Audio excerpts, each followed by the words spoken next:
At the dawn of the second millennium, the southern lands of Moldavia formed a landscape that was far from static. It was a living system shaped by landforms, rivers, vegetation, and the constant presence of human communities. To understand how societies developed here, it is essential to look at how people interacted with this environment. The terrain, the water systems, and the natural life surrounding them were not just a backdrop, but an active force influencing settlement patterns, survival strategies, and long-term growth. From an early point of view, people did not stand apart from nature. They were deeply connected to it, shaping it while being shaped in return. For centuries, especially up until the 18th century, the physical structure of this region remained largely unchanged. The mountains, valleys, and river networks preserved much of their medieval character. Because of this stability, later written records and maps can still help us reconstruct what the land looked like in earlier times. By carefully comparing these sources, we can build a clear and reliable picture of how the region functioned long before modern transformations began to alter it. In recent decades, however, the relationship between geography and the development of society has often been overlooked.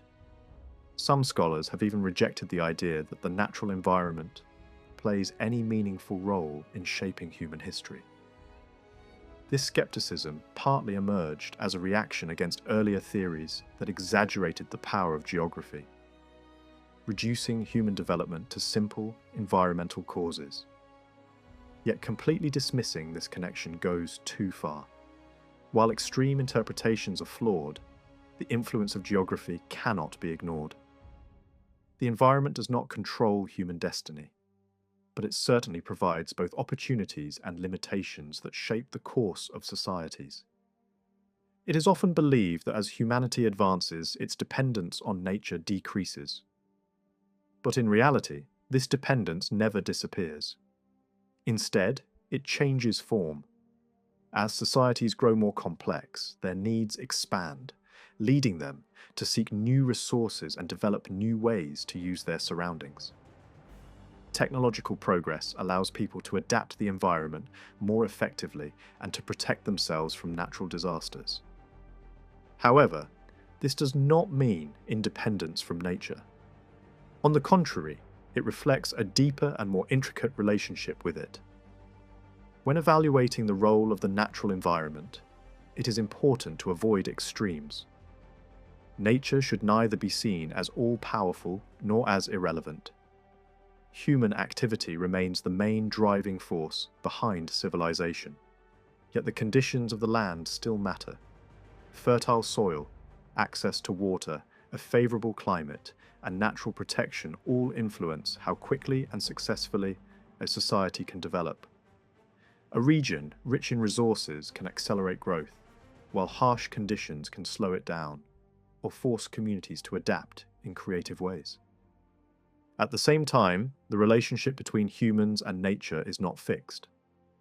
What once provided advantages can later become a challenge. Fertile lands may encourage comfort and stability, while more difficult environments can push people toward innovation and resilience. Climate also plays a role, influencing daily life and long-term habits. In warmer regions, life may develop at a slower pace, while colder climates demand constant effort for survival. Over time, these conditions can shape not only economic systems, but also ways of thinking and living.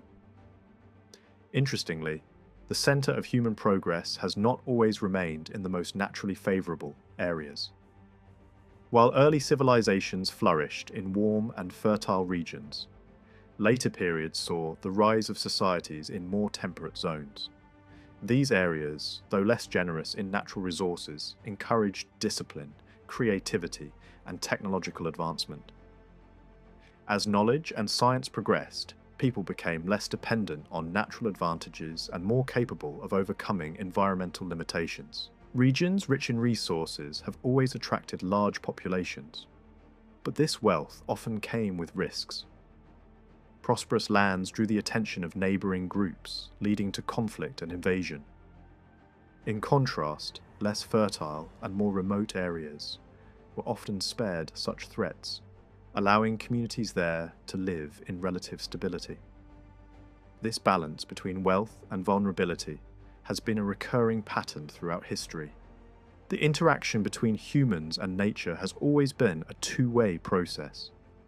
People do not simply adapt to their environment, they also reshape it.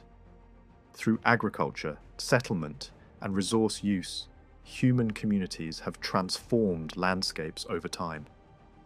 In doing so, they have effectively become a part of the natural system itself, influencing the land, water, and living world around them. This ability to modify the environment sets humans apart from other living beings. However, this power comes with responsibility. Disruptions to the natural balance can have lasting consequences. When the environment is damaged, the effects eventually return to impact human life as well. Maintaining harmony between human activity and the natural world is essential for long-term stability. The idea that people must work with nature, rather than against it, has been recognised for centuries, and it remains just as relevant today. In earlier historical periods, especially before the Middle Ages, the relatively low population density and limited technology meant that large-scale environmental damage was rare. Even so, human activity still left its mark. Archaeological evidence shows that at certain times, population levels increased significantly in the Carpathian and Moldavian regions. During these periods, communities expanded agriculture, created fishing systems by controlling rivers, and relied heavily on hunting. These actions gradually altered the landscape, sometimes in ways that nature could not fully repair. By the early Middle Ages, the impact of human activity on the environment had become more noticeable. While not yet overwhelming, these changes hinted at a growing imbalance. As communities continued to expand and exploit natural resources, the delicate equilibrium of the environment began to shift. This marked the beginning of a long process in which human influence would increasingly shape the natural world, setting the stage for the transformations that would follow in later centuries. The land historically inhabited by the Romanians has always stood out as a distinct and recognizable geographical world of its own.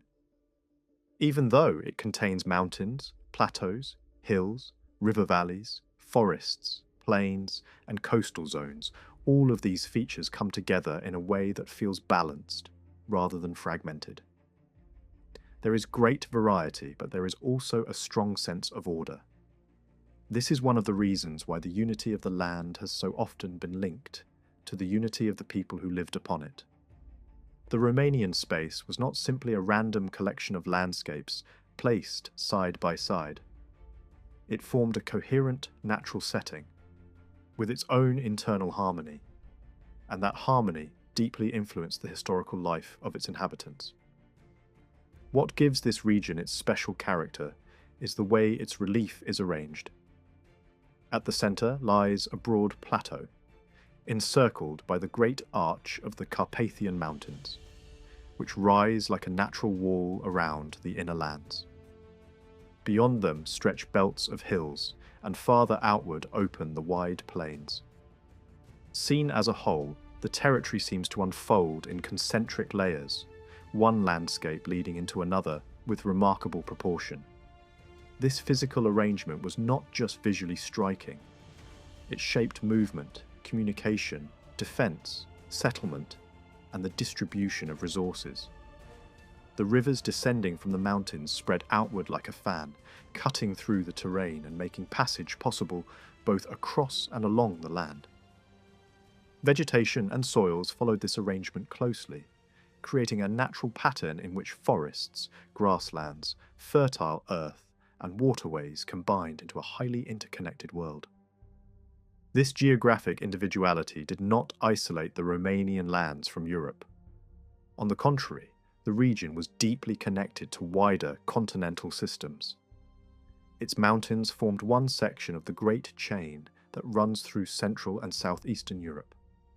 Its plateaus extended into larger Eastern European tablelands.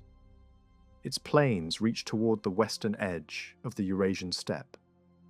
In other words, this land gathered together pieces of many larger European environments, without being identical to any of them. That is what made it so distinctive. It was both part of broader natural zones and, at the same time, a space with its own internal unity. The southeastern Carpathian world did not repeat the structure of another European region in full. Instead, it combined several influences into a singular landscape. Moldavia shared this wider Romanian character, while also having its own clear identity. Its terrain descended in ordered stages from west to east, beginning with the high Carpathian ridges, continuing through hills and plateaus, and ending in the lower plains toward the Danube and the Black Sea. This descent was smooth and natural, without abrupt disruption. The soils, plant cover, and climate followed the same pattern. The result was a region whose major environmental features were closely tied to relief. Moldavia was therefore not an isolated exception, but a natural extension of the larger Carpathian Danubian world, shaped by the same broad forces and yet marked by its own particular balance. The climate of southern Moldavia emerged from the interaction of several major forces. Solar radiation, atmospheric circulation, and the physical environment of the land all played their part. Because this region stood at the meeting point of different climatic influences, its weather was marked by contrast and instability. Air masses arriving from the Atlantic, the Mediterranean, the northern cold zones, and the deep continental interior all contributed to the shaping of local conditions. Moldavia lay within the temperate zone, yet it also showed clear tendencies toward a more extreme continental climate. Compared with other Romanian regions, it was more exposed. The Carpathians did not shield it fully from cold polar air or from the dry, heated winds that came across the continental steppe in summer and winter alike. At the same time, the mountain barrier often reduced the influence of warmer and more humid currents approaching from the west and south. Along the coast, the Black Sea softened temperatures to a limited degree, but its effect did not reach deeply inland. Because of this exposure, Moldavia often experienced low rainfall and repeated drought. Long dry periods were not rare, and the return of moisture was not always quick or regular. This instability must have had serious consequences for agriculture, settlement, and the rhythm of everyday life. Climate was never a passive background element. It could support prosperity in one generation and create serious difficulties in another. Research on Europe as a whole has shown that the closing centuries of the first millennium and the opening centuries of the second were marked by important fluctuations. Some steppe regions in the south of Eastern Europe moved from moisture to drought. Elsewhere, flood levels rose in major inland basins. North of the Alps, milder winters prevailed for long stretches, though interrupted by colder periods. In Western Europe, dry summers and later cooling trends also reshaped living conditions. It is very likely that the Carpathian Danubian lands experienced many of the same broad climatic tendencies, even if the available evidence does not allow a complete reconstruction in every detail. The rivers of Moldavia formed another fundamental part of its historical geography. All of them ultimately belonged to the basin of the Black Sea. Most of the region's waters flowed into three great river systems: the Siret, the Prut, and the Dniester. The first two reached the Danube, while the last made its own way directly toward the Black Sea. These waterways were not only natural features, but lines of communication, corridors of economic activity, and sometimes barriers as well. Their valleys linked settlements, guided roads, and shaped the movement of peoples and goods. In floodplains and marshy belts, they also created environments rich in vegetation and wildlife. The natural life of Moldavia was equally varied. Its plant and animal world reflected the influence of relief, soil, and climate, producing clear regional differences across the land. Yet among all parts of the environment, the biosphere was the one most visibly transformed by human action. Since the Middle Ages, and especially during the last few centuries, agriculture and animal husbandry altered the original balance of flora and fauna on a large scale. New crops of distant origin were gradually introduced and came to occupy broad areas of land. Plants that had once been unknown in the region eventually became central to daily life and the rural economy. These changes did not merely enrich agriculture, they also remade the visual and ecological character of the countryside. No element of this environment was more important in Romanian history than the forest. In ancient times, forests are believed to have covered a very large share of the land, perhaps well over half of the territory associated with Old Dacia. Historical testimonies and older maps suggest that Moldavia too remained heavily forested until close to the modern period, except for its far southern edge. In the north, west and centre, wooded areas stretched widely across the landscape. River floodplains were also lined with trees which helped reduce the destructive force of seasonal flooding. Roads that connected one important town to another often passed through long belts of beech and other dense forests. Travellers moving along the valleys of the Balad, the Siret, or the Prut encountered great wooded expanses that shaped both their route and their experience of the land. Up to the beginning of the modern age, forest clearance was still limited in scope, even though legal restrictions were weak or absent.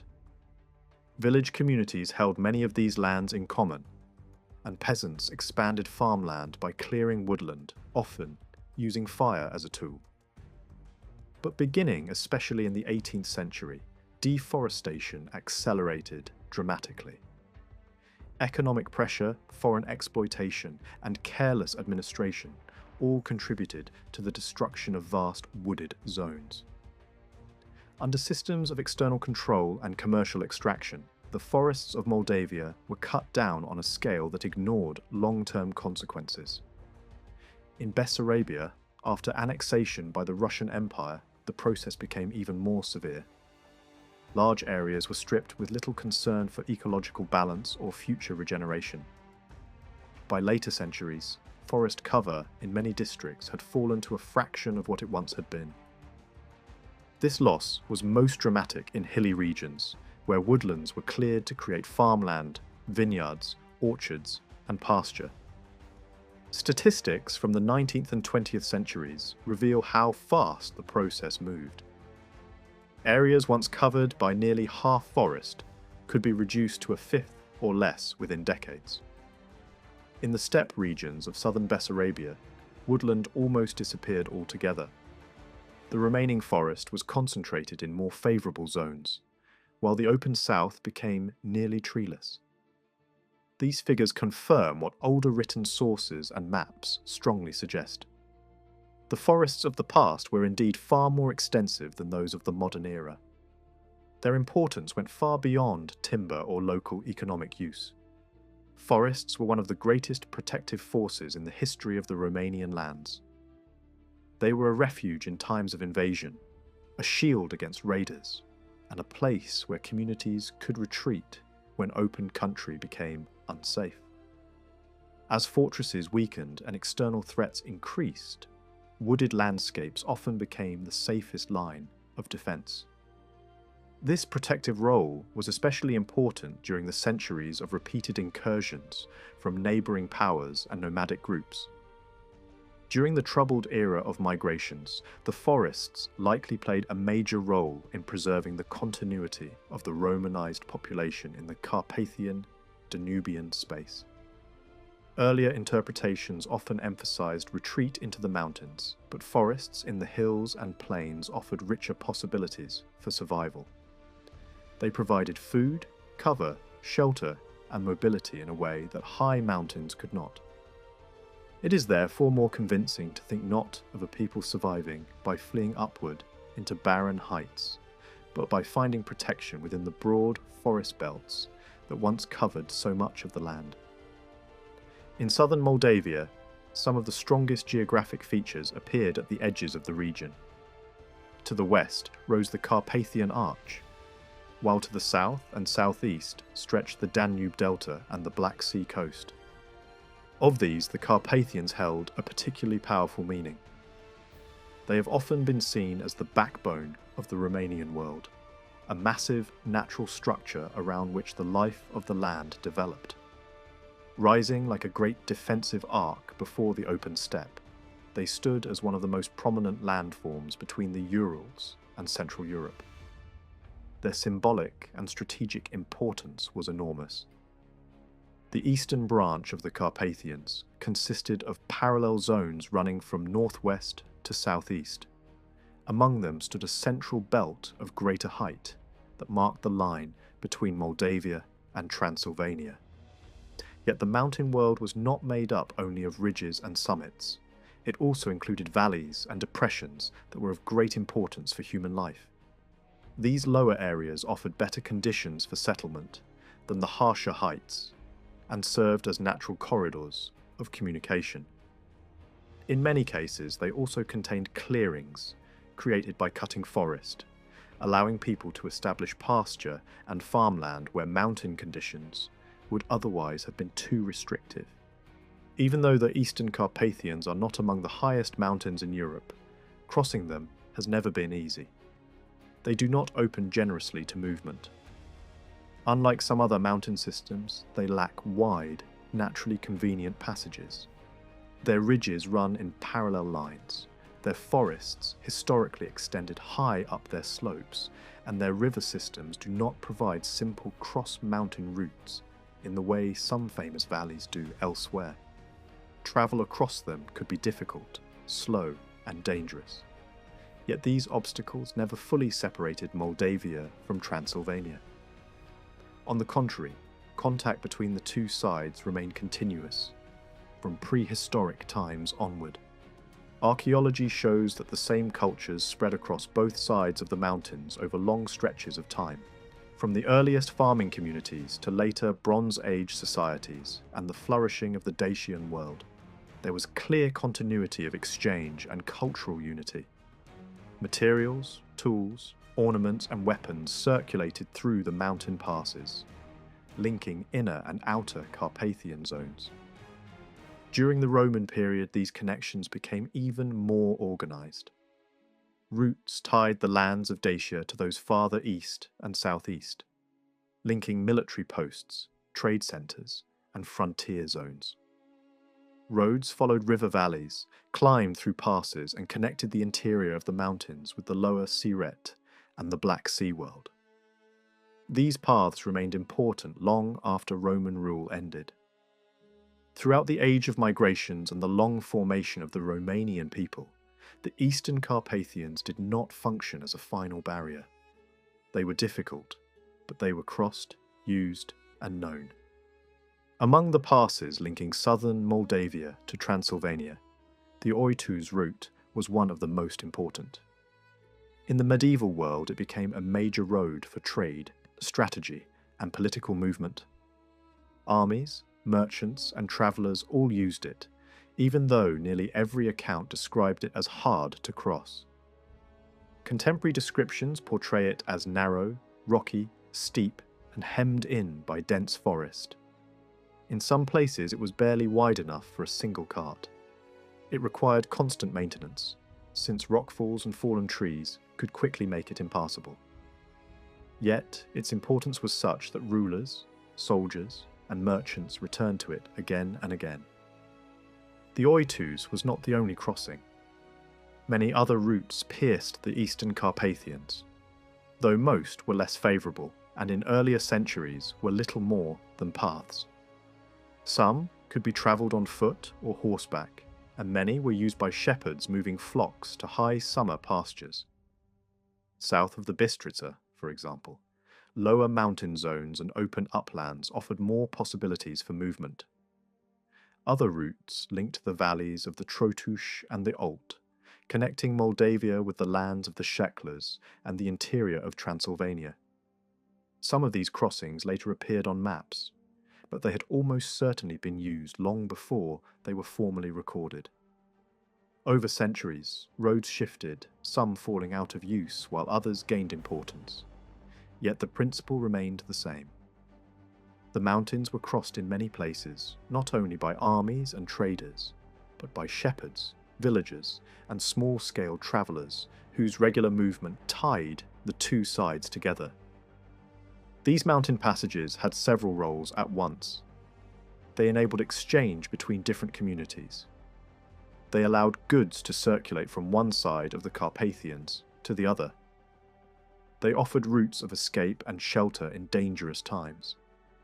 They also show that the mountain wall, impressive as it was, never completely divided the populations living around it. The eastern Carpathian branch was a challenge, but not a line of permanent separation. Below the mountains, toward the east, lay the zone often described as the sub-Carpathian country. This was a compact region of higher hills, standing between the mountain belt and the lower hilly lands beyond. In some places it rose clearly above ordinary hill country, though the transition was not always sharp. To the east of this zone stretched the Moldavian Plateau, the largest relief unit in the entire Romanian territory between the Carpathians and the Dniester. Yet even this vast plateau was far from uniform. Its hills, soils, vegetation, and climate varied from one district to another. Northeast of the Dniester, these Moldavian forms continued into the broader plateaus of the Ukrainian lands, connecting the region to the wider geographic world of Eastern Europe. All of this helps explain why Moldavia was such an important historical landscape. It was not a flat or simple land, nor was it an isolated frontier. It was a richly layered environment where mountains, passes, plateaus, forests, rivers, and plains interacted constantly. Its position exposed it to outside influences, but its internal coherence gave it strength. It belonged to a larger Romanian geographic unity, while preserving its own structure and rhythm. For centuries, the people who lived there adapted to drought, used the rivers, crossed the mountains, relied on the forests, and built their lives within a landscape that was at once protective, demanding, and deeply formative. In that sense, Moldavia was never only a setting for history, it was one of the forces that helped create it. The landscape of Moldavia was shaped above all by water. Almost the entire Moldavian plateau was drained by three great river systems: the Siret, the Prut, and the Dniester. Together, these rivers gathered the rainfall, snowmelt, and seasonal runoff of the region and carried it southward or eastward toward the Black Sea. Yet they were far from equal in character. The Siret, though shorter than the Prut, drew much of its strength from tributaries descending from the mountains, which gave it a stronger and more energetic flow. The Prut, by contrast, rose mainly in plateau and plain country and depended more heavily on melting snow and irregular rainfall. Because of that, its waters were generally more modest, rising in spring and early summer and then shrinking noticeably during the rest of the year.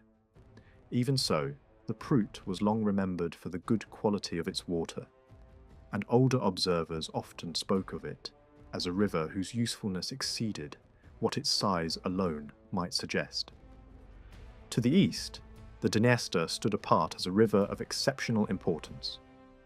More than a watercourse, it was a frontier carved deeply into the land.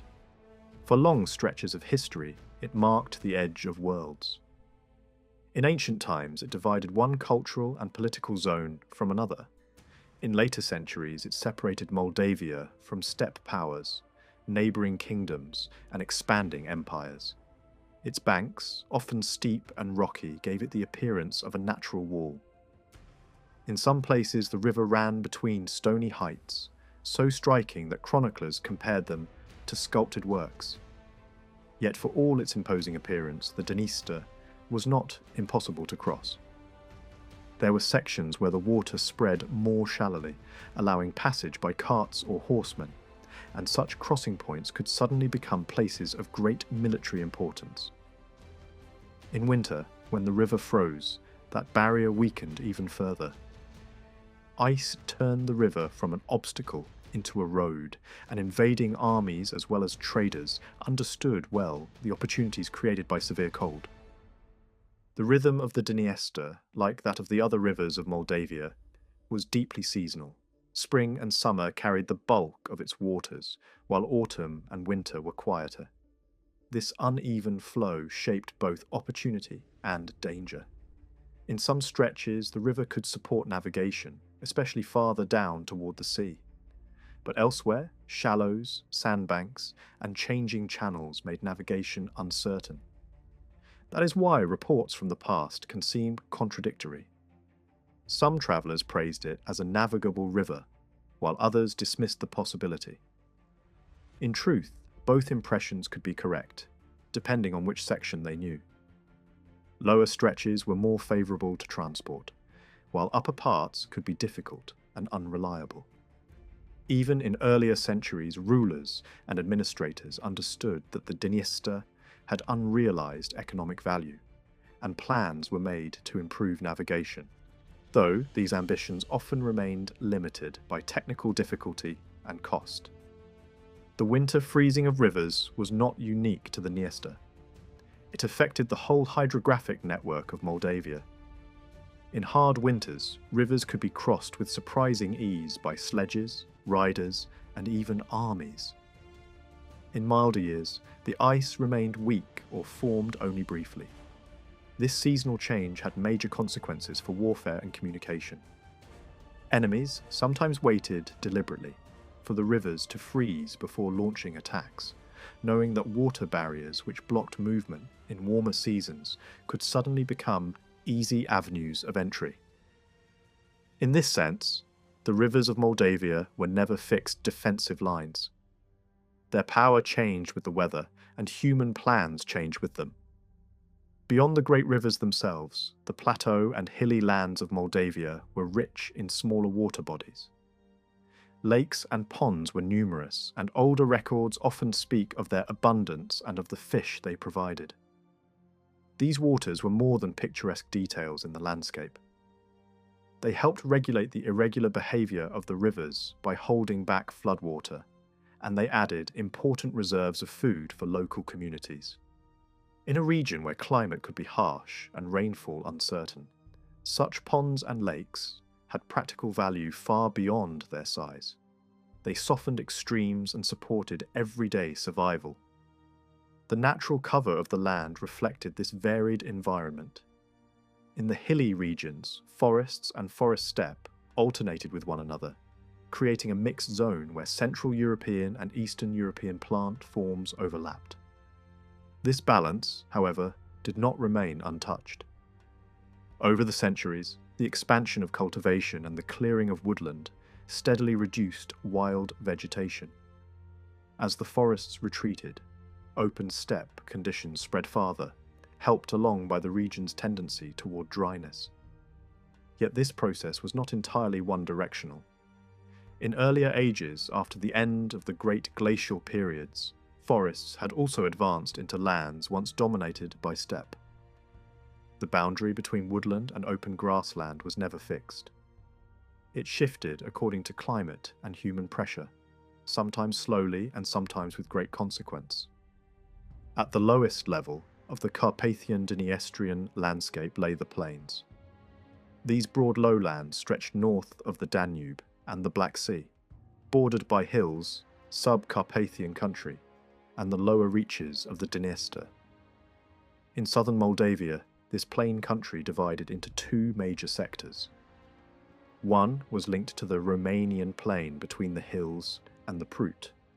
The other was the Bujiac plain between the Prut and the Dniester, itself part of the much larger northwestern Pontic steppe. The Moldavian extension of the Romanian plain was a low-lying zone, vulnerable in places to flooding and shaped by its close relation to the Danube. From certain viewpoints, its edges could almost seem like a plateau rising over the river's marshy expanses. The Bujiac plain had a different character. Though not extremely high, it rose gently in some areas and then sloped down toward the sea. It was a land of long ridges, broad undulations, and wide valleys cut at generous intervals across the open country. Some of these valleys ended in elongated depressions that opened toward the Danube or the sea. In earlier times, travellers even described broad sand dunes around the region of Tatatia Alba, showing that wind as well as water helped shape this environment. Later, these sandy stretches were stabilised and cultivated, but they remind us that the Bujiak was once a much harsher and more shifting landscape than the modern eye might expect. At the southern edge of this world lay one of the most remarkable landscapes in Europe, the Danube Delta. This was not an ancient, stable relief form, but a young and still growing creation formed by the combined work of river, sea, wind, and vegetation. Because the delta was constantly changing, it is difficult to reconstruct exactly what it looked like in the early medieval period, let alone in earlier centuries. Year after year, the Danube carried enormous quantities of sediment and deposited them along its banks and at its mouths, slowly pushing the land farther into the sea. Spring floods regularly covered huge areas, leaving only the higher banks above water. Permanent settlement in such an environment was difficult, yet the delta drew people all the same. Its waters were rich in fish, its reed beds and marshes teemed with birds, and its margins offered suitable wintering grounds for flocks. Even when it resisted stable habitation, it offered resources too valuable to ignore. Along the southern border of Moldavia ran the Danube itself, the greatest river route in Europe and the master artery of the entire Romanian hydrographic world. Its lower course was broad, deep, and navigable for large vessels. Merchants, fishermen, and military fleets all used it. Yet navigation was not without danger. Sandbanks and alluvial deposits near the mouths could trap ships, especially those commanded by sailors unfamiliar with the river's shifting behaviour. Such hazards were known from antiquity onward. The Danube was both a highway and a challenge, a river that promised connection but demanded experience and skill. Crossing the lower Danube was rarely easy. Downstream from Silistra, the river widened, broke into branches and spread into lakes, swamps, and marshlands that made passage especially difficult during high water. The floodplain was lined with willows, poplars, reeds, and other dense vegetation, creating an environment that could conceal movement as well as hinder it. Yet in winter, once the water froze solidly enough, this great obstacle could again be overcome. Nomadic peoples from the steppe understood this well, and many incursions into the Balkans took place in the cold season when ice offered a bridge where boats were otherwise necessary. Ancient writers knew that the Danube froze, and medieval observers continued to record winters in which horsemen and carts crossed its frozen surface. When winter was harsh, navigation stopped early, and fleets were forced to retreat before the ice locked them in place. In milder years, however, shipping could continue surprisingly late into the season. This variability made the river a living force rather than a fixed condition. Every decision about transport, war, or commerce had to take into account the behaviour of water and weather. Among the various crossing points of the lower Danube, one of the most important lay near Izasea. This place had strategic value for centuries because it offered one of the best routes between the lands of Bujiak and Dobruja. Armies crossed there, bridges were built there, and strongholds rose there to control the passage. From antiquity through Byzantine, Mongol, and Ottoman times, this crossing remained significant. Whoever commanded it could watch over movement across the lower Danube and influence the balance of power in the surrounding lands. Another important crossing farther west connected Galatsi with the routes leading into Dobruja. These points of passage were not merely practical locations. They were gateways through which traders, pilgrims, diplomats, and conquerors all moved. The lower Danube was also famous for its abundance of fish. Travellers frequently remarked on the richness of its waters and on the low prices at which even prized fish could be obtained. In a world where rivers were roads, frontiers, and food sources all at once, such abundance mattered greatly. It supported local populations and gave additional economic value to an already vital river corridor. Between the Prut and the Dniester stretched another watery landscape, a chain of lakes divided into Danubian and maritime groups. The Danubian lakes were especially valuable for fishing, while the maritime lagoons had less biological richness, but offered other advantages, including the possibility of salt production. When their links with the sea were closed off, thick salt deposits could form, making them economically useful if properly managed. In earlier ages, some of these waters may have had more direct maritime value, but over time, offshore bars separated them from the sea, reducing their significance for navigation. By the medieval period, they were no longer the kind of harbours they may once have been. Geography had altered their function. The plains themselves were largely open country. Trees were rare, and woody vegetation was limited, mostly to shrubs. This lack of forest had important consequences for everyday life. In many places, where firewood was scarce or absent, people had to burn dried mixtures of dung and straw as fuel. The climate made life even harder. Rainfall was limited, summers were hot, evaporation was intense, and drought was a constant threat. Under such conditions, plants often lacked water, and crops could fail if the dry season was especially severe. These were not minor inconveniences, but recurring challenges that shaped the lives of communities year after year. One of the most destructive natural threats in this environment came in the form of migratory locusts. Their breeding grounds lay in some of the low, marshy regions around the delta and the Prut meadows, and from there they could spread across wide territories. Old accounts repeatedly mention the devastation they caused to crops and pasture. So feared were these invasions that one Moldavian ruler even became known by a name associated with locusts, because such a disaster took place during his reign. Although the surviving reports belong mainly to the late medieval and early modern periods, there is every reason to believe that similar invasions had occurred much earlier as well. Given the broader movements of locust swarms across Eastern and Central Europe, Moldavia can hardly have escaped them. The great river meadows had their own character, distinct from the open steppe. In some places, especially along the Danube, the dense vegetation of marshes and wooded floodplains offered a kind of natural shelter that could be almost as effective as the forests of the hills and mountains. These wet lowlands could provide food, concealment, and refuge.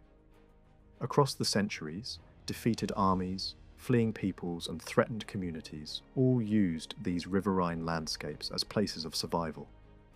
Marsh and forest together formed a defensive environment in which enemies could lose their advantage and those who knew the land could endure.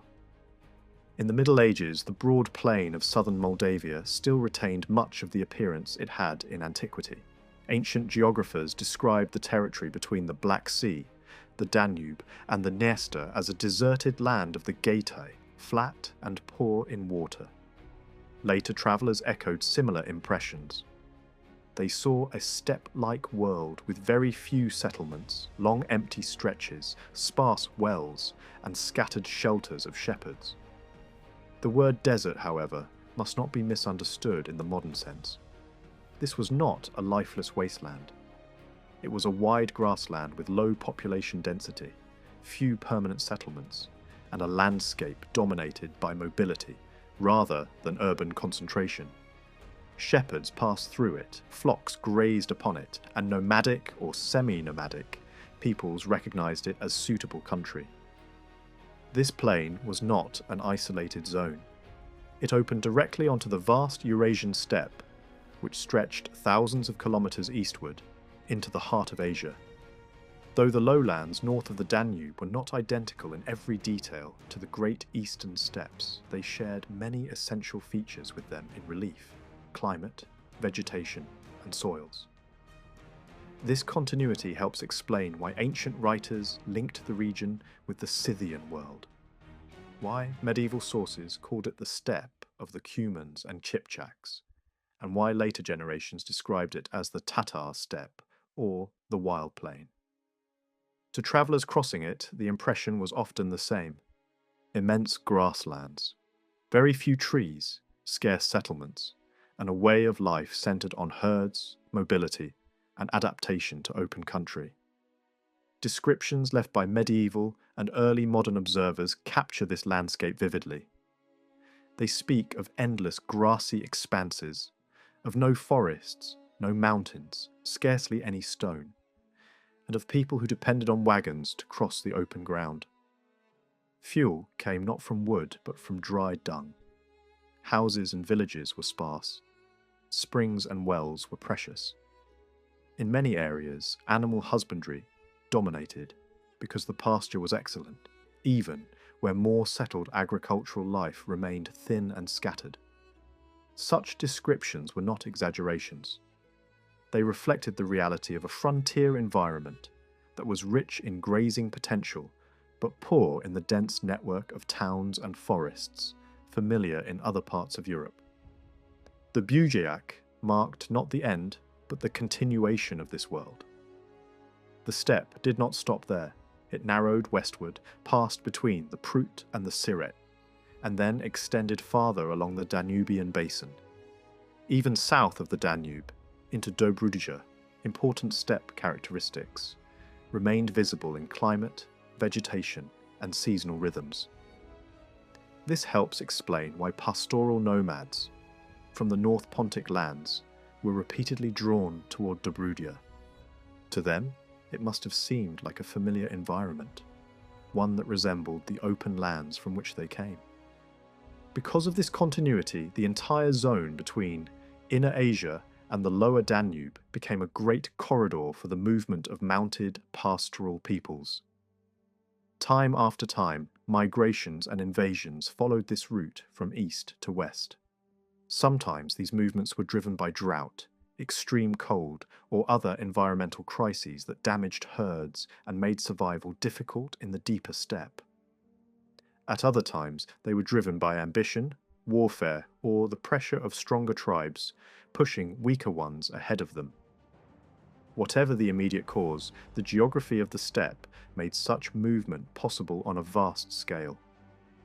Finally, beyond rivers, marshes, and plains lay the waters of the Black Sea itself. Moldavia's coast, between the mouths of the Danube and the Dniester, was not long, but it was significant. In this sector, the sea was less salty than in many other areas because of the immense quantities of fresh water poured into it by the great rivers. Ancient sailors noticed this difference, and some even speculated about its effects on the colour and nature of the sea. The shoreline, though relatively narrow, linked Moldavia to broader maritime networks and reminded all who approached it that this land stood at the meeting point of river worlds, steppe worlds, and the sea. The Black Sea along Moldavia's coast was never a world apart from the land beside it. Its waters were deeply affected by the climate of the neighbouring continent, and that meant the sea itself changed sharply with the seasons. Unlike warmer seas that preserve heat more steadily, the surface waters here responded quickly to winter cold and summer warmth. In especially severe winters, the sea could even freeze near the shore, sometimes stretching far out from land. Such events were uncommon enough to leave a strong impression on those who witnessed them. Ancient and medieval observers treated them as extraordinary signs of nature's harshness. For people living along this coast, the sea was not always a softening influence. At times it became another hard and dangerous extension of the winter landscape. The movement of the Black Sea's waters was also crucial to life and travel. Along the northwestern coast, the surface current generally flowed from north to south, pushed mainly by winds coming from the continent and strengthened at times by the outflow of the great rivers. Part of this water then passed through the Bosporus, toward the Sea of Marmara and the Mediterranean, while another part followed the coast of Asia Minor before splitting again in different directions. For sailors, these currents mattered enormously. To move with them meant easier travel, less effort, and shorter voyages. To struggle against them was another matter entirely. In earlier centuries, those setting out from the mouths of the Danube often had to wait for favourable winds before attempting a southbound journey. The sea offered speed compared with overland travel, but only when wind, current, and season allowed it. That maritime route could save a great deal of time. A journey that required many weeks on land could be reduced to little more than a week by ship under favourable conditions. This made the Black Sea an important artery of communication linking distant courts, ports, and trading centres. Yet its dangers were never far away. In stormy weather, navigation became a gamble with death. Winter brought the greatest risk. Violent winds and heavy waves could smash vessels, delay fleets, and force travellers to remain in port for months. The northwestern Black Sea gained a reputation far beyond its own shores as a difficult and often hostile body of water. The fear inspired by its storms was known not only in the lands around it, but even in the eastern Mediterranean and the Islamic world. Sailors respected it because it could turn suddenly from a route of opportunity into a field of disaster. During the cold season, bad weather regularly interrupted navigation. Harbours and anchorages became places of waiting, uncertainty, and forced delay. Travellers sometimes remained trapped for months, unable to move north or south until conditions improved. Even powerful maritime peoples knew the limits imposed by winter seas.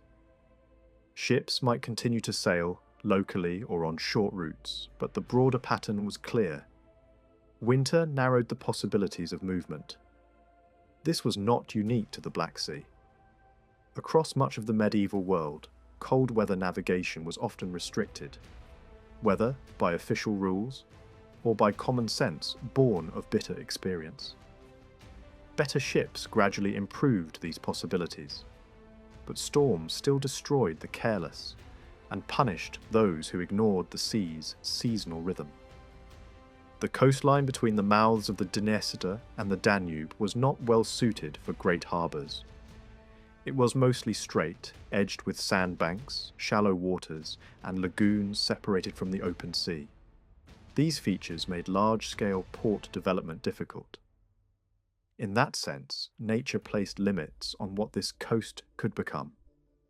Still, not every stretch was equally unfavourable. The Dniester estuary offered somewhat better conditions, though, even there, the constant build-up of silt demanded attention. For that reason, the area around the mouth of the Dniester rose to special importance. There, a significant harbour centre developed in antiquity and continued to matter through later Greek, Roman, Genoese, Moldavian, and Ottoman periods. The success of such places depended not on an ideal coast, but on adaptation to a difficult one. Taken together, the southern part of the East Carpathian world formed a remarkably rich and varied geographic setting. The land, despite its contrasts, could support strong and durable forms of human life. Many travellers and observers who crossed Moldavia in the medieval and early modern periods were struck by its fertility, its wide pastures, its crops, and the abundance of livestock. Some descriptions went so far in their praise that they bordered on exaggeration, presenting the country as a place lacking nothing useful to man. Others were more measured, but still described Moldavia as beautifully proportioned, pleasing, and generously endowed by nature. Even if not every enthusiastic remark should be accepted literally, there is no doubt that the region earned a reputation across Europe as a productive land, especially in agriculture and animal breeding. Yet this abundance was not spread evenly across the whole of southern Moldavia. Some areas were more fertile than others, and not every landscape was equally suited to settled cultivation. The mountain zones near the Carpathians were rougher and less favourable for farming, though they were often excellent for grazing. These higher lands demanded hard labour, local experience, and deep knowledge of the environment in order to be used successfully. Even in later times, the population density of the mountain zone remained lower than that of the plains and lower hills. At the other extreme, the open lowlands also remained thinly populated for long periods. Not because they were useless, but because they were difficult in another way. Exposure, drought, insecurity, and the particular demands of steppe life all limited dense, permanent settlement. As a result, the human geography of Moldavia developed unevenly, shaped by the opportunities and restraints of each zone. In terms of soil fertility and the raising of plants and animals, the Carpathian Dnestrian area held a favoured position. But the same could not be said about underground wealth. The region was not rich in the kinds of mineral resources that often transform economies. Oil, natural gas, and coal existed in some zones, especially near the Carpathian depressions and the sub-Carpathian belt. But in earlier centuries, they had no practical economic value. Only salt stood out as truly vital. Salt was essential to life, food preservation, and exchange, and its importance far outweighed that of resources that later ages would find more valuable. At the same time, the eastern Carpathian lands were generally poor in iron and non-ferrous ores. This shortage mattered greatly. It meant that many crafts in Moldavia depended on imported raw materials or finished products from neighbouring regions, especially Transylvania. Local production existed, but it often had to rely on resources coming from outside. This reality also helps explain why old stories about hidden mountains full of gold and silver should not be taken seriously. If such riches had truly existed in exploitable form, they would almost certainly have been used, not deliberately concealed. In a land where imported materials were so important, valuable local ores would have been an enormous advantage. The absence of such wealth shaped economic possibilities and tied Moldavia more closely to exchange networks beyond its own borders. Even though Moldavia belonged to the temperate zone and enjoyed a climate that was relatively balanced compared with more extreme regions, it was never free from natural disturbances. Long before human activity began to alter the environment on a large scale, nature itself could inflict serious damage. Droughts and floods were among the most dangerous calamities, and communities with limited technical means could do very little to resist them. Severe frosts, hailstorms, and earthquakes added to the danger. In some years, these disturbances encouraged the spread of insects such as locusts and tree-damaging beetles, or of rodents that threatened crops and food stores. When such events came together, they could devastate entire communities. Harvests failed, flocks were destroyed, homes were ruined, and human lives were lost. The results were famine, disease, impoverishment, malnutrition, and sometimes migration. These disasters became even more destructive when they coincided with war. A land already weakened by drought or flood could be pushed into catastrophe by invasion, raiding, or military requisition. In such moments, natural hardship and human violence fed one another, multiplying suffering. This was not a rare pattern in the historical life of Moldavia. Environmental crisis and political crisis often overlapped, and together they left deep marks on settlement, economy, and social stability. Because the environment varied so much across the region, human communities did not spread evenly or develop in identical ways. Some zones favoured dense settlement and cultivation. Others encouraged pastoral life, seasonal movement, or looser occupation. Over time, these patterns changed. Local populations learned how to use the land according to its possibilities, while intruding peoples, migrants, and conquerors also took advantage of what the environment offered. Geography did not dictate one single historical outcome. but it created a field of possibilities that shaped the actions of everyone who entered it. The strategic significance of southern Moldavia remained great throughout history. Its location at the western edge of the Eurasian steppe made it a natural corridor for nomadic peoples moving toward the Balkans and the lower Danube. Time and again, mounted groups followed this route westward, using the open plains as a pathway. At the same time, the region offered access to the northwestern shores of the Black Sea, to the Danube, and to the Danube Delta, all of which increased its value in trade, warfare, and communication. It was therefore both a frontier and a crossroads, exposed to outside pressures, yet also linked to wider worlds by river and sea. And still, Moldavia was never simply an open passage, vulnerable from every direction. Its attachment to the Carpathian Arc gave it a different kind of strength. The mountains did not isolate it completely, but they offered protection, depth, and resilience.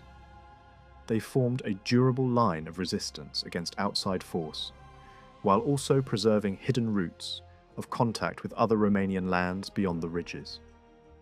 In this way, Moldavia's geography combined openness and shelter, risk and stability. It could be crossed, invaded, and contested, but it could also endure. That balance helps explain why the region remained so important over the centuries. Southern Moldavia stood at one of the most exposed crossroads in Eastern Europe. It lay where the western edge of the Eurasian steppe met the lower Danube lands, close to the northern approach to the Balkans. Because of that position, it became a natural corridor for migration, invasion, and military movement. When nomadic peoples reached the grasslands of Bujiac and Baragan, they usually continued in one of two directions. Some pushed toward the Balkan Peninsula, while others followed the Danube westward. Not every migrating group passed directly through Moldavia, since some preferred to move toward the Pannonian Plain through the northern Carpathian passes. But the general pattern remained clear.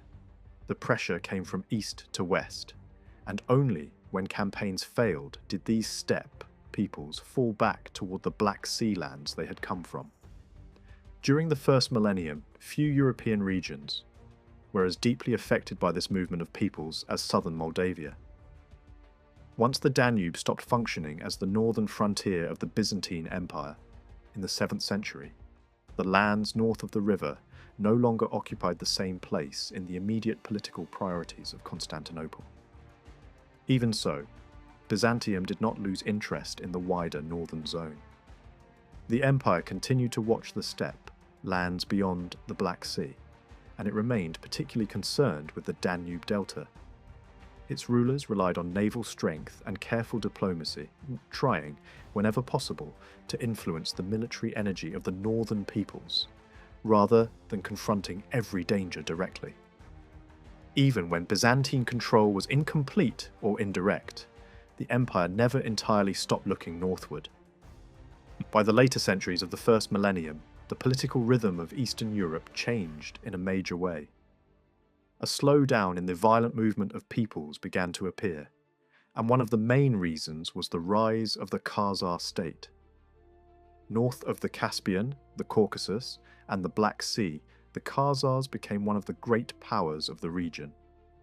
Their alliance with Byzantium, strengthened through earlier struggles against Persians and Arabs, remained important for a long time. From the Byzantine point of view, Khazaria was far more than a distant ally. It was a barrier that helped prevent steppe nomads from pouring unchecked toward Byzantine borders. In that role, the Khazar state was highly effective. For a prolonged period, it created stability across the southern steppe zone of Eastern Europe. The importance of the Khazars went even further. They also played a decisive role in stopping Arab expansion through the Caucasus into Eastern Europe. In that sense, their success had enormous consequences.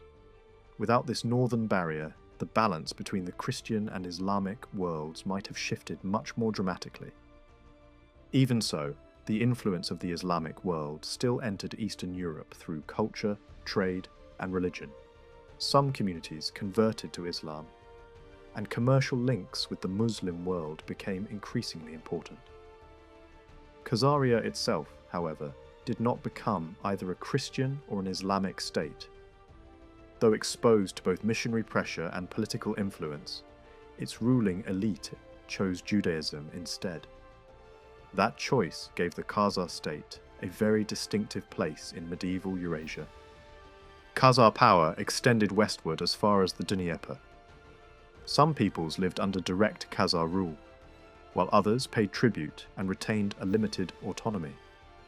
The archaeological culture associated with this large, mixed, and multi-religious world spread over a huge area between the Volga and the Dnieper.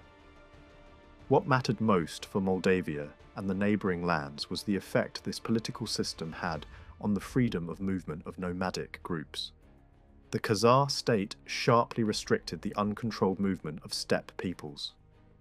It also acted as a filter along the lower Volga, blocking or slowing groups that tried to pass westward.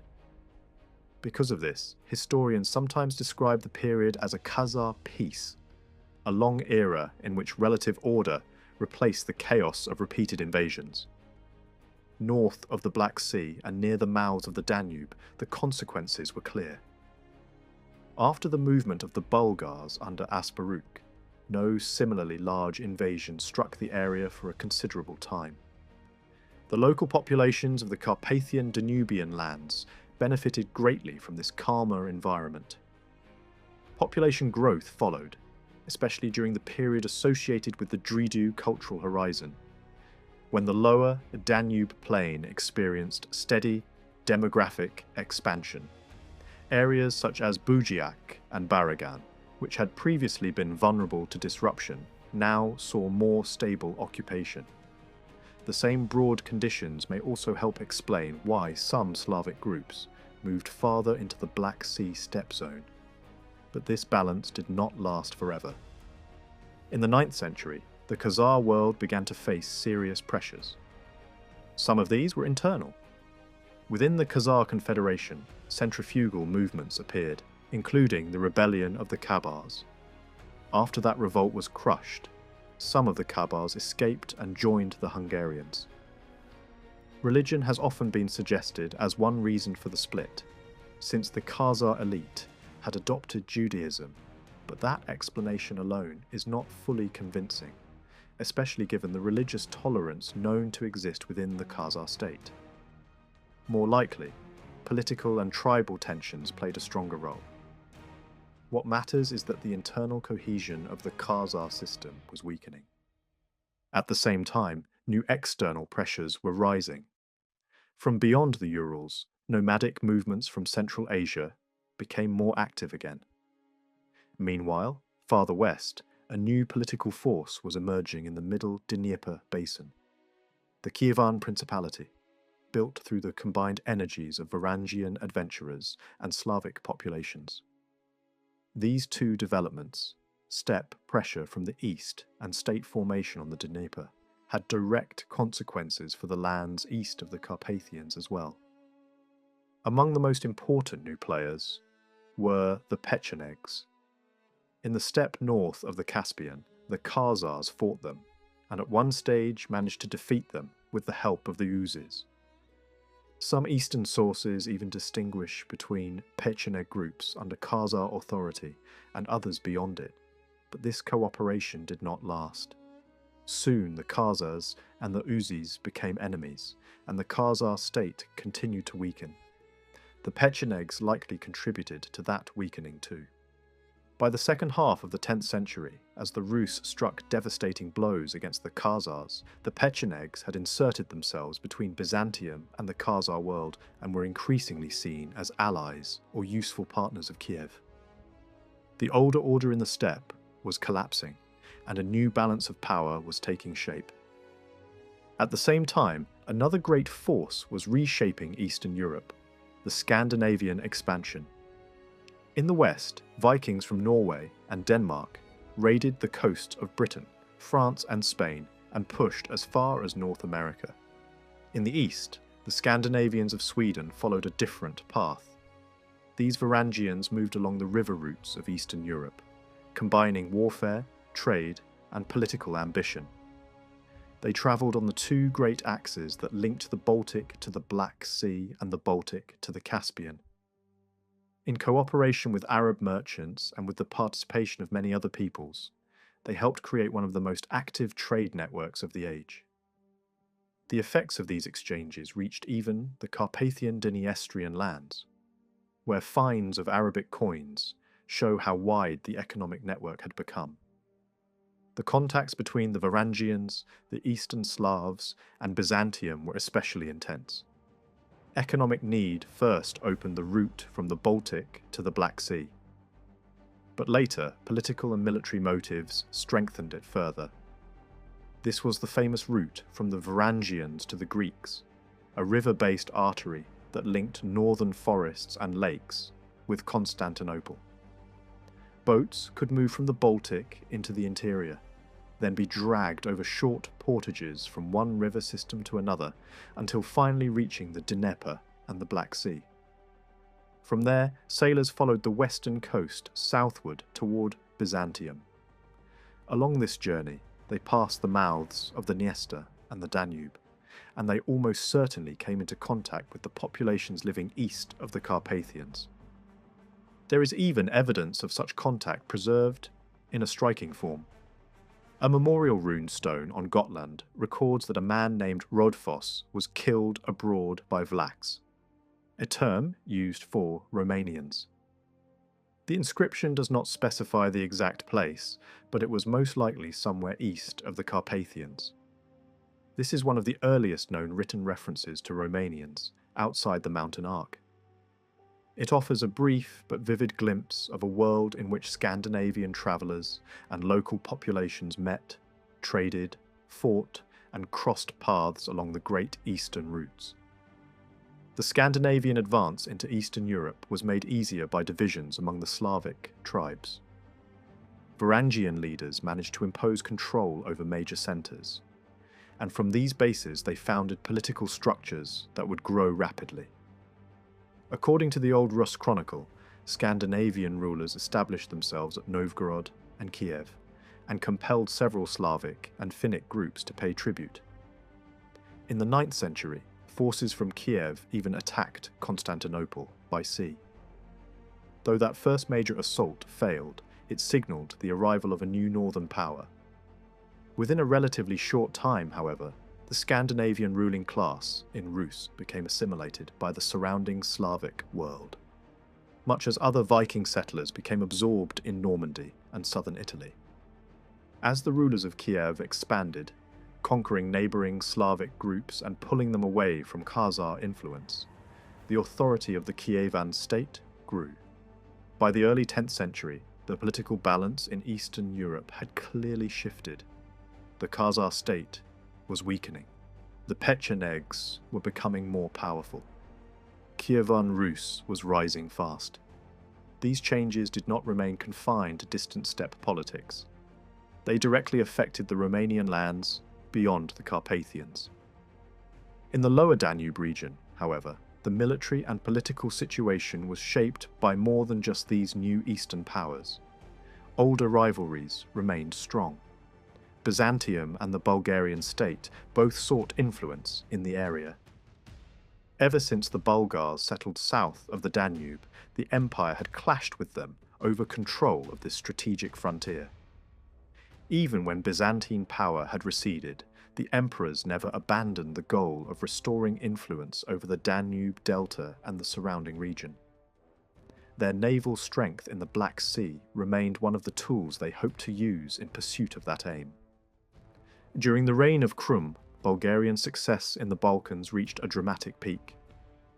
The defeat and death of the Byzantine emperor in battle became legendary, and the war did not end there. Soon afterward, Adrianople fell to the Bulgars, and many of its inhabitants were deported north of the Danube. Such forced resettlement was a common medieval practice.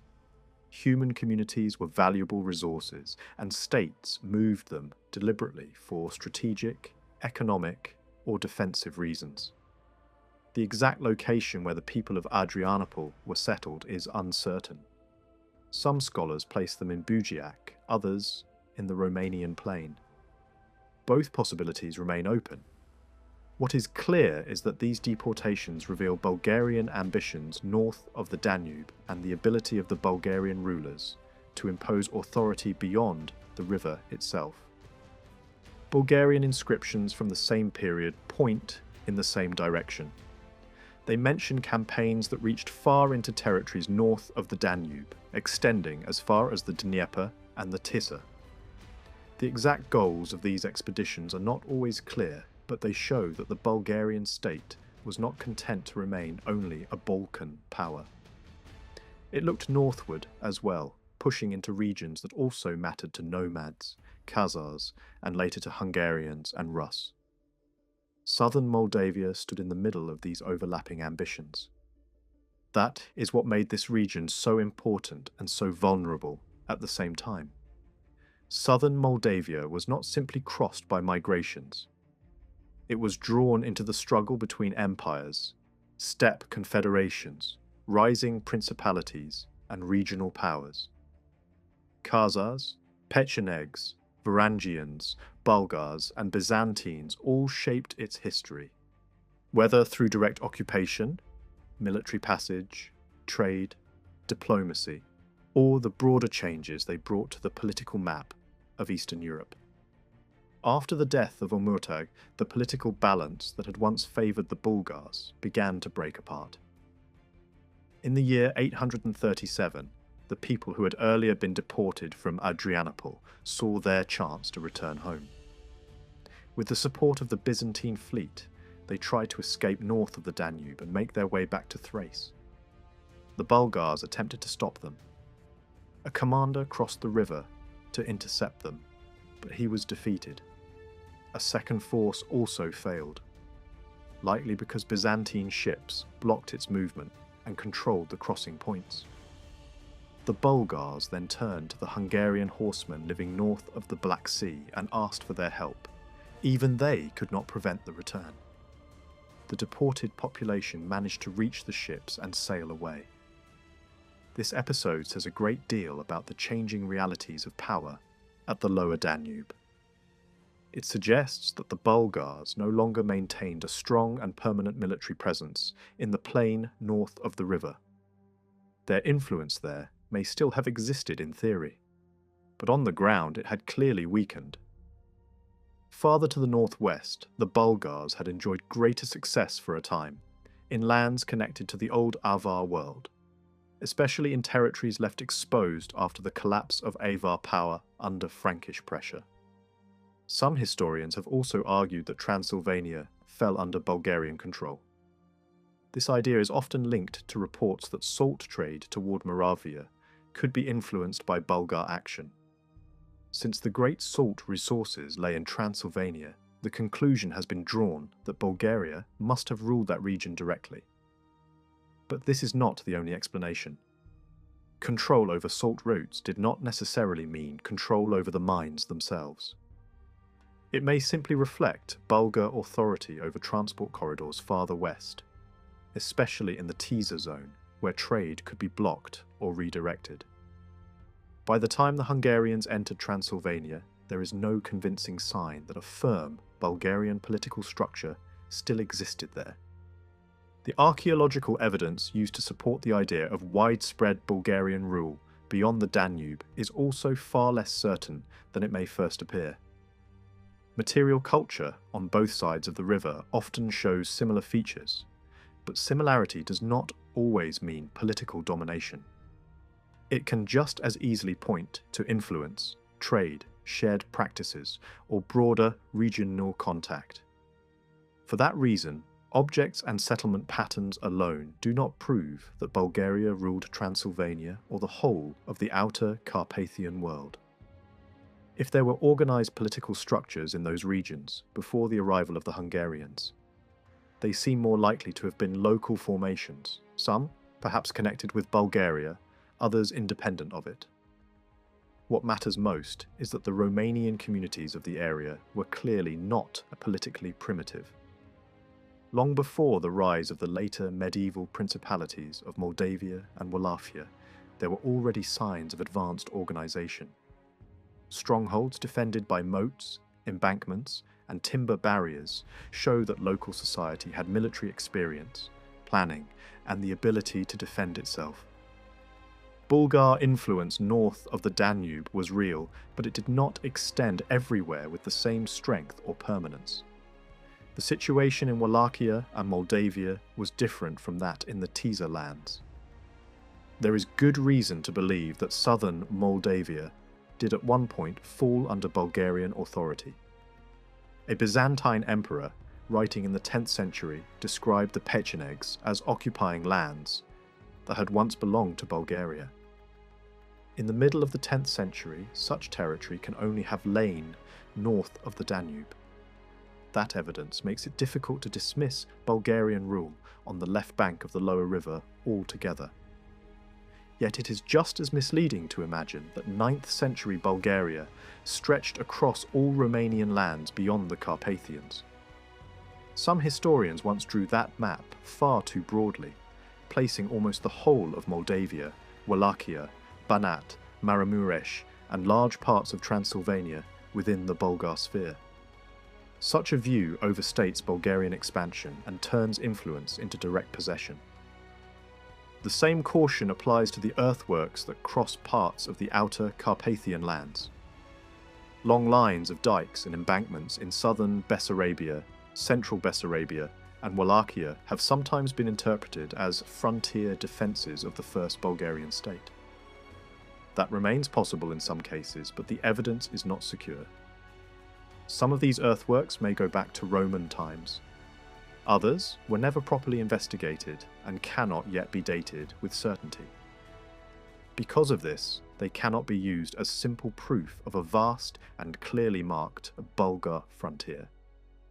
Similar problems appear in theories that the North Danubian lands were widely settled by a Slavo-Bulgarian population, and that the Dniester formed a sharp ethnic boundary between them and the Eastern Slavs. Such ideas rely too heavily on vague written notices, on contested interpretations of the Dridu culture, and on place names recorded much later. None of that is enough to reconstruct a firm ethnic border for the late first millennium. By around the year 900, the region near the mouths of the Danube was becoming the scene of a new and complicated crisis. Several conflicts overlapped at once. The Byzantine Empire and Bulgaria were once again at odds. At the same time, the steppe world north of the Black Sea was in motion as the Pechenegs and the Hungarians struggled against one another. To this was added the growing aggression of Kievan Rus in the Dniester region, where control of Black Sea trade routes was becoming increasingly valuable.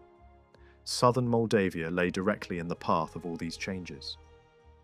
After the reign of Boris, a ruler remembered above all for the Christianization of Bulgaria, the country entered a new period of military ambition under Tsar Simeon. Though educated in Constantinople and trained in both classical and theological learning, Simeon ruled as a warrior king. Soon after taking power, he entered into conflict with Byzantium. These wars came at a time when the empire was already under pressure elsewhere, especially from the Arabs, and Byzantine diplomacy searched urgently for allies. In that moment, the empire reached northward to the Hungarians. Byzantine envoys and ships were sent to the Danube to negotiate their support, offering gifts and hostages according to the diplomatic customs of the age. That meeting itself is revealing. The fact that Byzantine agents found the Hungarians at the Danube around 895 shows that southern Moldavia was no longer under effective Bulgarian control, not even in a symbolic sense.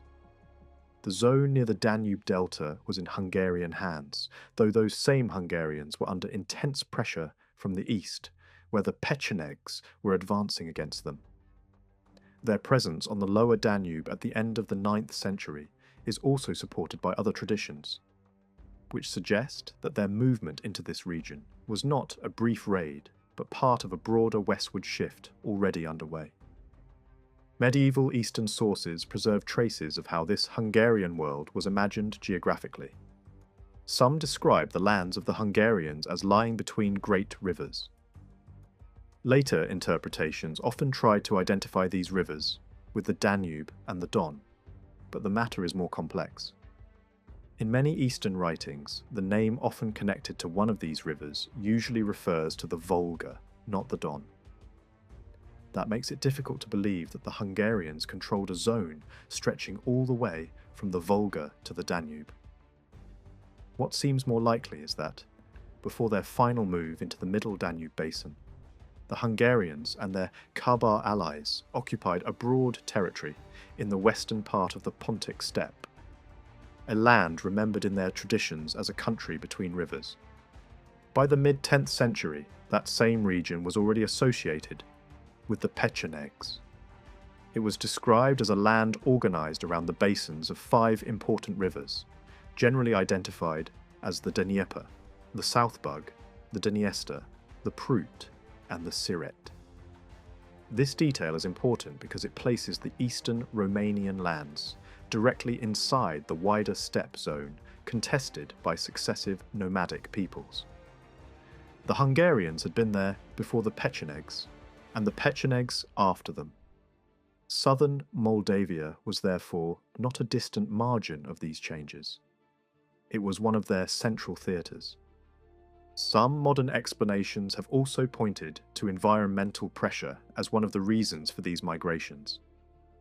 Research on long-term climate patterns in Eastern Europe suggests that there were alternating wet and dry periods affecting forests, steppes, river basins, and inland seas.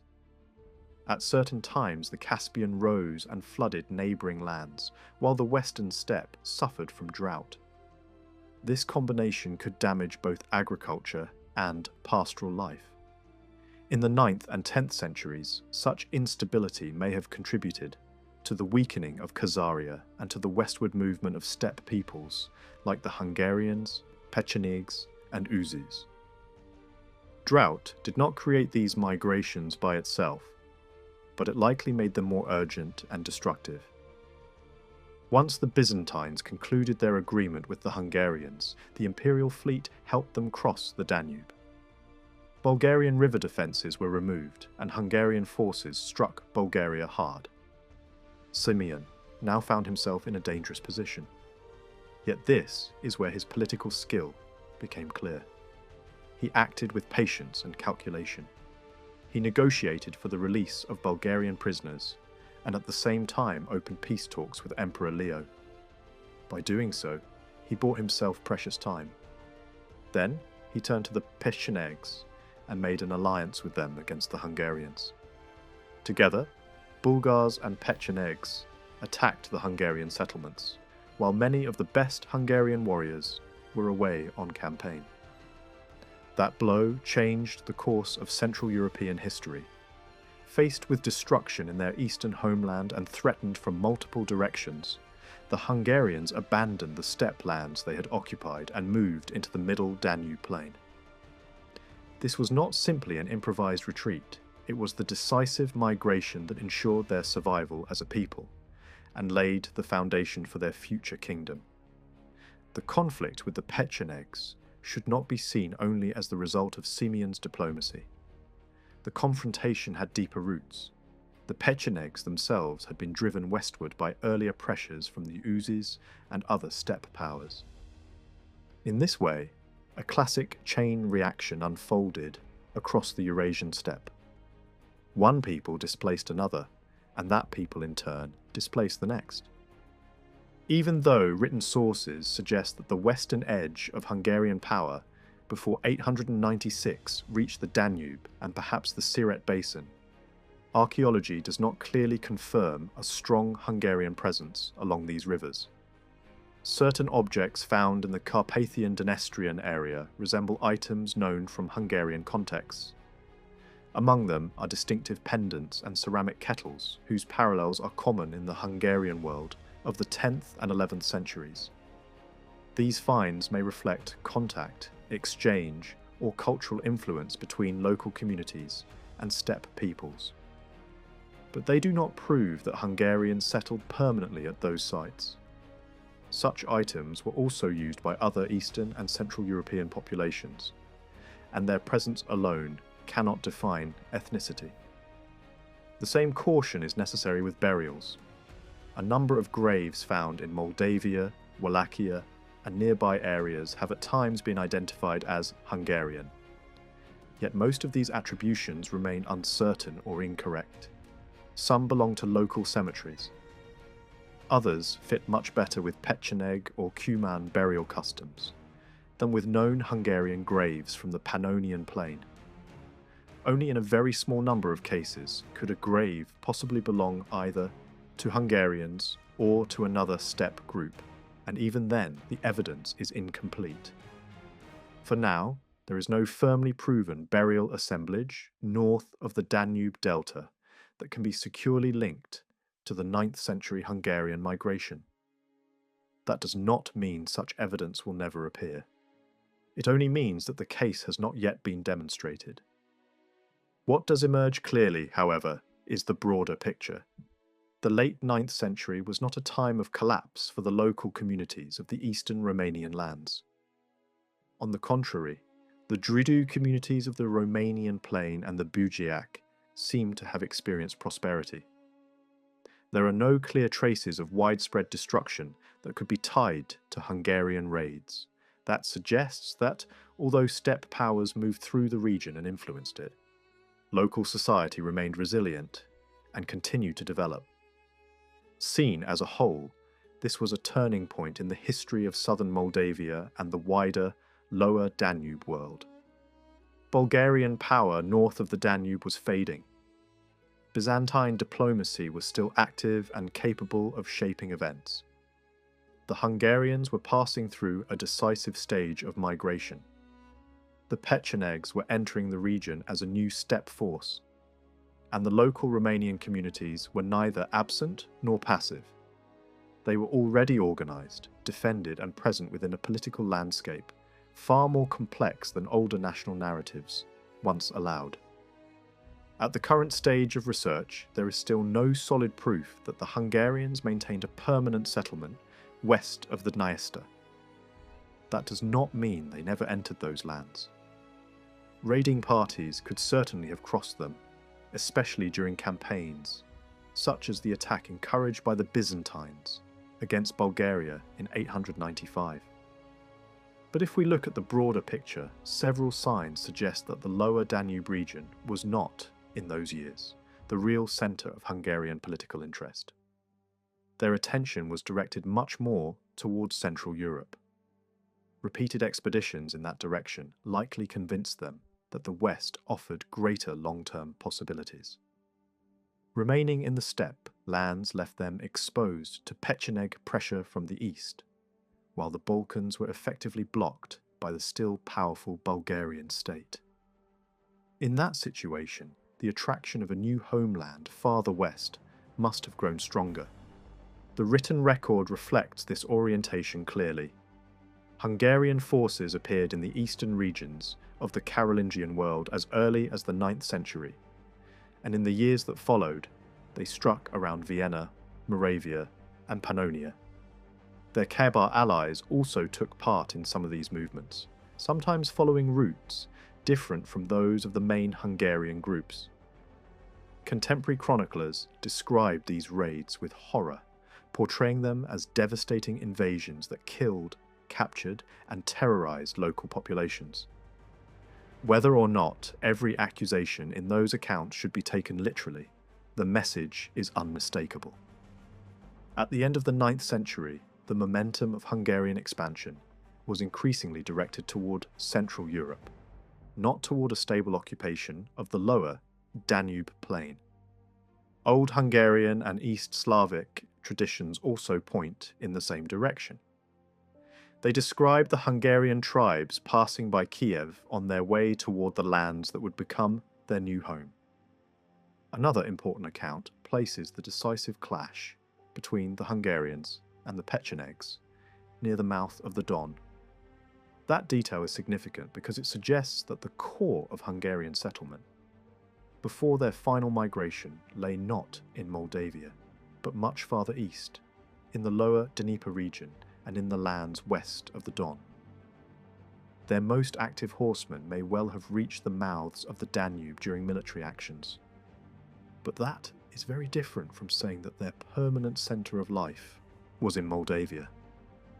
For that reason, the old idea that a part of the Hungarian population remained behind in Moldavia after 896 and later became the ancestors of the Changos has no serious scholarly foundation. Historical and linguistic research points in another direction entirely. The Changos arrived in Moldavia centuries later, crossing from eastern Transylvania over the eastern slopes of the Carpathians. Their settlements were concentrated mainly between the mountains and the Siret, not in the eastern steppe zone that had once belonged to the Hungarian sphere before the move into Pannonia. Their impact on local place names and river names reflects this later and more western pattern of settlement. The route taken by the Hungarians into the Pannonian plain also tells us much. The most likely path was through the Vereki Pass in the northern Carpathians, one of the great corridors linking the East European plain with the middle Danube basin. This was a route used by other major movements as well, including the Mongols centuries later. It was known, practical, and strategically sound. By following it, the Hungarians passed through the territories of the future Galician lands and avoided Moldavia altogether. Neither written evidence nor archaeological material points convincingly to a large Hungarian migration through the eastern Carpathians or through the Danube Iron Gates, despite occasional attempts to argue otherwise. Even the best pass between southern Moldavia and Transylvania, the Oitus route, was difficult enough in the Middle Ages and would have been even less suitable in the late 9th century, especially for a mass migration involving carts, herds, and families. There is one later tradition that seems to place the Hungarians for a time in Transylvania before their entry into Pannonia, but that account is doubtful. It appears to reflect later courtly storytelling more than reliable memory. Earlier traditions do not support it, and the historical evidence suggests that Hungarian penetration into Transylvania happened gradually from west to east, only after the conquest of Pannonia. The same is true of the Seklers, who are often linked in origin with the Kabars. They too seem to have reached eastern Transylvania from the west, not by crossing Moldavia first. This matters because it fits a larger historical pattern. Transylvania was not taken in one sudden leap from the east, but entered step by step as Hungarian rule expanded eastward over time. This whole process becomes especially important because it is in connection with these conflicts in Pannonia and Transylvania that the first written mentions of the Romanians, north of the Danube, appear. Two completely separate sources, one East Slavic and one Hungarian, both state that when the Hungarians arrived they encountered Vlachs and Slavs. These notices have long been the focus of bitter historical controversy, especially among those who denied the continuity of the Romanized population north of the Danube. Some tried to argue that the word used for Vlachs did not refer to Romanians at all, but to Franks, Italians, or some other people. Others claimed that medieval chroniclers had mistakenly projected the realities of their own time back into the 9th and 10th centuries. But such explanations become increasingly hard to sustain when examined closely. Modern study of the great Hungarian narrative source has shown that, although it contains some anachronisms, much of its material rests on genuine traditions and historical realities.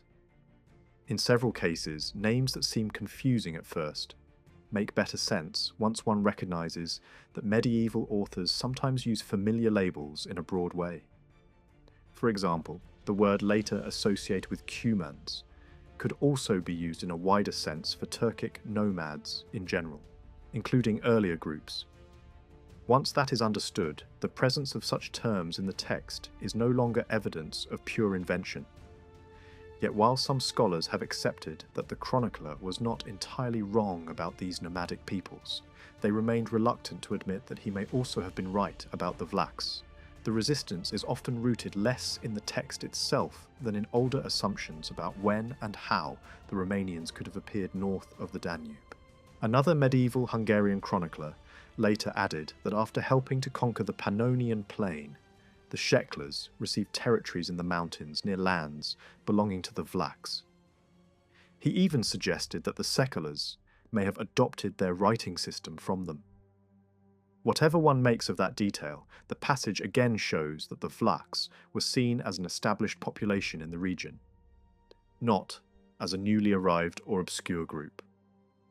Those who reject the continuity of the Romanized population have usually argued that Romanian-speaking groups crossed north of the Danube only much later, perhaps from the 11th century onward, and especially between the 12th and 14th centuries. According to that interpretation, they gradually filtered into the Hungarian kingdom, either directly or by a detour through lands outside the Carpathian Arc. But this theory faces a serious problem. If such a migration on a large scale had really been taking place during the very centuries when Hungarian chroniclers were writing, it is hard to believe that court historians would have ignored it completely. These men lived close to the centres of political information.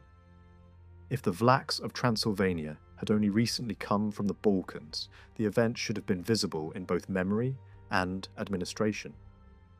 Instead, the sources treat them as an already existing population.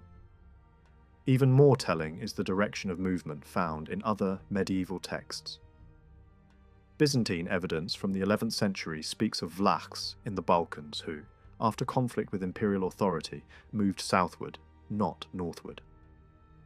A Western author from the beginning of the 14th century also refers to Vlach shepherds moving from Pannonia toward the Balkans after the arrival of the Hungarians. This does not mean that no Romanian-speaking groups ever crossed the Danube from south to north. Such local crossings surely happened, as they always had along a great river frontier. Linguistic evidence also shows continuing contact between Romance-speaking populations on both sides. But these smaller movements are very different from the claim that the entire Romanian element north of the Danube was planted there late by migration. At most, such crossings could have reinforced an already existing population.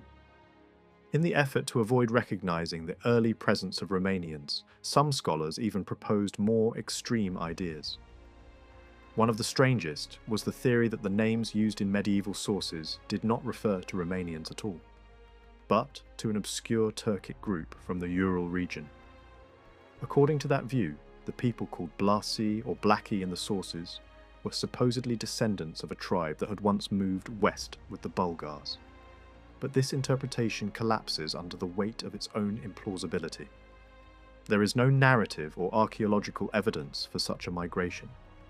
There is no convincing explanation for how such a small group could have preserved its identity for centuries, while living among powerful neighbouring peoples. And there is no way to reconcile that theory with the medieval tradition that explicitly described the Vlachs as connected with the Romans. That last point is crucial. In one important source, the Vlachs in Pannonia are remembered as the shepherds of the Romans. The phrase is extremely revealing. It shows that medieval tradition itself associated them with a Roman origin. No amount of speculation about distant Turkic tribes can explain why such a memory would attach to them if they had really been a small people from the Ural world. The idea is historically and linguistically untenable. It belongs to the long line of imaginative but unsupported theories that tried to remove the Romanians from the early history of the Carpathian Danubian space. There are also a few Eastern references that may preserve early echoes of lands associated with the Vlachs, north of the Danube. One Armenian geographical tradition mentions a country called Balak, near the lands of the Sarmatians and Bulgaria, which would place it somewhere north of the Danube. But this passage appears to be a later insertion into an older work, probably made in the first centuries of the second millennium, rather than in the time of the original author. That means it cannot be used as a secure witness for the 9th century, even though it remains interesting as a sign that Armenian writers knew of such a people or country at a relatively early date. A similar problem appears in Turkic narrative traditions. Some later versions of the Oguz legend include references that historians have linked to Romanians. Yet these passages cannot be pushed back into the 9th century with confidence. The context better fits a later period, especially the time when Cumans entered into lasting contact with the Romanian lands in the late 11th and 12th centuries. Here again, the material is suggestive but not firm enough for the very early date some once wanted. When all of this is brought together, the broader picture becomes much clearer. There is no convincing evidence that the Hungarians established a durable presence west of the Dniester before their move into Pannonia.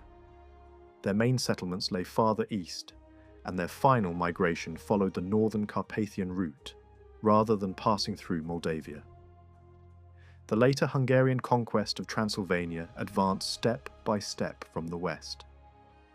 By the time these processes began, local Romanian and Slavic populations were already present in the regions that the newcomers encountered. There are also a few eastern sources that may preserve early references to the Romanians, although they have not attracted as much attention as they deserve. Among them, 2 Arabic writers of the 10th century stand out. One of them listed the peoples living near the Turks and named, among others, the Khazars, the Russians, the Slavs, the Walaj, the Alans, and the Greeks. He also noted that the Walaj and the Alans were fewer in number than the Slavs and the Russians. The exact form of the name is distorted, but many scholars believe it points to the Romanians.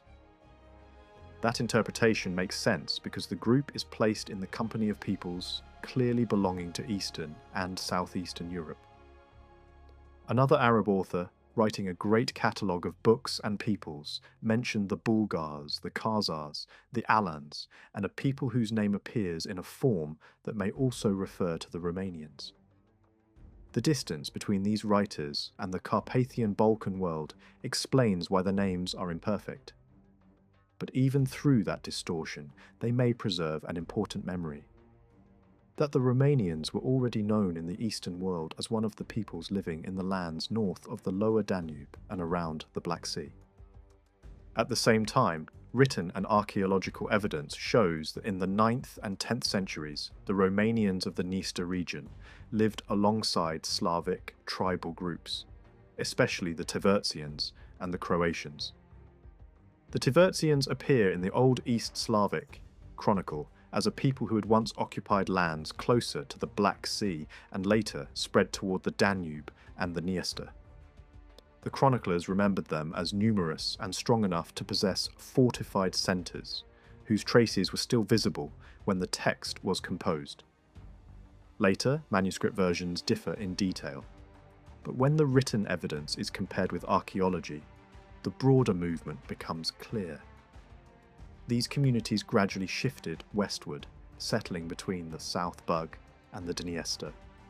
Their world was not empty frontier land. It was organised, defended, and deeply involved in the changing political life of Eastern Europe. The Tivertsians are especially interesting because some medieval writers attach to them a word that has often been understood to mean interpreters or translators. That detail has led many historians to think that they were bilingual. The most convincing explanation is not that they knew Greek, which would make little sense in this context, but that they lived beside another people whose language they had learned. In this case, the most likely neighbours were the Romanians. If so, then this small detail suggests something very important: that there were already Romanian-speaking communities near the middle Dniester, well established enough for their Slavic neighbours to become familiar with their language.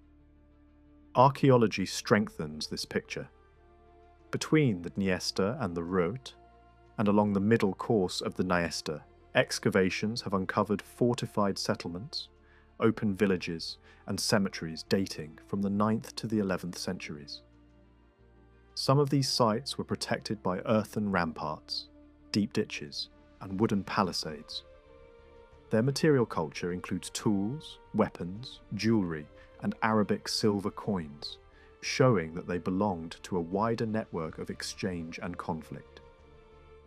The cremation burials found in some of these cemeteries fit well with what is known of the Slavic world in Eastern Europe at the time.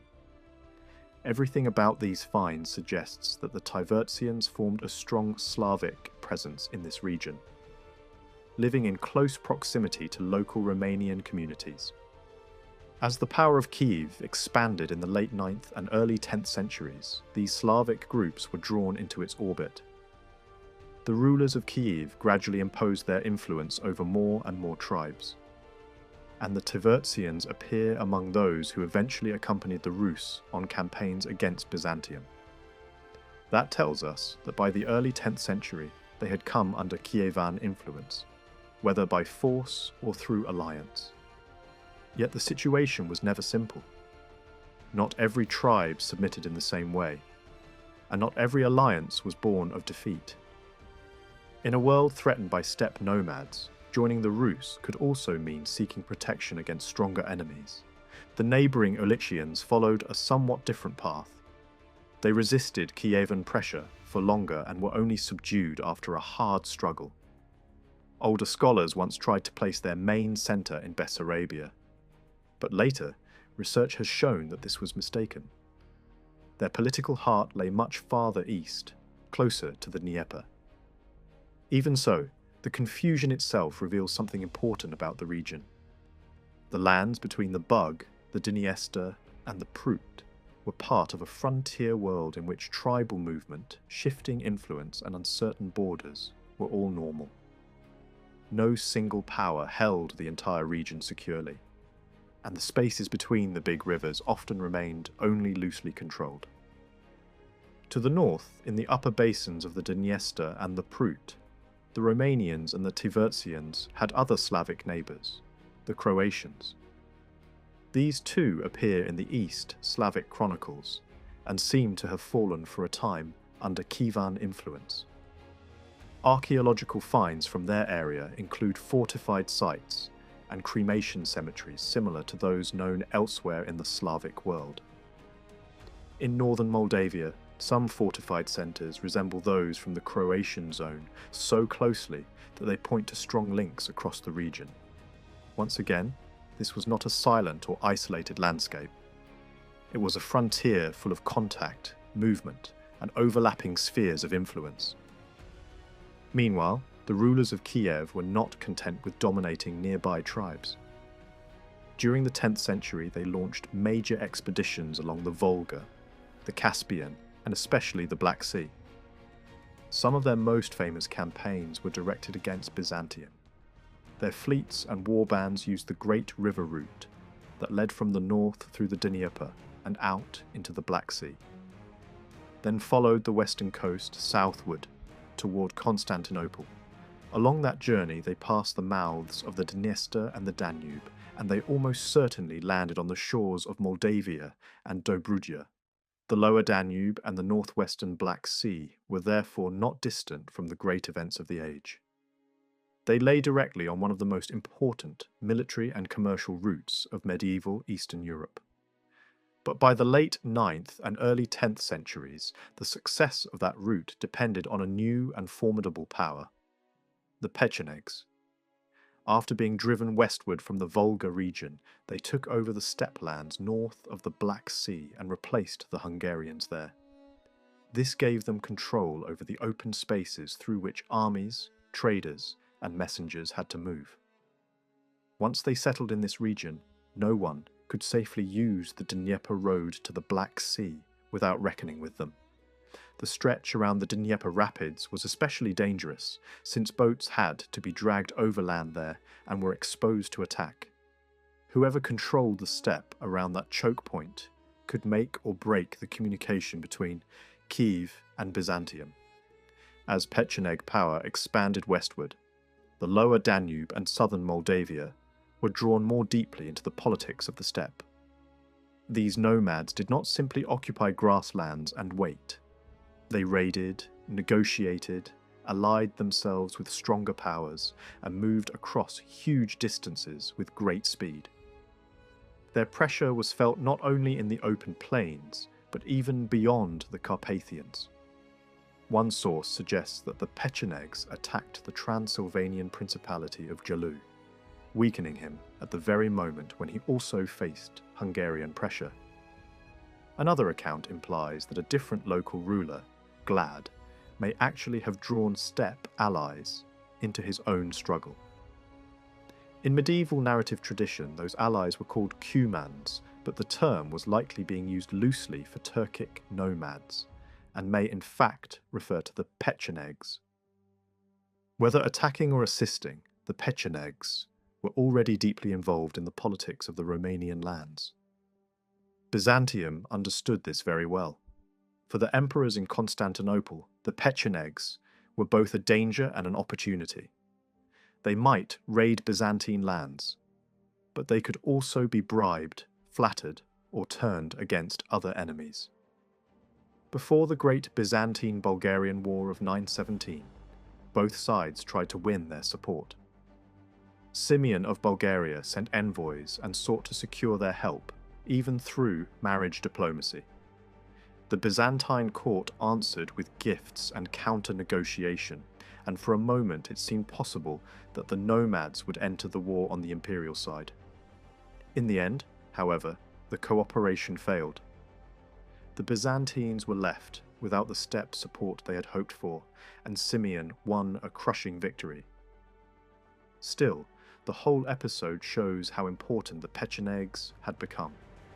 They were no longer an outside threat alone. They were now players whose decisions could affect the balance of power between empires. The Byzantine court did not give up on this strategy. Even after the disaster of 917, it continued to seek alliances with the peoples beyond the Danube and the Black Sea. Hungarians, Alans, Pechenegs, Russians, and other steppe groups were all drawn into the diplomatic calculations of Constantinople. Subsidies, gifts, and promises were used to divide enemies and redirect violence. The empire understood that survival did not depend only on armies. It also depended on controlling relationships across the frontier. In the decades that followed, the Pechenegs continued their movement westward. This gave them easier access to the plain of southern Moldavia and to the Danube crossings. By the mid-10th century, they were already taking part in larger campaigns involving Bulgarians and Hungarians against Byzantium. This is the earliest certain evidence that they had crossed the Danube in force. Once that step had been taken, southern Moldavia became even more clearly part of their zone of movement. The plains there offered an ideal passage, open and broad enough for mounted nomads to cross quickly on their way toward the Balkans. In 944, for example, Igor of Kiev moved through southern Moldavia as he advanced toward Byzantium. His force was not made up of Rus alone. It included Slavic contingents, Varangians, and Pecheneg allies. Their plan was to join naval forces near the mouths of the Danube and continue southward toward Constantinople. Once again, diplomacy intervened. The emperor sent gold and rich gifts, and the campaign was abandoned before it reached the capital. Before turning back, however, Igor urged the Pechenegs to strike at Bulgaria. Whether they did so immediately is uncertain, but what is certain is that the lower Danube corridor had become one of the key roads linking the steppe, Kiev, Bulgaria, and Byzantium. One of the most valuable windows into this world comes from the Byzantine emperor, Constantine Porphyrogenitus. His political handbook for his son contains some of the most precise information preserved from the age about the peoples north of the Black Sea and around the lower Danube. It was written not as a history for its own sake, but as advice for rule. It explains how to handle neighbouring peoples, how to divide enemies, how to buy allies, and how to use one force against another. That makes it especially revealing. It shows a Byzantine Empire that still dreamed in large strategic terms, even at a time when its military strength was no longer what it had once been. Constantinople sought to secure the Black Sea, protect Crimea, maintain trade, and preserve influence through a combination of diplomacy, subsidies, intelligence, and selective intervention. For the history of the Romanian lands, this matters enormously. It means that the lower Danube and the Moldavian frontier were not marginal zones, forgotten by the great powers. They were watched, negotiated over, crossed by armies, and woven into the diplomatic systems of empires and nomads alike. Romanians in this region lived among Tivertsians and Croatians, beside trade routes used by Rus and Varangians, under the shadow of steppe, confederations like the Pechenegs, and within the strategic horizon of Byzantium itself. The peace made between Byzantium and Kievan Rus in the mid-10th century was not simply a diplomatic pause. It was born from fear. Constantinople understood the danger of a larger coalition forming against it, one that might unite the Rus, the Pechenegs, and the Bulgarians. Such an alliance could have placed enormous pressure on the empire from the north. It was likely because of this fear that the Byzantines also tried to approach the Hungarians and turn them against the Pechenegs. But the memory of the disaster the Hungarians had once suffered in the steppe lands was still too fresh. They had no desire to be drawn again into that same struggle, and so Byzantine efforts in that direction failed. The clearest picture of the Pecheneg world north of the lower Danube comes from Byzantine writing. By the middle of the 10th century, the Pechenegs had taken over the lands once occupied by the Hungarians, the broad region between the great rivers of the steppe. In the west, their power reached as far as the Dniester, the Prut, and the Siret. Byzantine descriptions make it plain that their territory stretched from the lands facing the Danube frontier all the way east, toward the Don. Other travellers and geographers from the same century confirm the same reality. They placed the Pechenegs directly north of Bulgaria and north of the Byzantine Empire. Even Byzantine dictionaries from later generations repeated the idea in a striking way, saying that the lands once known as Dacia were now associated with the Pechenegs. That statement did not mean the ancient Dacians had somehow become nomads. It meant that the Pechenegs had imposed political control over territories that had once belonged to the old Dacian world and were still inhabited by Romanized populations. Western observers also became aware of this situation. A Hebrew historical work written in southern Italy noted that Hungarians, Bulgarians, and Pechenegs all lived around the Danube. A Lombard bishop familiar with Byzantine politics described Constantinople as surrounded in the north by fierce peoples such as Hungarians, Pechenegs, Khazars, Rus, and Bulgarians. These remarks show that the Pechenegs were no longer seen as distant tribes, somewhere deep in the steppe. They had become a force directly tied to the lower Danube and to the frontier of the empire itself. By this time, their control had extended across the plain lands of Wallachia and southern Moldavia. Their repeated attacks into the Balkans from the 930s onward prove that they were already established in the lands north of the river well before Byzantine scholars began writing about them in detail. Yet their arrival did not wipe out the settled population. The local communities of the Dridu world continued to exist even after the middle of the 10th century. Archaeology shows this clearly. Settlements of the native agricultural population continued side by side with Pecheneg burials, and in some local villages objects of nomadic origin have been found as well. That means the nomads and the locals did not live in completely separate worlds. There was conflict, certainly, but also contact, tribute, coexistence, and perhaps exchange. The Pechenegs had no real need to destroy all the settled communities of the lower Danube plain. They controlled a huge zone of steppe north of the Black Sea and did not depend entirely on the narrow grasslands between the Bujak and the Baragan. Those western areas were useful for pasture, but they were also dotted with farming communities whose fields would have had to be turned into grazing land if the nomads wanted to replace them completely. That would have required effort and constant supervision. Since the population density in the region was not high, the simpler solution was to dominate the land politically, demand tribute, and move through it when needed. For mounted raiders pushing toward the Balkans or beyond the Carpathians, the local Romanian communities were not an obstacle large enough to justify total destruction. In that sense, the Pechenegs imposed power over the region without erasing the older population that lived there. In the east, however, the Pecheneg advance had harsher effects on some of the Slavic, fortified communities between the Dniester and the Rut.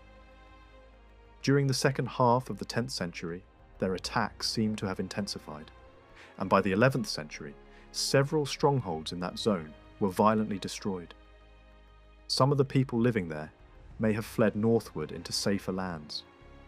These fortified settlements were likely targeted, precisely because they served as centres of resistance. A scattered village was less dangerous to the nomads than a defended hill fort. The destruction of such places reveals how fragile the frontier could become when steppe power pressed hard against it. While all this was unfolding north of the Danube, Byzantium itself was changing. Under the Macedonian dynasty, especially in the later 10th century, the empire entered a period of renewed strength. Trade revived, cities recovered, the army and navy became more effective, and imperial confidence returned. Strong rulers and brilliant generals transformed the empire from a defensive state into an offensive one. Emperors such as Nicephorus Phocas and John Tzimiskes pushed eastward against the Arab world and also turned attention once again to the Balkans. At the same time, Bulgaria, under the long reign of Peter, was weakening. This shift in power gave Byzantium new opportunities at the lower Danube. When conflict with Bulgaria broke out again, the Byzantines made a fateful choice. Hoping to weaken Bulgaria without overcommitting their own forces, they invited Sviatoslav of Kiev into the struggle. At first, this may have seemed like a clever use of frontier politics, the old Byzantine method of turning one barbarian power against another. But it quickly became clear that Sviatoslav had his own ambitions. After crossing the Danube and defeating the Bulgarians, he no longer behaved like a useful ally. He began acting as a conqueror in his own right. His campaigns were interrupted when the Pechenegs attacked Kiev, perhaps encouraged by Byzantine diplomacy. After dealing with that danger, he returned south again, convinced that the lower Danube offered him a richer and more promising centre of power. His ambitions, however, were ultimately broken by the Byzantines. John Tzimiskes led a remarkable campaign, one of the great military achievements of the empire. Byzantine forces retook fortress after fortress, and finally trapped Sviatoslav at Dristra. After a long siege by land and river, the prince was forced to abandon his claims south of the Danube. The result was historic. For the first time in roughly 3 centuries, Byzantine authority returned to this northern frontier zone in a serious and organised way. On his way home, Sviatoslav was ambushed and killed by the Pechenegs near the Dnieper rapids. Their shifting behaviour toward Kiev, sometimes friendly, sometimes hostile, depended entirely on what advantage they could gain at the moment. This Byzantine victory also mattered greatly for the lands north of the Danube. Once the empire reappeared on the southern bank in strength, the Romanian communities across the river gained a direct and powerful neighbour. That opened new possibilities for trade, religious influence, and political contact with the Balkans. Greek sources even mention that some fortresses north of the river sent envoys to the emperor and asked for his protection. Whether all of these can be identified securely is uncertain, but the report itself is telling. It shows that the peoples north of the Danube were not passive spectators. They were watching events closely and were willing to negotiate with the empire when it suited their interests.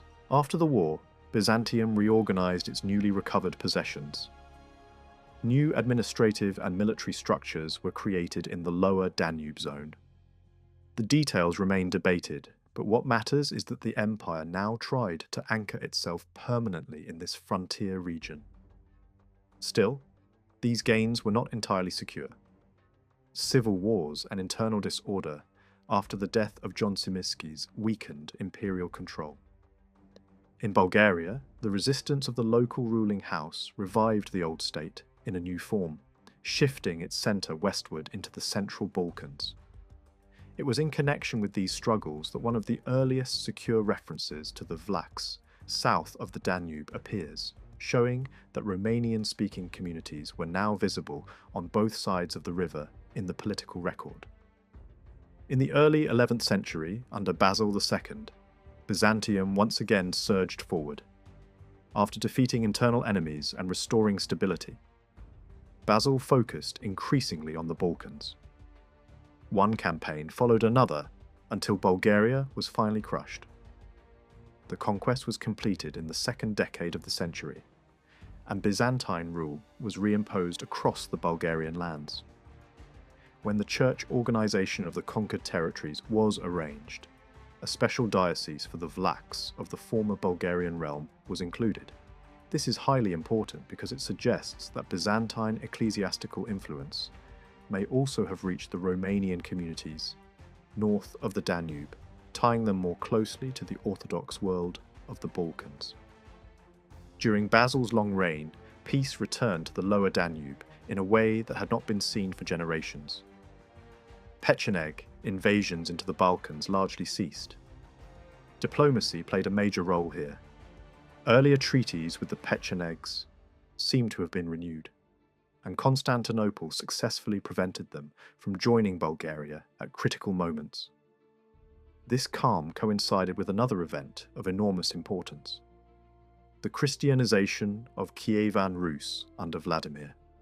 In the years that followed, Christianity spread more widely among the Eastern Slavs, and burial customs in some regions began to change accordingly. Not long after, the Hungarians also entered the Christian world, though in the Latin Rite rather than the Byzantine one. This meant that the Romanian communities, long surrounded by pagan nomads and mixed frontier societies, now found themselves between increasingly Christian neighbours. Their earlier confessional isolation was beginning to disappear. This new religious landscape had lasting consequences. Old Church Slavonic became the sacred and administrative language of much of the Carpathian Danubian world. It was adopted not only by Slavic states, but also later by the church and chancery of the Romanian principalities. This decision would shape Romanian political and ecclesiastical culture for centuries. It is one of the clearest examples of how the great transformations of the 10th and 11th centuries changed not just borders and alliances, but the deeper structure of cultural life. Even during this relative peace, however, the Pechenegs remained active elsewhere. They involved themselves in Rus politics, attacked when opportunities arose, and entered alliances with powers such as Poland against Kiev. In this context, both Pechenegs and Romanians appear in the struggles that followed the death of Vladimir. One Scandinavian saga, drawing on memories preserved by northern mercenaries who had served in the Rus lands, tells of a prince gathering an army of Turks, Wallachians, and other dangerous peoples. The Turks, in this case, were almost certainly Pechenegs. The Wallachians were Romanians living east of the Carpathians. This is an extraordinarily important glimpse into the role of the Romanian population in regional politics. It shows that they could be recruited into military struggles beyond their immediate homeland, not because they were subjects of Kiev, but because frontier warfare often depended on payment, alliance, and local opportunity. The name used in the saga for these Wallachians matches closely other Scandinavian references to the same people. Similar names appear in a runic inscription and in other Nordic writings that speak of the land of the Vlachs. Some later scholars tried to explain these words away by linking them to Cumans or other Turkic peoples. But such interpretations do not fit the chronology or the context. These Scandinavian forms clearly refer to the same people known elsewhere in Byzantine, Latin, and Slavic sources as Vlachs. In other words, even the northern literature preserves traces of the Romanian presence both in the Balkans and in the lands east of the Carpathians. By the second quarter of the 11th century, the pressure at the lower Danube increased again. Pecheneg raids into the Balkans became more frequent and more destructive. They struck Moesia, Thrace, Macedonia, and even threatened Kiev itself. Their growing offensive power was closely tied to a new shift in the steppe. The Uzes were pressing westward, and behind them another force was beginning to emerge: the Cumans. Steppe politics once again produced a chain reaction. As one nomadic people moved, another was pushed closer to the Danube. By this time, Byzantium was also weakening. After Basil's death, the throne passed to rulers who lacked his energy and military ability.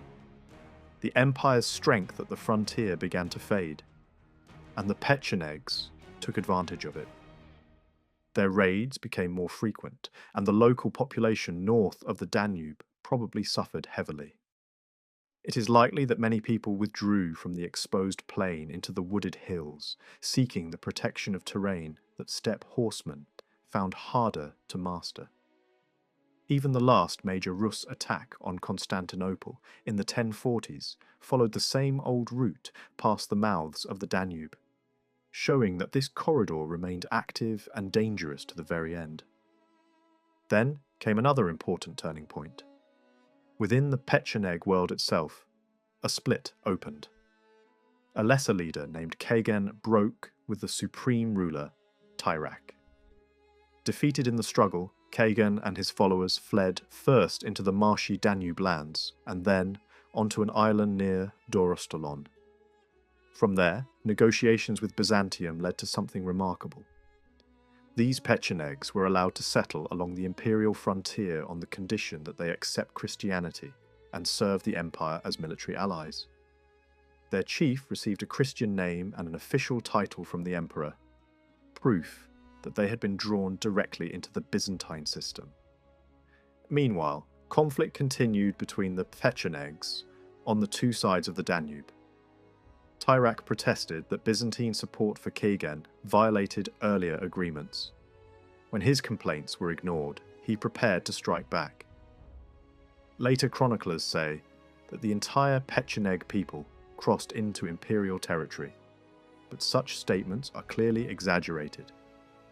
Even so, they reflect a reality that cannot be missed. The lower Danube had become the meeting point not only of empires and local societies, but of rival branches of the same nomadic people. The Great Crossing led by Tyrak was not simply a raid or a temporary military movement, it was a desperate migration. Pressed hard by the advance of the Uzes, the Pechenegs could no longer hold their ground north of the lower Danube. The frozen river, which in other seasons stood as a barrier, now became their road into the Byzantine world.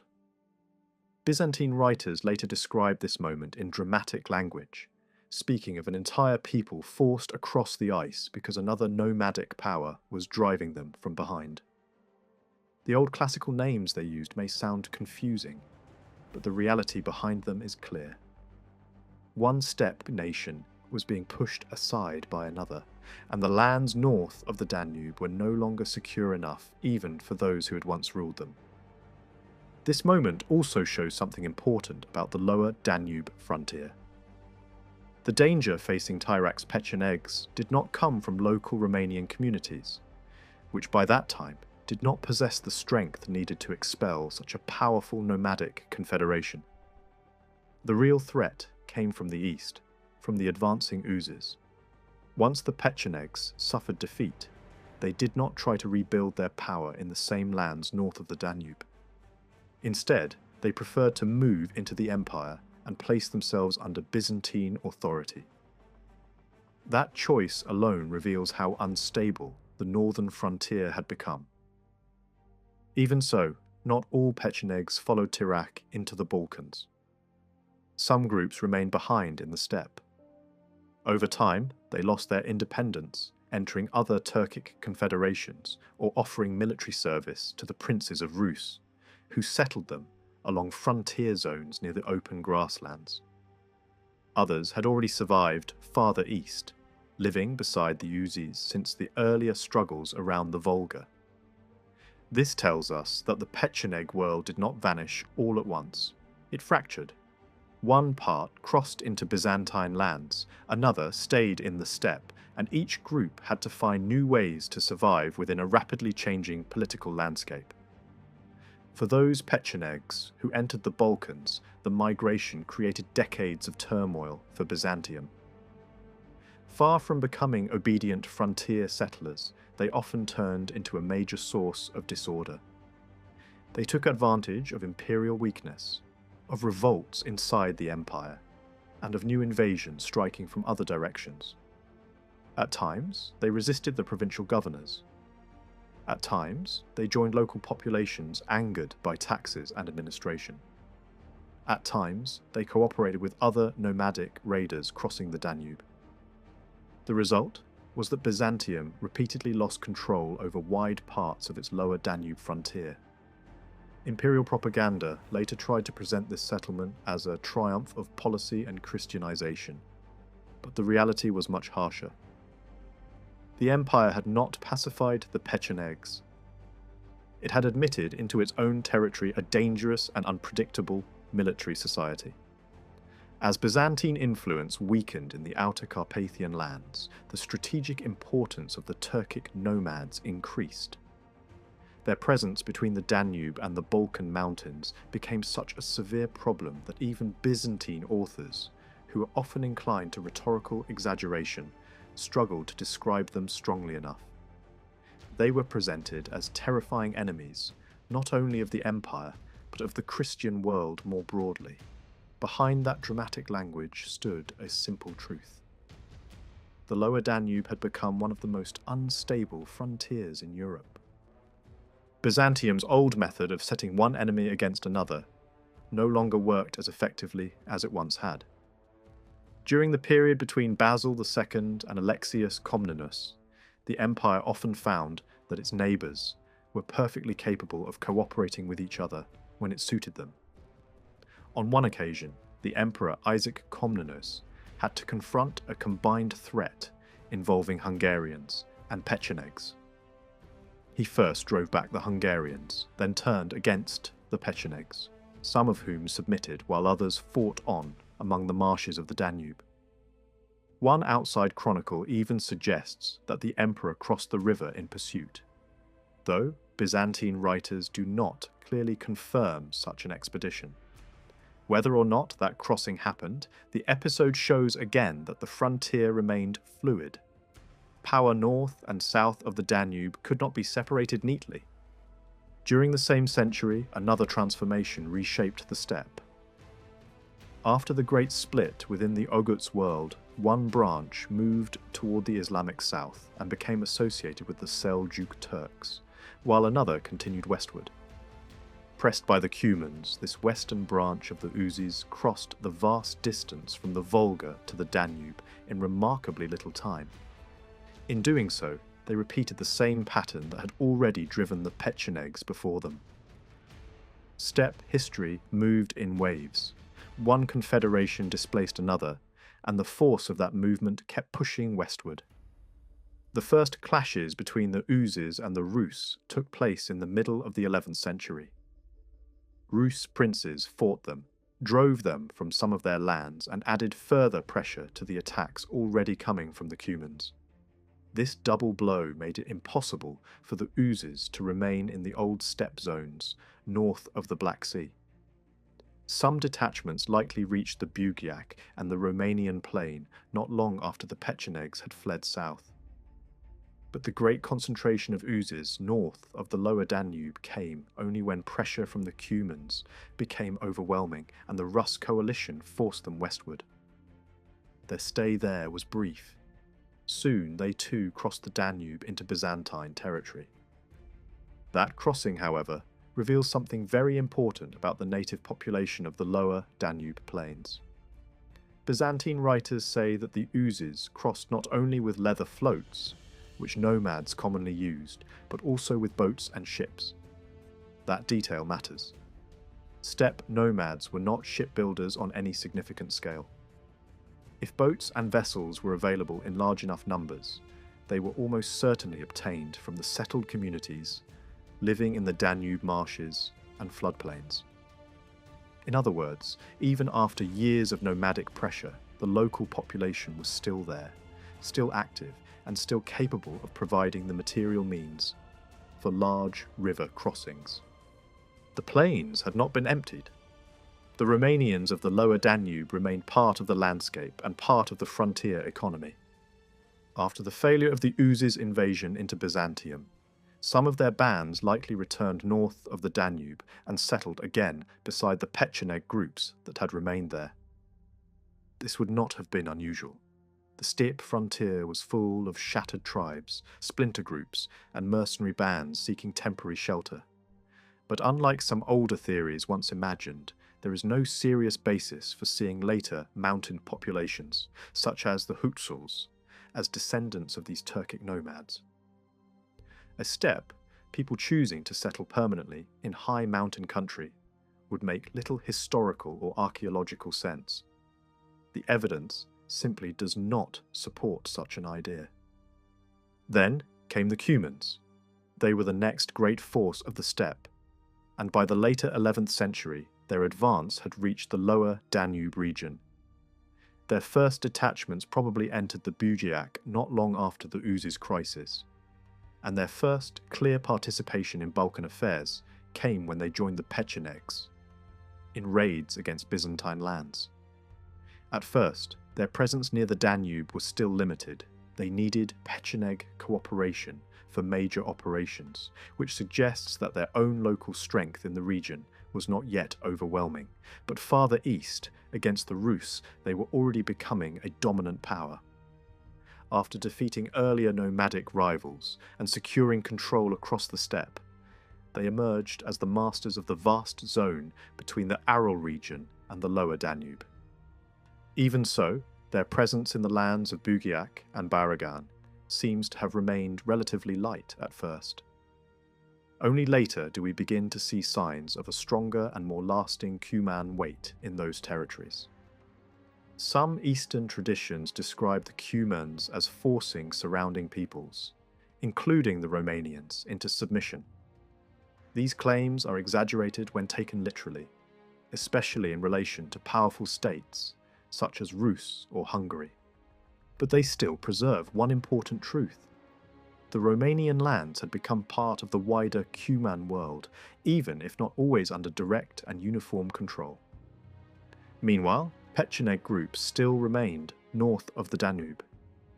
In the late 11th century, one of their large raids struck through the Carpathians into Transylvania and Hungary. Medieval sources later disagreed about whether the attackers were Pechenegs or Cumans, but modern analysis strongly favours the Pechenegs. The confusion itself is understandable. By that time, the Cuman vanguard had already reached the Carpathian frontier, and medieval authors often used nomadic ethnic names loosely. What matters is that the lower Danube plains still served as a launching ground for mounted invasions across the mountain passes. As Byzantium declined after the catastrophe at Manzikert, and after the loss of its last Italian possessions, its ability to control the Danube frontier weakened even more. In Peristrian, the mixed population of the lower Danube towns and countryside joined forces with Pecheneg groups already living there or newly arrived from the north. Together, they sought autonomy from Byzantine rule. The local leaders who emerged at this moment have been the subject of endless debate, especially over their ethnicity. But one thing is increasingly clear. The Vlachs, meaning the Romanians of the Danube region, played a real part in this movement. A Syriac chronicler writing later also lists the Vlachs among the peoples who caused serious trouble to Emperor Alexius. That is a valuable sign that the Romanians were not simply passive villagers caught between nomads and empires. They were actors within the frontier struggle. The Pechenegs north of the Danube also reinforced this anti-Byzantine world in Peristrian. They crossed into the Balkans again in the 1080s, fleeing renewed Cuman pressure. This is another sign that the lands north of the river still contained Pecheneg groups, even after the Great Migration into the empire. The Cumans, hoping to extend their power to the Danube line, threatened them there just as they had threatened other steppe peoples before. Byzantine weakness allowed all of these tensions to erupt at once. Cumans, Pechenegs, dissident frontier rulers, and even Hungarian claimants all became entangled in raids and campaigns south of the Danube. Yet this same chaos also created the conditions for one of Byzantium's last major triumphs. The alliance between Pechenegs and Cumans was never stable. They quarrelled over plunder and over leadership. Emperor Alexius understood how to exploit that division. In 1091, with crucial Cuman support, he won a decisive victory over the Pechenegs at Labunian. That battle destroyed Pecheneg power in the Balkans and restored Byzantine authority on the Danube frontier. It was one of the last great recoveries of the empire as a major European power. The defeat also sent a warning to the Cumans. Though they had helped destroy the Pechenegs, they quickly withdrew north of the Danube after the campaign. Still, the lower Danube was not pacified for long. Within weeks, Cuman raiders were again moving into the Balkans. Their operations remained fluid, fast, and opportunistic. At this stage, however, the strongest Cuman centres still lay farther east, especially in the Dnieper basin. Their most famous leaders were better known for campaigns against Rus than for permanent control near the Danube. This suggests that the Cumans of the Danube frontier were still relatively limited in number and depended on support from the broader confederation behind them. Soon after returning from the Balkans, Cuman forces launched another raid across the Carpathians into Transylvania and Hungary. Their route most likely ran through southern Moldavia, which by now had become the natural highway for such steppe offensives. From central Transylvania, they spread westward, carrying off booty and captives until the Hungarian king struck back and defeated them. Once again, southern Moldavia appears not as a quiet borderland, but as one of the main corridors through which the great military movements of the age passed. After years of attacking Byzantium and Hungary, the Cumans shifted their attention once more toward the middle Dnieper and the lands of Rus. Drought in the steppe may have played a role in this renewed aggression, as environmental stress so often did in nomadic history. But the larger pattern remained the same. The lower Danube, the Bugiak, and the plains of Wallachia and southern Moldavia were repeatedly drawn into the chain reaction of steppe politics. Pechenegs, Uzes, and Cumans did not move randomly. They followed pressure, opportunity, and survival, and every time they moved, the Romanian lands at the western end of the steppe felt the consequences. Even while the Cumans were deeply involved in wars across the lands of southern Rus, they still responded when a pretender claiming to be a son of Romanus Diogenes asked for their military support in the mid-1090s. That detail alone shows how wide their influence had become. The appeal seems to have reached them near Cherson, and one of the leaders connected with the campaign was Tugorkan, a figure well known from the larger Cuman world of the North Pontic steppe. This makes it very likely that the forces that moved into the Balkans came from the great Cuman sphere north of the Black Sea, not from some small isolated frontier band. Their invasion at first went remarkably well. They entered Peristrion with little difficulty. helped in no small part by the fact that Emperor Alexius was still unpopular in the early years of his rule. Local support mattered here. Vlach communities in the Balkans appear to have guided the Cumans through the mountain passes, and some fortresses seem to have opened their gates to them. That is a striking sign of how deeply resentment against Byzantine authority had grown in parts of the region. This hostility of the Balkan Vlachs was not a passing detail. It helps explain why the political life of the region would remain unstable throughout the 12th century, and why later uprisings could take root so effectively. Several medieval writers noticed that the Vlachs were often unfriendly to imperial officials and rule from Constantinople. In this case, their cooperation with the Cumans reveals a frontier society willing to use outside military force in order to weaken the empire. The Cumans pushed as far as Anchialos and Adrianople, which shows how dangerous the invasion had become. But the campaign eventually lost its momentum.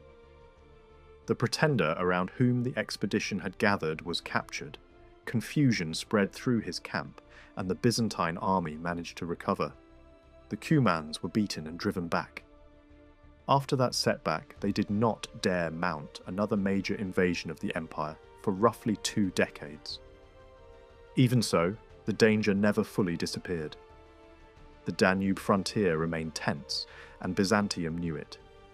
When the crusading armies began to cross imperial lands, the emperors paid special attention to the northern border. Imperial policy relied not only on military strength, but also on gifts, titles, and diplomacy. The empire tried to calm the restless powers beyond the frontier by giving honours and rewards to those it could not safely confront at once. In this context, the peoples being managed most carefully were very likely the Cumans and the Hungarians. Byzantium also recruited steppe auxiliaries for frontier service. During the passage of the Crusaders at the end of the 11th century, Cuman and Pecheneg troops, and perhaps even Uzis as well, were present near the Danube as part of the wider imperial defence system. This shows once again how flexible Byzantine frontier policy could be. Nomads who raided the empire in one year might serve it in the next. At the same time, the Cumans remained deeply entangled in the politics of the lands north of the lower Danube. In the late 11th century, they are found assisting princes in the southwestern Rus lands against the Hungarian king. On that occasion, their intervention was devastating. The Hungarian army was destroyed, and its survivors fled back through the northern Carpathian passes. A few years later, another Cuman raid into Volhynia was repelled, and the defeated nomads then withdrew toward the Danube frontier. That small detail is important because it suggests that at least some Cuman groups were already based close to the lower Danube, not merely passing through from the distant steppe. By the early 12th century, the western edge of the Cuman world was firmly pressing against the Romanian plain and the lands around the mouths of the Danube. This became even clearer during the invasion of 1114.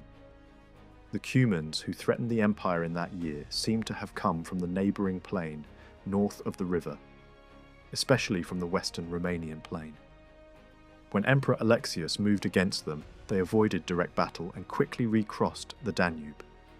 The Byzantines pursued them for days, which suggests both that the crossing points were known and that the empire was maintaining close watch over the frontier. The military response also shows that Byzantine control of the Danube line was still effective under the Comnenian rulers. Before the invasion could fully develop, Alexius had enough warning to move troops into the right positions and prepare the defence of the northern Balkans. So while the Cumans were dangerous, they were not yet in a position to dominate the lower Danube frontier without resistance. During the later years of Alexius, Byzantium again became the strongest political force in the region nearest the steppe lands. Yet this renewed strength did not mean the frontier was secure in every direction. The empire still faced pressure from the Rus princes, from Hungary, and from the Cumans themselves.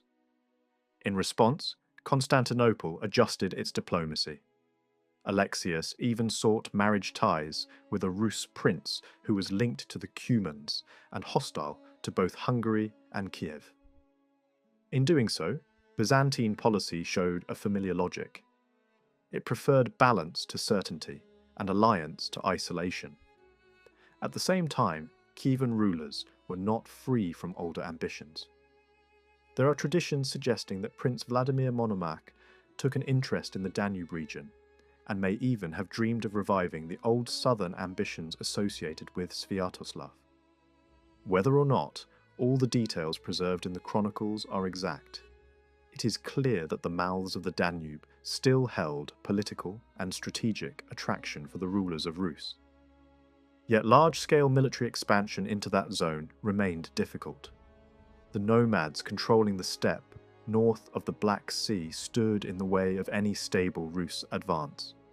Trade, however, was another matter. Archaeological finds from Byzantine towns in Dobruja show the presence of goods from Rus in the 12th and 13th centuries. That points to growing commercial connections, even where conquest remained unrealistic. Once again, the lower Danube appears not only as a battlefield, but also as a corridor of exchange linking river worlds, steppe worlds, and imperial markets. Peace along the frontier did not last forever. In the early 1120s, another large nomadic army crossed into the Balkans. Byzantine and Syriac writers disagree on whether these invaders should be called Pechenegs or Cumans, but the campaign almost certainly involved a mixed nomadic force. Some eastern tribes had recently been driven from Rus by Vladimir Monomakh, and it is very likely that part of this displaced population moved toward the Danube. The Berendei found refuge first in Hungary and later returned eastward, while Pechenegs and Uzis probably turned toward the Balkans with their families and wagons. Cuman groups near the lower Danube may have joined them as well. What matters is that this was not just a raid by a compact tribal host. It was a wider migration movement, the kind of armed displacement so typical of steppe history. Byzantine sources describe several tribal units, under separate leaders taking part in this incursion. Even if Cumans were involved, the leading role seems to have belonged to the Pechenegs, which is why the Byzantine victory over the invaders was later celebrated as a triumph specifically over them. This was effectively the last major Pecheneg challenge to the empire. After this defeat, they ceased to be a serious independent force in Balkan politics and gradually disappear from the record, except for occasional mentions during the Crusading Age and in frontier warfare. For a quarter of a century after that, the lower Danube was spared the kind of large-scale nomadic invasion that had so often devastated it before. Under John Comnenus, the frontier was kept under control, whether by force, diplomacy, or subsidies. During these decades of relative calm, Moldavia and the lands north of the lower Danube no longer served as the main launching ground for repeated attacks into the Balkans. Byzantine policy toward the Cumans seems to have aimed above all at keeping them quiet while the empire dealt with other enemies, especially the Seljuk Turks, the Normans, and the Hungarians. At the same time, the Cumans were also being held in check by pressure from Rus. Vladimir Monomakh's campaigns into the steppe created serious difficulties for them and may even have encouraged one important Cuman group to leave for Georgia, where they entered the service of King David the Builder. This is another reminder that the lower Danube frontier was shaped not only by local events, but by forces and decisions stretching from the Caucasus to the Carpathians. After Monomakh's death, however, the Cumans became more active again. They re-entered the politics of Rus and even attacked Poland. Under Manuel Comnenus, the Byzantine presence beyond the frontier was once again strongly felt, but Manuel's ambitions were broad and exhausting. He wanted to project imperial power across seas and frontiers, and that meant constant campaigning. Relations with the Cumans became tenser. In 1148, they crossed the Danube and began to plunder. Yet when Manuel came against them, they withdrew quickly, suggesting that they still did not wish to test their strength directly against the full imperial army. Some Byzantine accounts place the fighting in a zone whose name has caused much debate, possibly somewhere in the lower Danube plain. One nomadic leader mentioned in connection with these events bore the Christian name Lazarus, which may point to the involvement of a local Romanian ruler, cooperating with the steppe forces. If that is correct, then we again see how local powers in the frontier region could align themselves with nomadic armies when it suited their interests. A few years later, while Manuel was tied down by larger imperial concerns, the Cumans struck again. They ravaged fortresses along the Danube and defeated troops sent against them. The imperial response was extraordinary. Rather than merely defending the frontier, Manuel sent an expedition toward the Sea of Azov, attempting to strike at the nomads closer to their own base. The result is unclear, and that very uncertainty suggests the campaign achieved little. Still, it shows how seriously Byzantium took the Cuman problem. Another invasion followed not long after. Even if the nomads again withdrew quickly before a major battle, the repeated attacks of that decade make one thing plain. Cuman strength north of the Danube was growing steadily. By the middle of the 12th century, observers in Central Europe already described the lands east and southeast of Hungary as a huge zone belonging to Pechenegs and Cumans, rich in hunting grounds but poor in agriculture. The wording may preserve some older memory alongside contemporary reality, but it reflects a real frontier world in which older Pecheneg remnants likely still survived under broader Cuman dominance. After the last of these repeated raids, however, the Cumans no longer crossed the Danube in force for some time. That suggests some kind of accommodation may have been reached between Manuel and the steppe powers. There are hints that relations improved enough for Byzantium to think of the Cumans not only as enemies, but as useful diplomatic partners. One Western chronicle even claims that Manuel warned the rulers of Turkey, Babylon, Persia, and Cumania about the possible ambitions of Frederick Barbarossa. Whether or not the threat described there was realistic matters less than what the report implies. It shows that the Cumans were being treated as rulers of a recognized and significant political space. They were no longer merely raiders from the margins. They had become a major force whose friendship or hostility had to be weighed in imperial strategy. By the middle of the 12th century, the lands beyond the Carpathians were being shaken not only by Cuman horsemen, but also by the ambitions of exiled princes and imperial rebels. Southern Moldavia had become a refuge, a corridor, and a political stage where men driven out of power tried to rebuild their fortunes. Two such figures stand out sharply. One was Ivan Rostislavich, known as the Berladnik, a restless claimant to power in Galicia. The other was Andronicus Comnenus, a brilliant and dangerous member of the Byzantine imperial family, always moving between favour and conspiracy. Both were men of noble birth. Both were bold, unpredictable, and ambitious, and both were drawn into the Romanian lands east of the Carpathians at moments when fortune turned against them. Ivan Rostislavich first appeared near the Danube in the 1140s after failing to seize Galicia. Like so many displaced princes of the age, he drifted from one court to another, hoping that shifting alliances might yet restore him. He passed through Kiev and other princely centres, becoming part of the violent politics that gripped Rus after the death of Vladimir Monomakh. Then, in the late 1150s, he returned to the lands north of the lower Danube, where he began preparing a new attempt against the Galician ruler Yaroslav Osmomysl. His forces were not insignificant.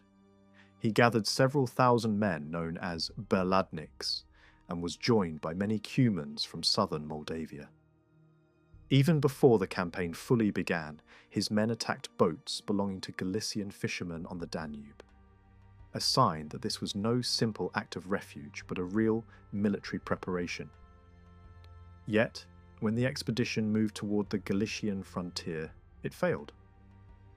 Ivan did not have the strength to overthrow his rival. His following broke apart, and he fled once more. What matters most in this episode is the setting. Ivan chose the lower Danube and southern Moldavia as a place from which to rebuild power. That tells us a great deal about the region. It was not an empty no-man's land. It was a space where political exiles could gather men, negotiate with nomads, and prepare armed ventures. It stood close enough to Galicia to matter, yet far enough away to offer temporary safety. It was also a land in which local power structures and steppe alliances could be used by skilled adventurers. Ivan's story did not end there. Soon after, he appeared farther east, near the Dnieper estuary, still active, still moving, still searching for a new chance. In the end, he fled into Byzantine territory and died at Thessaloniki, likely eliminated in a way that suited Byzantine diplomacy. His death may have been intended to please the ruler of Galicia at a time when relations between Byzantium and Hungary were tense. In that sense, even his final refuge became part of a larger diplomatic game. A few years later, another exile entered the same broad frontier world. This time, it was Andronicus Comnenus, one of the most remarkable and dangerous aristocrats of the Byzantine age. He had escaped imprisonment and was trying to build support against Emperor Manuel. On his way toward Galicia, he was caught by Romanians in Moldavia.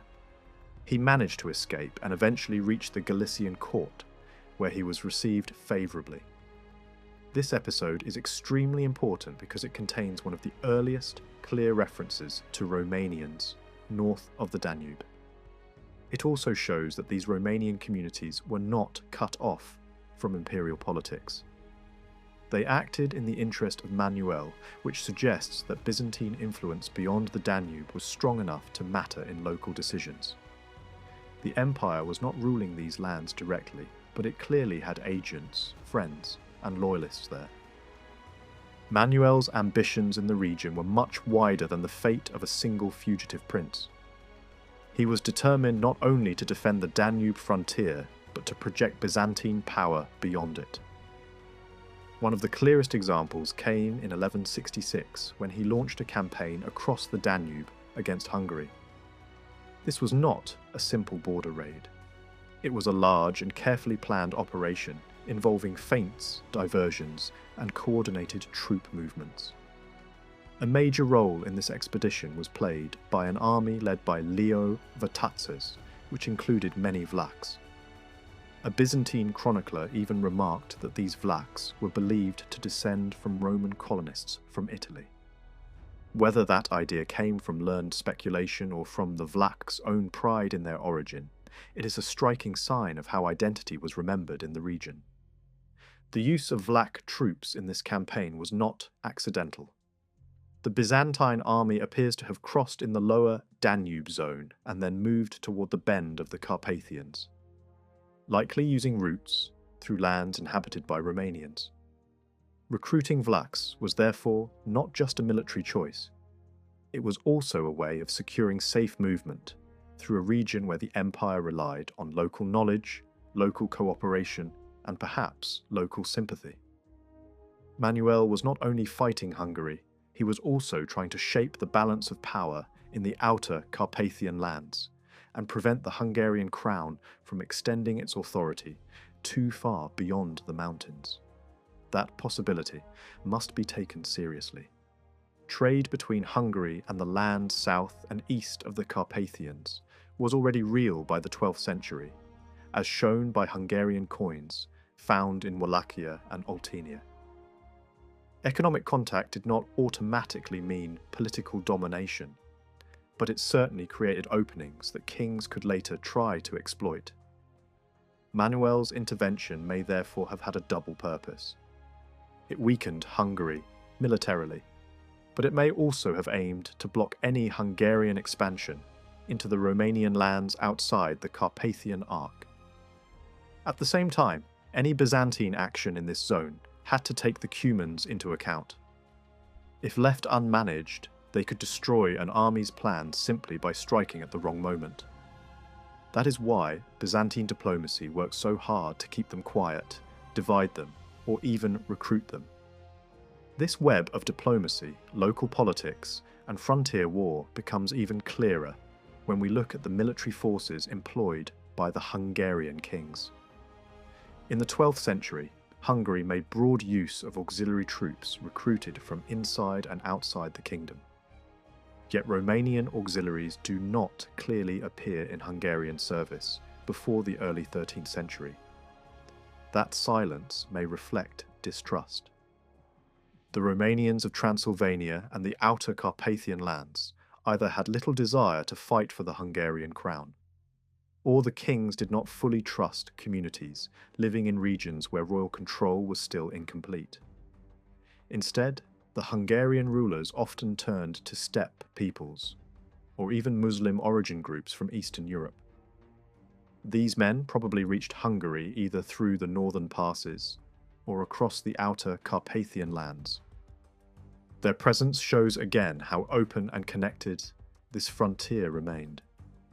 As for Moldavia itself, some historians once claimed that it had fallen under Galician rule in the 12th century. That idea rested mainly on a supposed charter associated with Ivan Rostislavich, and on a poetic passage praising the Galician ruler Iaroslav Osmomysl. But neither argument stands up well. The charter in question has long been shown to be a forgery. The poem, meanwhile, is full of heroic exaggeration and was clearly designed to glorify its prince. It speaks in the language of epic praise, not in the language of precise political geography. Even more importantly, the authenticity of the poem itself has been strongly challenged by major modern scholars, so it cannot be treated as reliable proof that Galicia ruled all the way to the Danube. Archaeology points in the same direction. The presence of objects from Rus in Moldavia shows trade and religious contact, not conquest. If the Galician princes had truly controlled southern Moldavia, it would be hard to explain why Ivan Rostislavich repeatedly fled there for safety when he was in conflict with them. A man does not normally seek refuge in the territory of the ruler he is trying to overthrow. Southern Moldavia was therefore not a Galician province, nor was it a Byzantine province. It was a frontier world inhabited above all by local Romanians and dominated politically, to a large extent, by steppe nomads, especially the Cumans. This is why the old image of the lower Danube as an empty refuge for any wandering prince is also misleading. Some historians imagine that men like the Berladniks, the Brodniks, and other loosely defined groups made southern Moldavia into a kind of lawless political refuge. But archaeology does not support the idea of a population directly transplanted from Rus into this region.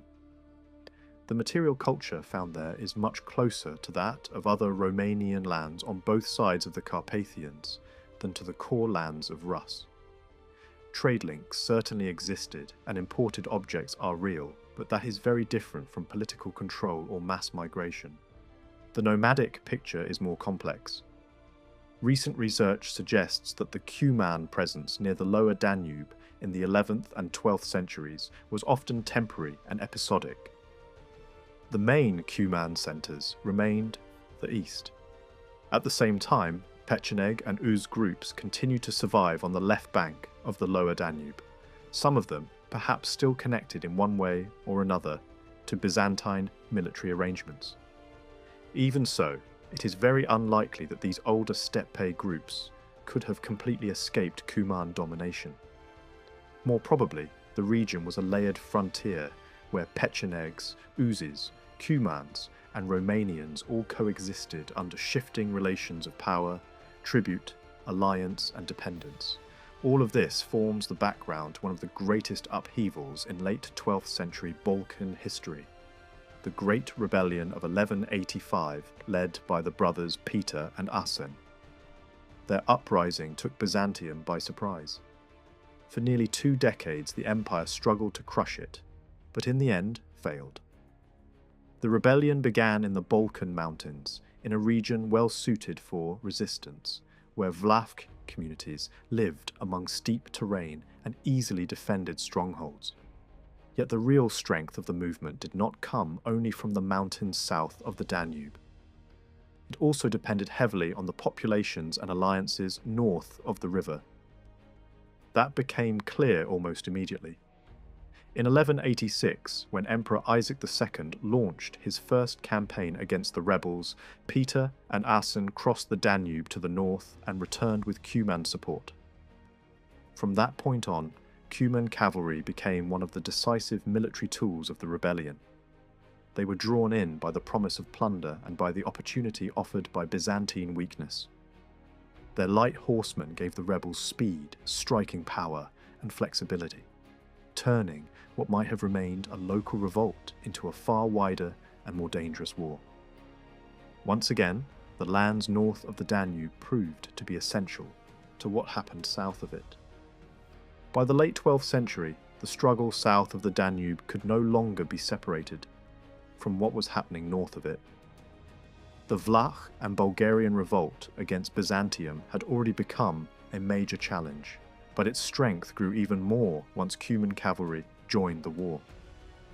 These mounted warriors first fought beside the rebels against the Byzantines, and later they would also appear in the fighting against the Latin Empire. Even after Byzantine political influence weakened in the Romanian plain, the empire did not disappear completely from the region. Byzantine coins continued to circulate there, and some were buried in hoards during times of unrest, a silent sign that trade, payment, and political tension were still deeply connected. Most historians have assumed that the Cumans who supported the Asen brothers came mainly from the lands immediately north of the lower Danube. But the evidence points to a wider reality. A major chronicle from the Galician and Volhynian lands suggests that the Cumans helping the revolt were not only local groups from the Danube frontier, but also forces drawn from the Dnieper region. In the late 1180s, while the rebellion was unfolding in the Balkans, Rus forces attacked Cuman camps beyond the Dnieper and found them weakly defended because many of the Cuman warriors had already gone toward the Danube. A few years later, the same chronicle again notes that Cumans from the Dnieper zone moved toward the lower Danube, creating another opening for their enemies to strike their abandoned settlements. This is a powerful detail.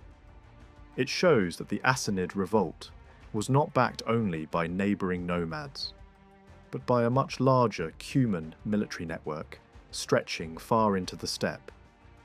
The rebellion also drew in Romanians from the left bank of the Danube. Greek sources explicitly mention Vlachs and Cumans crossing the river from north to south in support of the conflict near the end of the 12th century. That means the struggle was not confined to the Balkans. It was fed by people, alliances, and military manpower coming from the Romanian lands north of the river. It is very possible that this participation had begun even earlier, before the sources speak of it clearly. The Danube, in this moment, did not divide 2 separate worlds. It connected them. Another group mentioned in these campaigns may also have had roots in the lands east of the Carpathians. Greek writers refer to warriors called Bordones, and many historians believe this name points to the Brodniks, who appear later in the historical record of southern Moldavia. If that identification is correct, then these frontier communities were already active in the region by the late 12th century and had become part of the military world surrounding the lower Danube. As the 13th century opened, the political map of the region became even more unstable. The Byzantine emperor, unable to restore order in the Balkans on his own, called on the Prince of Gallic-Volhynia, Roman Mstislavich, to strike at the Cumans. Roman's raids helped reduce the pressure of Cuman attacks on Thrace for a time, but they did not restore Byzantine control in any lasting way. His success was soon interrupted by new fighting in Rus, where rival princes allied themselves with Cuman leaders against him. The steppe and the forest zone remained deeply linked, and every war in one quickly affected the other. After Roman's death, internal divisions in Rus opened the way for Hungarian intervention in Gallic Volhynia. Once the Hungarian crown established even temporary authority there, it quickly began presenting itself as ruler of those lands. But the political ambitions of Hungary did not stop at Galicia and Volhynia. They also turned toward the neighbouring lands south and east of the Carpathians, territories inhabited largely by Romanians. At the same time, Hungarian control inside Transylvania was becoming firmer. This was the period when Saxon settlers and Szechlers were more firmly established there, and when the eastern mountain frontier began to receive more organised military attention. One revealing example is the fortress built at Batka Domne, near Piatra Neamț. Its position allowed control over one of the important routes linking Moldavia with Transylvania through the Bistrița Valley. Excavations there have produced crosses of Rus origin, but that does not mean a Rus population was stationed there. In that area, the only Orthodox population at the time was Romanian, which makes it highly likely that the garrison was made up of Romanians. This fits well with later reports that Romanians and Szechlers guarded the eastern Carpathian passes during the time of the Mongol invasion. By this stage, Romanians were no longer simply living along the frontier. They were being drawn into the military systems of the kingdoms and powers surrounding them. Meanwhile, the Cumans were no longer fighting only in the Balkans and in Rus. They had also become important in the Caucasus. The Georgian king, David the Builder, settled large numbers of them on his lands and used them as military colonists and mercenaries in his struggles against neighbouring enemies. This shows how wide the Cuman world had become. Their warriors could be found from the Danube to the Caucasus, serving as raiders, allies, settlers, or royal troops depending on the political moment. Then came one of the greatest shocks of medieval history: the fall of Constantinople to the Fourth Crusade in 1204. The Byzantine Empire shattered, and its lands were divided among the conquerors, Venice, and several Greek successor states. For the lands north of the lower Danube, this mattered enormously. Byzantine influence, which had long shaped the political and commercial world of the region, was now much weaker. In the Balkans, the old conflict between Byzantium and the Assanids was replaced by a bitter struggle between the Second Bulgarian state and the new Latin Empire. Once again, the Cumans remained on the side of the Assanid rulers. In 1205, their cavalry played a key role in the great victory near Adrianople, where the Latin Emperor Baldwin was captured and later died in captivity. This was a stunning reversal. A new power in the Balkans had risen with strong Cuman support. Yet Cuman alliances were never simple or fully reliable. The same nomadic world that could help a ruler rise could also turn against him. There are traditions suggesting that the Assanid ruler, known as Ioanitsa, may have fallen victim to a conspiracy led by a Cuman chief. Whether every detail is true or not, the larger point remains valid. The alliance between Balkan rulers and steppe cavalry was powerful but unstable. As more Cumans moved south of the Danube and became involved in Balkan wars, their military strength north of the river appears to have weakened. This helps explain why, in the early 13th century, they suffered several defeats. Around 1210, a Transylvanian force led by Joachim of Sibiu advanced toward Vidin and defeated Cuman leaders in battle. His army was especially important because of who marched within it: Saxons, Romanians, Szechlers, and Pechenegs. This is one of the clearest signs that by this time the Hungarian kingdom was drawing Romanians into military service on a visible scale. The frontier was being reorganized, and local populations were now active participants in the campaigns that shaped it. A year later, in 1211, the Hungarian king invited the Teutonic Knights into the Barsa land to strengthen the defence of southeastern Transylvania against frequent Cuman raids. At first, this seemed like a practical answer to a real threat. The Teutonic Knights built fortifications and improved security. But they did not stop at defence. They began expanding beyond the mountains into the lands outside the Carpathian Arc, trying to establish military control there as well. Later documents claimed that the territory under their influence reached as far as the lands of the Brodniks, and even toward the Danube, though such claims were clearly exaggerated. Even if those texts are not fully reliable, there is no doubt that the order attempted to push beyond the mountains and reshape the political frontier. Their expansion could not have covered the entire distance to the Danube in so short a time. At most, they controlled a strip of land immediately beyond the southeastern passes. Still, their presence mattered. It represented a new attempt by the Hungarian crown and its allies to project power into regions that had long been under the influence of steppe nomads and local Romanian communities. But the experiment did not last. Conflicts with the Hungarian king soon erupted, especially because the Teutonic Knights acted too independently and preferred to answer to the papacy rather than to the crown. In 1225, they were expelled by force.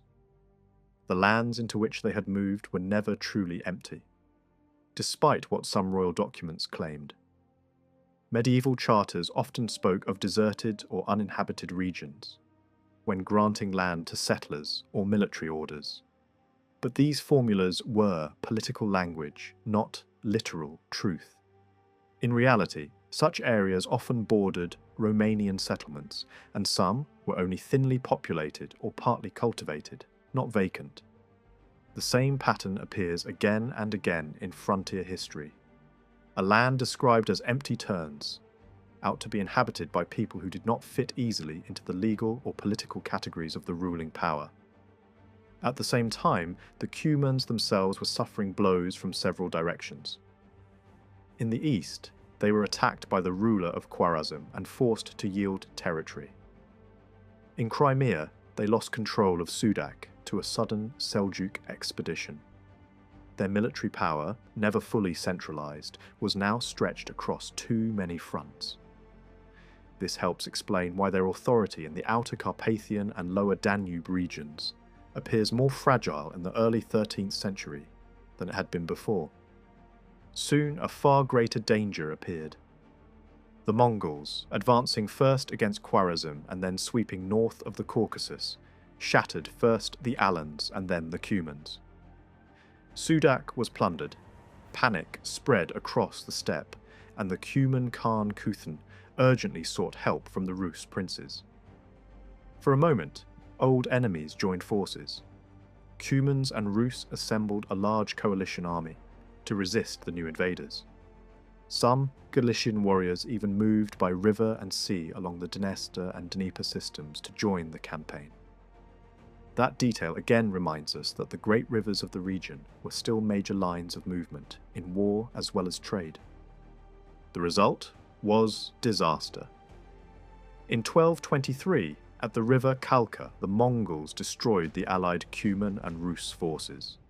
The defeat was made worse by treachery from the Brodniks, whose leader switched sides during the battle. Yet even after this victory, the Mongols did not immediately conquer all the western steppe. They had marched too far and fought too long to begin a full occupation at once. For the moment, they withdrew. But the message was unmistakable. A new power had arrived in Eurasia, one far more dangerous than the steppe confederations that had ruled before. The Cumans understood this. Their eastern territories had already begun to fall under Mongol pressure, and they knew a greater storm was coming. In response, they turned toward Hungary and asked to be baptized into Christianity. This request was made in the late 1220s, and it was not imposed on them from outside. The initiative came from the Cumans themselves. They were seeking not only a new faith, but protection, recognition, and a new political position in a world that was collapsing around them. The future Hungarian king, Béla, and the Archbishop of Esztergom quickly recognized the opportunity. Conversion could become a tool of influence. Through Christianity, the Hungarian crown hoped to draw the Cumans into its own orbit and extend both political and religious power farther into the lands east of the Carpathians. The Cumans were not unique in turning toward Christianity when danger closed in around them. Again and again, the nomadic rulers of the steppe accepted baptism not because they had suddenly abandoned their old world, but because conversion could open the door to protection, alliance, and survival. Before the disaster at the Kalka River, one Cuman prince had already accepted baptism in the lands of Rus, hoping that Christian rulers there might help him resist the Mongols. Others had done the same earlier, entering the service of Rus princes and embracing the faith of the courts that sheltered them. Much the same pattern could be seen elsewhere. Pecheneg leaders accepted baptism when Byzantium allowed them to settle inside the empire. Turkic groups in Byzantine service often did the same. In Georgia, Cuman warriors who had entered royal service were also drawn into the Christian world. In every case, religion and politics moved together. The Christian states of Eastern Europe did not convert nomads out of pure missionary zeal alone. Conversion was also a way to bind dangerous steppe warriors to a new political order. This is exactly how the Hungarian crown approached the Cumans in the late 1220s. Their conversion, encouraged strongly by Dominican missionaries, led to the creation of a bishopric that carried the name of Cumania. A Dominican bishop was placed at its head with papal approval. But the geography of this bishopric reveals something extremely important. It was not centered in the open steppe, where the Cumans actually lived in large numbers. Instead, it included part of southeastern Transylvania and an uncertain area east of the Carpathian Bend, likely not extending much beyond the Seret. In other words, the bishopric, called Cuman, was in reality planted in a region where the dominant settled population was Romanian and where the landscape itself, with hills and mountains, was poorly suited to nomadic life. A papal letter from the 1230s makes the situation even clearer. It says openly that in this supposed Cuman bishopric there lived many people called Walati, meaning Romanians. It adds that some Hungarians, Germans, and others who had gone to live among them had joined them and adopted the Orthodox faith. The Pope also complained that these Romanians had their own bishops, who did not obey the Catholic bishop placed over the territory. From Rome's point of view, they were false bishops, men whose authority was unacceptable because it lay outside papal control. But for us, this detail is enormously important. It proves that long before Catholic missionaries tried to reorganize the frontier, there were already functioning Orthodox ecclesiastical structures among the Romanians, east of the Carpathians. That fact opens a much larger historical question. If the Romanians there had their own bishops, then they almost certainly had local political structures capable of sustaining them. Medieval bishoprics did not float in empty space. They existed within living communities and usually within some form of organized power. The surviving evidence does not allow us to define exactly how large those Romanian political formations were, or what shape they took. But it is very hard to believe that bishops, clergy, and organized resistance to Catholic authority could have existed without local rulers, communities, and institutions standing behind them. Some historians have tried to explain these Orthodox structures simply as an extension of church authority coming from the Bulgarian lands, south of the Danube. That connection probably did exist on a religious level, especially after the collapse of Byzantine authority in the Balkans and the rise of the Second Bulgarian Empire. Yet the papal complaint points to something more rooted than outside influence alone. What we see is not a missionary outpost suddenly appearing among unorganized villages. We see an already existing Romanian religious world, one that was capable of resisting Catholic pressure and protecting its own hierarchy. This also helps explain why the so-called Cuman bishopric was, in many ways, a misleading name. It did not reflect a territory fully conquered from the Cumans or a region already transformed by Dominican success. It was a project, not a completed reality. The name expressed Hungarian and papal ambition more than local truth. It pointed toward what they hoped to achieve in the future: the conversion of the nomads, the extension of Catholic structures, and the political expansion of the Hungarian kingdom into the lands beyond the Carpathians. In that sense, the bishopric was less a description of the frontier than a declaration of intent. At first, this project inspired real optimism. If the Cumans could be drawn into Christianity, then perhaps the whole eastern frontier could be pushed farther and farther into the steppe. The missionary energy of the age was strong, and the Hungarian church saw in it a chance to combine salvation with political enlargement. Yet the reality proved far more difficult. The Dominicans had entered a cultural world very different from Catholic Europe. Nomadic life was hard to reshape. The steppe was also a zone where Islam had already made serious inroads, and in some ways Islam may have been better suited to the social life of nomadic peoples than Latin Christianity. For all their zeal, the missionaries were trying to transform a world they only partly understood. Even so, the Hungarian kings did not abandon their advance. Little by little they continued to push into the outer Carpathian lands, despite resistance from both nomads and natives. Some Cuman groups, especially those near the lower Danube who had partly accepted Christianity, may have been willing to cooperate with Hungary for their own reasons. The old unity of the Cuman world was already beginning to crack. This can be seen during the campaign of Prince Bela against Galicia in 1229. He had Cuman allies on his side, while the Galician Prince Daniel also called on Cumans, led by Cotian. For the first time, two Cuman groups living close to the Romanian lands clearly appear on opposite sides of a major war. That is a strong sign that the tribal confederation was splitting internally, and that older bonds were weakening under political strain. Bela's campaign failed. Forced to retreat, he crossed the Dniester and withdrew through Moldavia toward the Prut, then back over the mountains into Transylvania. That route matters. It shows that these lands east of the Carpathians were not inaccessible margins.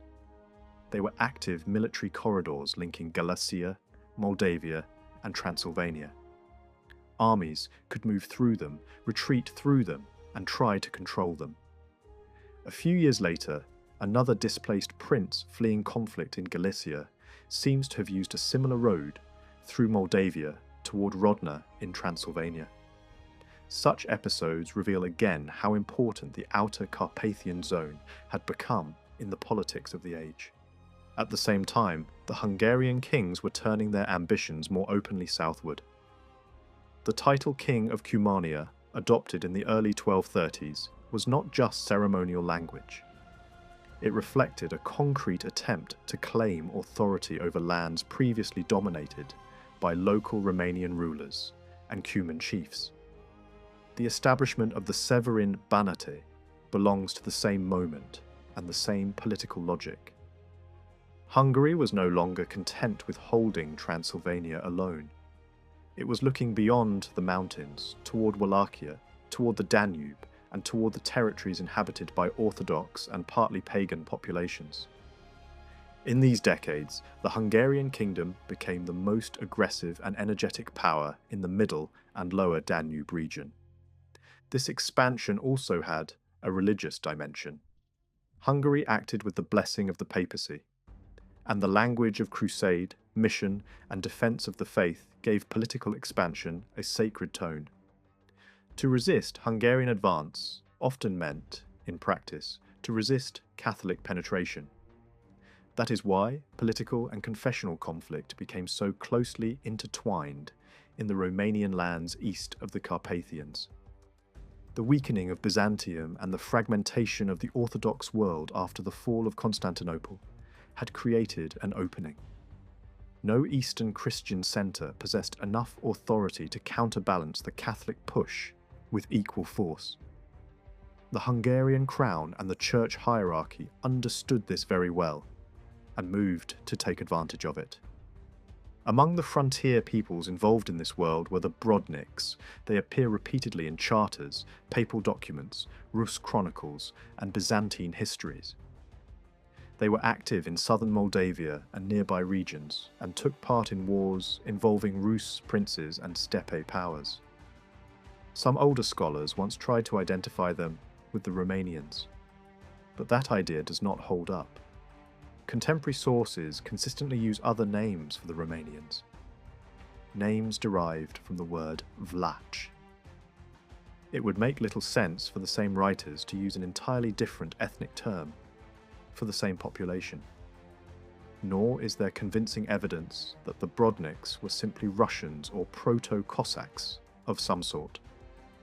Their name itself suggests wandering or roaming, and their presence in many frontier zones points more toward a mobile steppe people, probably of Turkic background, though known under a Slavic label.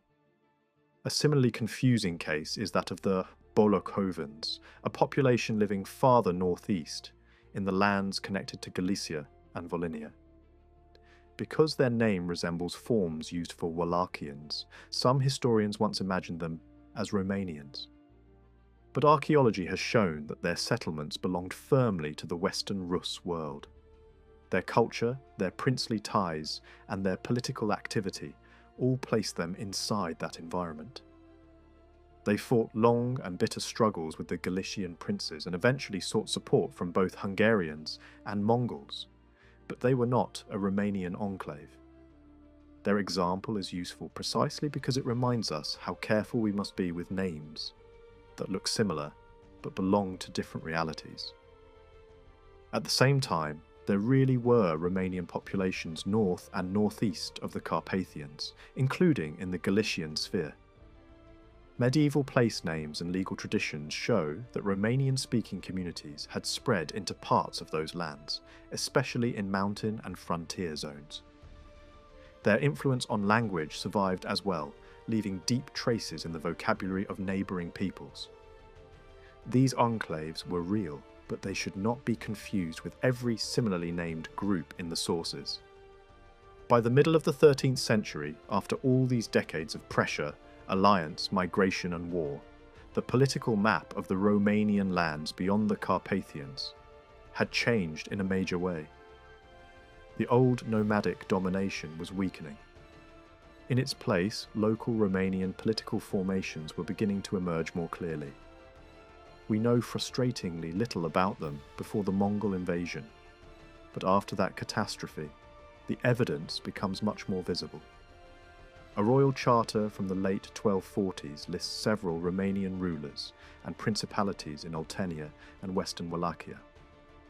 Around the same time, Western travellers mention a Romanian duke on his way to the Mongol court, and another traveller reports seeing envoys of the Russians and the Vlachs, among those bringing tribute to the rulers of the steppe. These references show that Romanian political entities did not suddenly appear from nowhere after the Mongol invasion. They must already have existed earlier in some form, strong enough to survive the shock of conquest and still be recognised afterward.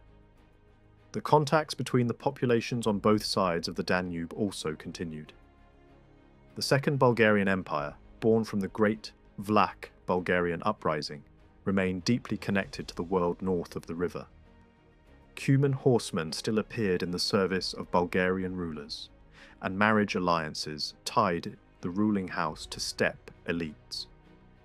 One pretender to the Bulgarian throne found refuge among the Cumans, north of the Danube, before returning with their neutrality or support secured. That pattern is familiar by now. Again and again, the lands north of the river served as a place of regrouping, alliance, and return. While these local and regional struggles continued, a far greater danger was growing in the east. The Cumans of the lower Danube, busy with Balkan wars and local politics, failed to understand how serious the threat from the eastern steppe had become. Other Cuman groups farther east were already facing Khwarezmian and then Mongol pressure. Internal rivalries within the Cuman world also weakened resistance. Some tribes fought one another over pasture and leadership, even calling on outside powers for support against rivals. This political blindness would prove fatal. By the late 1230s, the Mongol invasion was fully underway. Batu Khan's armies smashed the Volga Bulgars, broke the main Cuman resistance, and then moved against the remaining Rus principalities. The Cumans under Kotian tried to resist, and for a moment some early clashes even went in their favour. But they could not stop the Mongol advance. One branch of the Cumans fled toward the Caucasus. Another crossed the Danube into the Balkans. A third sought refuge in Hungary. The Cumans who entered the Balkans did so in large numbers, crossing the Danube on leather floats and then plundering their way through Bulgaria, Thrace, and Macedonia. The Bulgarian ruler, John Asen II, at first allowed them to enter but then attacked them. He had good reason. However useful the Cumans had once been as military allies, a mass of steppe refugees pouring into his lands was a danger, not an opportunity. Their arrival threatened order, stability, and control. Other rulers took a different path. The Emperor of Nicaea, for example, preferred to recruit Cuman groups as mercenaries and use them in his wars against the Latins and other enemies. In this way, Cuman military power was scattered widely across the Balkans and Anatolia, no longer concentrated in the steppe world from which it had come. Another great branch of Cumans, led by Kotian, was admitted into Hungary. Their numbers were huge, perhaps tens of thousands. Yet their arrival created panic and tension, and before long their leader was murdered. The Cumans fled again, at the very moment when Hungary most needed their cavalry against the approaching Mongols. Later, they would be invited back and become a major military element inside the Hungarian kingdom for generations, often fighting beside Romanian auxiliaries in royal campaigns. Then came the full Mongol invasion of 1241 and 1242. It struck the Romanian lands, Poland, Bohemia, Hungary, and Bulgaria with enormous force. Settlements were destroyed, fields ruined, and populations scattered. In the steppe, the old Cuman order was broken. Some Cumans were killed, others fled, and others were absorbed into the new Mongol dominion. The plains of the outer Carpathian world, including Bujiak and the Romanian plain, lost much of their older Turkic political structure. Yet this did not mean the total disappearance of the Cuman element. Western and Eastern travellers after the invasion still encountered Cumans in the steppe north of the Black Sea and in Crimea. Archaeology confirms their continued presence. In many places, older Turkic burial customs continued under Mongol rule. Over time, the relationship between Mongols and Cumans took on a familiar historical form. The conquerors imposed political mastery, but the conquered left deep marks on them. In the Golden Horde, the Mongol rulers gradually adopted the language of the Cumans.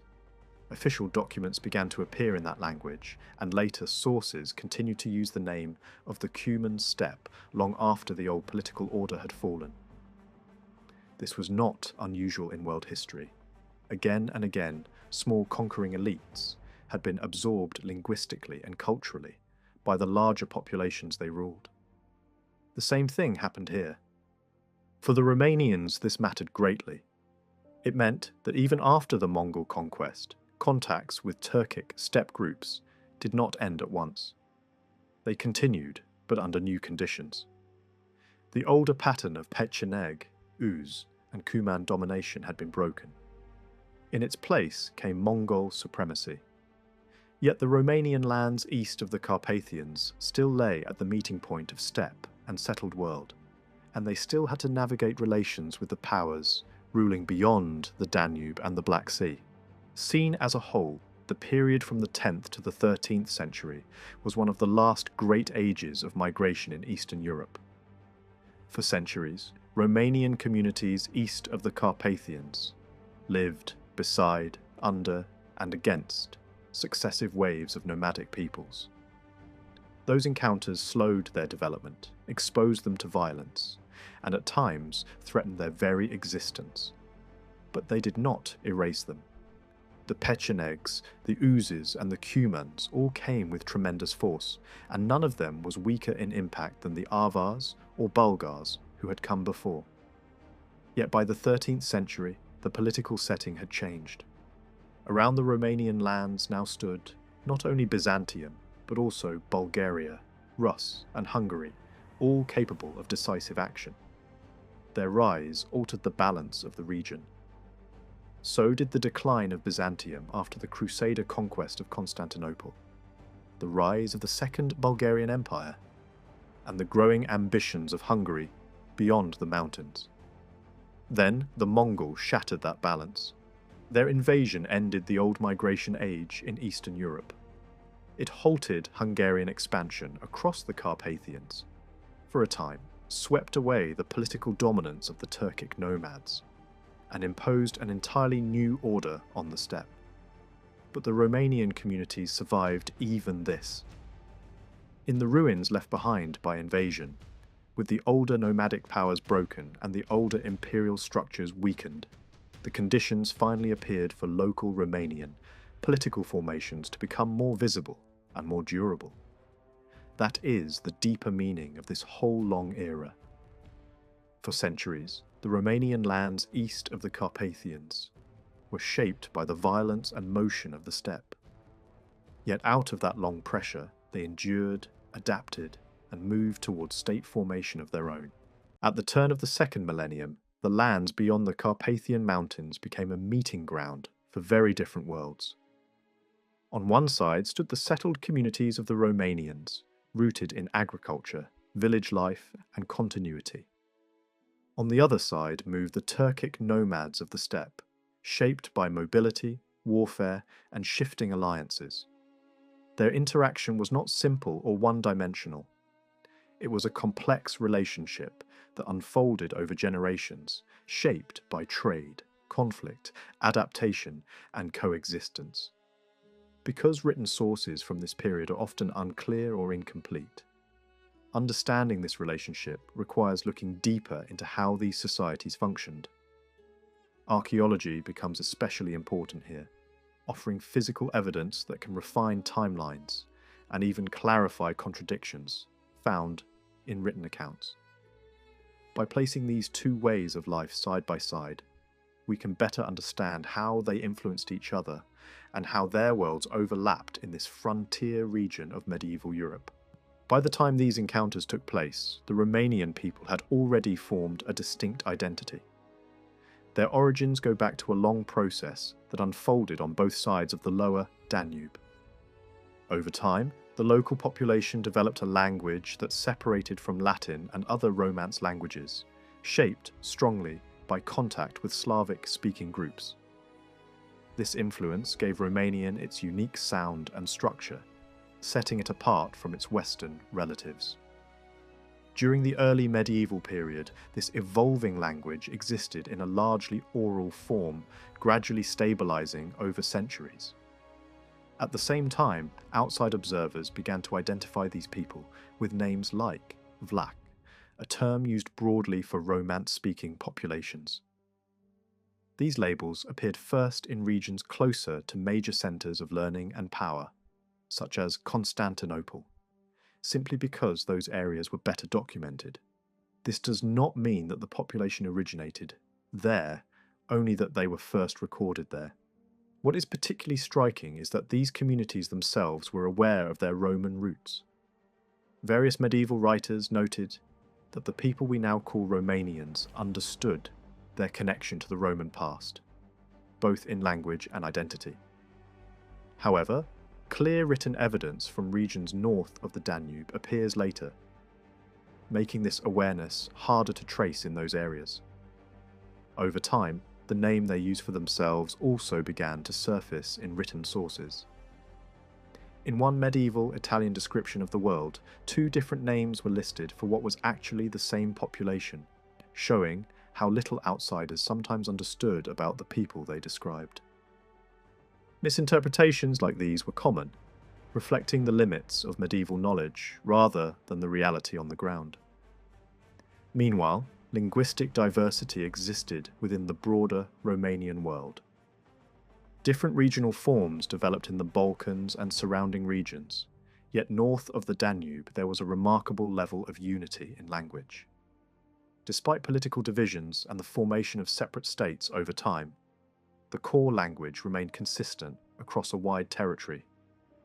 This stability stands in contrast to the fragmentation seen in many other parts of medieval Europe and highlights the strong cultural continuity of the population. At the same time, the steppe world to the east and north was dominated by nomadic confederations, most of them of Turkic origin. Groups such as the Pechenegs, the Oghuz, and the Cumans moved across vast distances, forming alliances and absorbing smaller tribes along the way. These confederations were not uniform nations, but loose coalitions of different peoples brought together by circumstance, often forced into motion by pressure from other groups. Even so, their dominant cultural and linguistic character was Turkic. Earlier theories that tried to link them to completely different origins have long been abandoned, as modern research has clarified their background more accurately. Life on the steppe naturally produced diversity. These nomadic groups often included people who spoke different languages or came from different ethnic backgrounds. Some communities within these confederations may have spoken Iranian languages, while others had origins linked to different regions of Asia.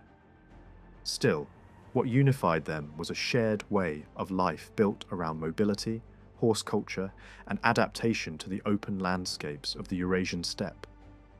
Their languages, while related, also showed variation over time and space. Scholars of the medieval Islamic world observed that some Turkic languages remained closer to an original form, while others changed through contact with neighbouring peoples. This process of linguistic change was a natural result of the vast distance these groups travelled and the many cultures they encountered. To outsiders, however, these differences were often invisible. Byzantine and Middle Eastern writers frequently used broad labels, calling many of these groups simply Turks, regardless of their specific identity. In these texts, the word did not always refer to a single ethnic group, but rather to a general type of nomadic people from the steppe. This explains why even groups like the Hungarians or later the Mongols were sometimes described using the same term. It was less a precise label and more a way of categorizing unfamiliar peoples who shared a similar lifestyle.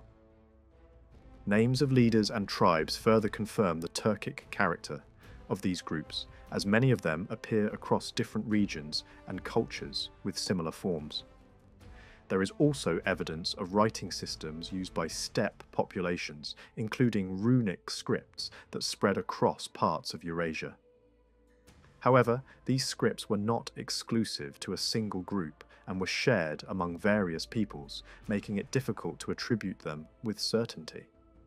Cultural exchange was constant in this environment, and ideas, symbols, and technologies often moved freely between groups. In both Eastern and Western traditions, there was also a tendency to explain the origins of these nomadic peoples through shared ancestry. Medieval writers sometimes linked them to common legendary ancestors, reflecting an attempt to make sense of their connections. Even among the nomads themselves, stories of shared origins helped strengthen bonds between different tribes and confederations. When historians try to understand the relationship between the Romanian population and the Turkic nomads who entered the Carpathian Danube region between the 10th and 13th centuries, language becomes one of the clearest starting points. Many of the nomadic groups who moved across this frontier spoke Turkic languages, especially those belonging to the Oghuz and Chipchak branches. These were not isolated tongues, but part of a wider linguistic world stretching deep into the Eurasian steppe. Different nomadic confederations used related speech forms, yet each had its own particular features shaped by migration, contact, and political change. The early Oghuz tribes spoke one form, while the Pechenegs and later Oghuz groups used another, and the Cumans belonged to the older and very important Chipchak branch. This matters because it reminds us that the nomads arriving near the Carpathians were not an undefined mass. They came with their own linguistic identities, traditions, and internal distinctions, even if outside observers often grouped them all together under one broad label. Among all these languages, Cuman is the best known today, largely because it left behind one of the most valuable written records connected to the medieval steppe. That source is a remarkable collection preserved in Venice, containing vocabulary lists and religious writings in Latin, Persian, and Cuman. It gives us a rare chance to hear, across the centuries, the voice of a world that was otherwise mostly transmitted through outsiders. Part of this collection appears to have been compiled by a merchant deeply involved in the Black Sea trade routes, a man who needed language not for scholarship, but for daily contact, negotiation, and survival. Later sections were added by a religious writer from Central or Eastern Europe. The result is more than a dictionary. It is a window into commerce, mission work, cultural contact, and the effort to communicate across very different civilizations. The Cuman words preserved there also show that this language absorbed influences from many directions. Scholars have identified words borrowed from Greek, East Slavic, Mongolian, Arabic, Persian, and Hebrew, along with a strong layer of Christian religious vocabulary. What this shows is that the steppe was not cut off from the rest of the medieval world. It was connected to trade, diplomacy, conversion, and movement on a very wide scale. Other traces of the Cuman language survived much later in texts produced by Armenian communities in towns such as Kamianets and Lviv. These communities wrote in the Armenian alphabet, yet preserved fragments of Turkic speech, another sign of how mobile and interconnected the world of Eastern Europe had become. Language on the steppe was never frozen. It moved with people, mixed with other traditions, and adapted to new settings. The same can be said of the nomadic societies themselves. These were rarely ethnically uniform communities. Steppe confederations were often built by conquest, alliance, and incorporation. Defeated groups could be absorbed into the military and political structure of a stronger power. Alliances were constantly formed against common enemies, then dissolved when circumstances changed. In this world, Pechenegs joined forces with Uzes, Cumans with Brodniks, Cumans with Alans, and many other combinations appeared over time.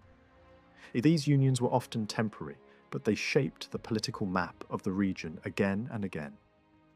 The nomadic world was therefore highly flexible, capable of reorganizing itself quickly in response to new threats and opportunities. If language helps define who these nomads were, demography helps explain how they affected the lands into which they moved. Any serious attempt to understand relations between Romanians and Turkic nomads must ask a difficult question. How many people were involved on each side? Medieval written sources are of limited help here. They tend to give far more attention to nomads than to the local settled population. And this is not surprising. Chroniclers were drawn to war, invasions, and dramatic movement. They wrote about armies crossing rivers, raids, battles, and rulers in crisis. Quiet agricultural communities did not attract the same attention even when they formed the demographic majority. As a result, the Romanian element often appears faintly in the written record, while the nomads seem larger, louder, and more numerous than they may actually have been. This imbalance in the sources has distorted historical perception for a long time. Yet some clues survive. One important piece of evidence comes from a church document issued in the early 13th century, which reveals that in a region under Hungarian control, Catholic settlers had adopted the faith of the Romanians. That could hardly have happened unless the Romanian population there had been both numerous and socially organised. This was not the picture of a scattered and insignificant population. It suggests instead a stable local society with enough strength to influence others, even inside a politically contested zone. Similar religious shifts would happen again in later centuries, showing that confessional influence could move from below through everyday contact, not only from rulers and official institutions. This is a vital point because it suggests that beneath the dramatic stories of nomadic raids, there remained a deep and enduring local population structure. Some historians have suggested that in territories shared by farmers and nomads, the most workable ratio would be roughly 10 settled agriculturalists for every one nomad. The reason is simple. Farmland can support far denser populations than pasture land. Although exact numbers for the medieval Carpathian Dnester region cannot be proven with certainty, the archaeological evidence makes such a ratio plausible, especially for the period between the 10th and 12th centuries. In Moldavia, the local population appears to have been much larger in the earlier part of this period, then to have declined sharply during the 13th century, before beginning to recover again in the 14th. Archaeology is crucial here because settlement remains.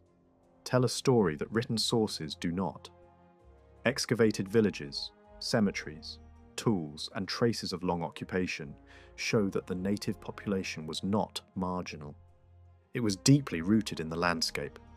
The settlement evidence from Moldavia and the lands east of the Carpathians points to a broad network of local communities spread across plains, hills, and uplands. These settlements belong to archaeological cultures, long used by scholars to classify the region's early medieval population. Even if the names given to those cultures are debated, their material remains reveal continuity in village life and farming traditions. In some parts of Bessarabia, more than half of the settlements from the 10th and 11th centuries show signs of earlier occupation as well, which suggests that many communities did not simply appear overnight, but had deeper roots. At the same time, the number of known sites falls significantly in the 12th and 13th centuries, especially in the southern steppe zones. This decline is one of the clearest archaeological signs of pressure from nomadic expansion. Villages were abandoned, populations withdrew from vulnerable lowlands, and some areas that had once supported dense rural life became far thinner in population. This change was especially visible in the broad plain between the Siret and the Dniester. Earlier centuries show a much larger concentration of settlements there, while later periods reveal a marked drop. Southern Moldavia seems to have held one of the largest local populations in the 10th and 11th centuries, only to suffer a dramatic decline afterward. The mountain regions, by contrast, always had fewer settlements, which is understandable given the limits they imposed on agriculture. What emerges from this pattern is not a story of total disappearance, but of displacement, retreat, and regional contraction under pressure. The native population remained, but its distribution changed. In the most exposed areas, especially those attractive to steppe pastoralists, local communities appear to have diminished or moved. Because written records for the early centuries are so poor, historians have tried to estimate population levels by working backward from later medieval and early modern evidence. Although these later numbers cannot be projected directly into earlier centuries, they help create a broad demographic framework. Moldavia in later centuries clearly supported hundreds of thousands of people, though growth rose and fell according to war, disease, and political stability. Rural cemeteries from the medieval period also remind us how fragile life was. Infant mortality was extremely high, and average life expectancy was low. This means population growth was always vulnerable. Even small disruptions could have major effects over time. When one combines these realities with the archaeological map of settlements, a rough estimate becomes possible. For the 9th to early 11th century, the local population east of the Carpathians may have reached around 250,000 people. Later, after the retreat of communities from exposed lowlands and the demographic shocks of the 12th and 13th centuries, that number may have dropped significantly, perhaps to around 100,000 or somewhat more during the period of greatest decline. Only after the early 14th century did population growth begin to recover again. As for the nomads, the written sources often present astonishingly high numbers, but these must be treated with extreme caution. Byzantine chroniclers in particular describe enormous masses of Pechenegs, Uzes, and Cumans crossing rivers and threatening the empire. Some accounts speak of hundreds of thousands of people, even close to 1 million. Such figures are almost certainly exaggerated. They reflect the fears, rhetoric, and political needs of the writers as much as any reality on the ground. Imperial authors had every reason to magnify the danger posed by their enemies, especially when trying to explain defeats or justify extraordinary responses. A nomadic migration would certainly have been dramatic and destructive, but the Balkan economy of the 11th century could hardly have supported the sudden arrival of such impossible numbers without complete collapse. More believable are the smaller figures given for later Cuman groups fleeing the Mongols, numbering in the tens of thousands rather than the hundreds of thousands. For that reason, it is safer to think of the nomadic population in more restrained terms. All the Pechenegs, Uzes, and Cumans together may perhaps have numbered up to around 1 million across the wider steppe world, but only a portion of them would have been present in the outer Carpathian region at any one time. Large military gatherings were exceptional events, often linked to major migrations or campaigns. Day-to-day nomadic occupation involved far smaller groups, scattered across pasture lands. In the early 11th century, since native settlements still existed in the lowlands, many of the Pechenegs probably remained farther east and only later moved deeper into the Bugiak and neighbouring regions. Their shift westward seems to have been driven by the growing need for grazing land, and as they advanced, local farming communities were pushed back. The process was real, but its scale remains difficult to measure precisely. Later, comparisons with the Tatars of the same region offer a useful perspective. In the 16th to 18th centuries, the population of steppe groups in southeastern Moldavia was still significant, but far smaller than the great figures found in medieval chronicles. Estimates vary widely, but they usually point to tens of thousands, not hundreds of thousands. Even these later communities were no longer purely nomadic, since many had already begun to settle and combine pastoralism with agriculture. That would have allowed them to support larger populations than the earlier Turkic nomads of the 11th to 13th centuries. If so, then the earlier nomadic populations in the region were probably not larger than these later examples, and perhaps even smaller. All of this leads to an important conclusion. The native population east of the Carpathians was almost certainly more numerous than the Turkic nomads who entered the region, even though the nomads dominate the written narratives.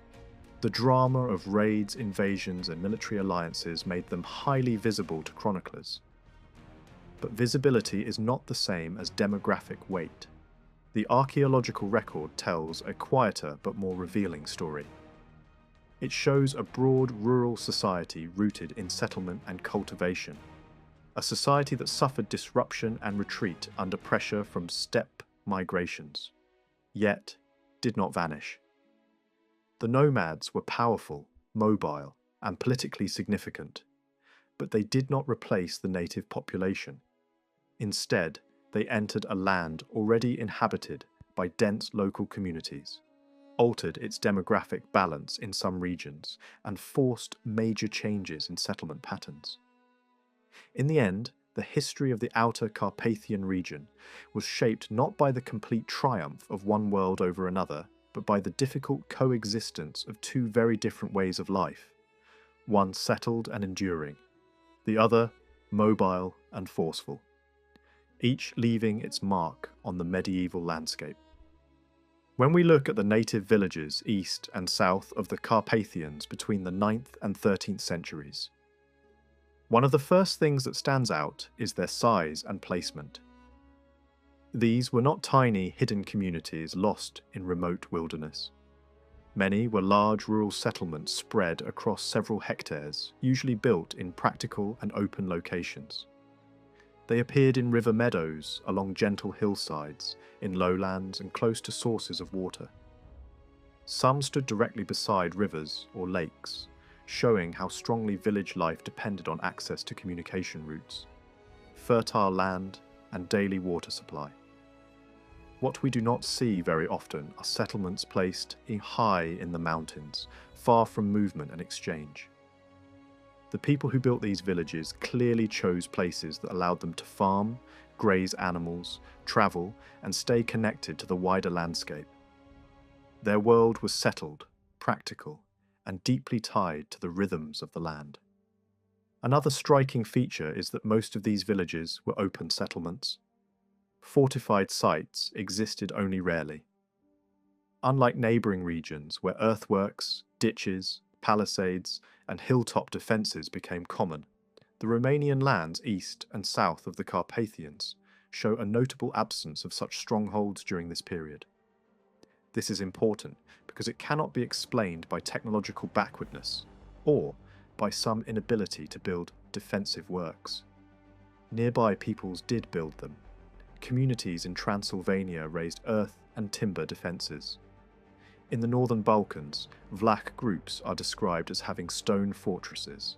Slavic tribes in the middle Dniester and upper Prut regions also maintained fortified settlements, just like many other peoples in Central and Eastern Europe. So the question is not whether the local population could have built fortifications. The better question is why they generally did not. A convincing explanation may lie in the relationship between the settled population and the nomadic powers that dominated or pressured the region. Fortresses are symbols of resistance. Any power seeking to keep a conquered population under control would naturally try to prevent the construction of new strongholds and destroy old ones. This pattern appears again and again in medieval history. Mongol rulers forced subject peoples to demolish fortifications and forbade the rebuilding of defensive walls.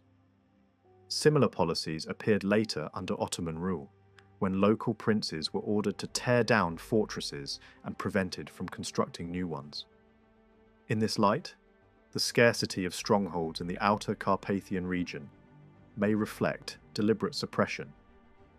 If local communities were kept from fortifying themselves, that would have made rebellion much more difficult. The destruction of earlier fortified places in the region likely served as a warning to anyone tempted to challenge nomadic authority.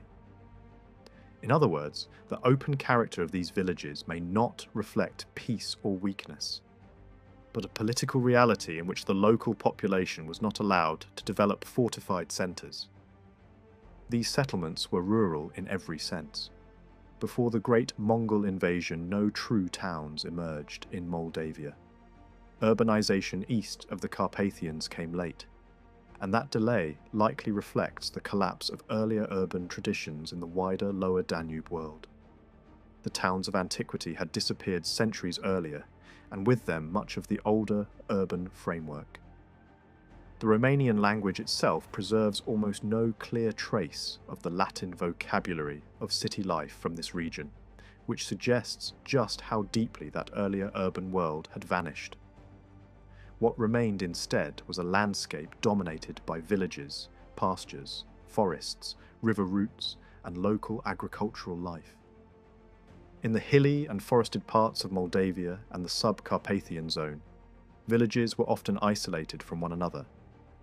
That pattern survived for centuries, and in some places can still be recognized today. River valleys acted as the main routes of communication, while roads followed natural openings through the terrain.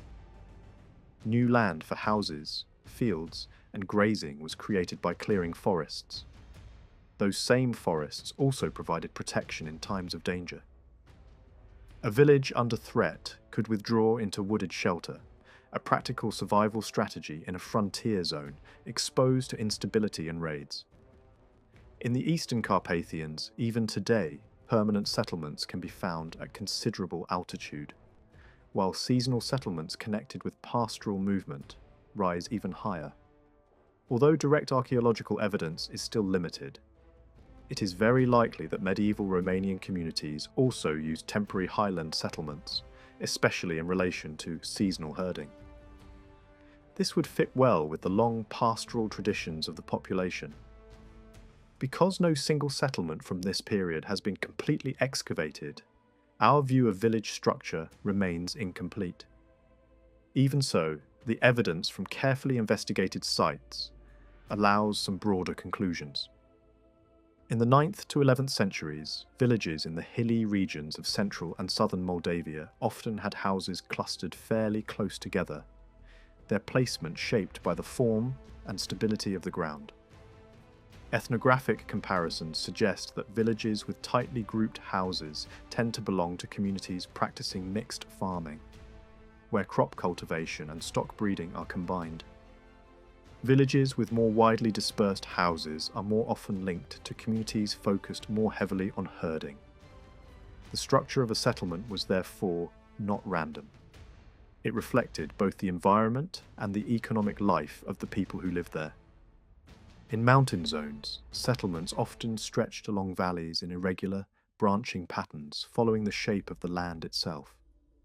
Modern scholars of Romanian rural geography later divided villages into several broad types: grouped, dispersed, and scattered.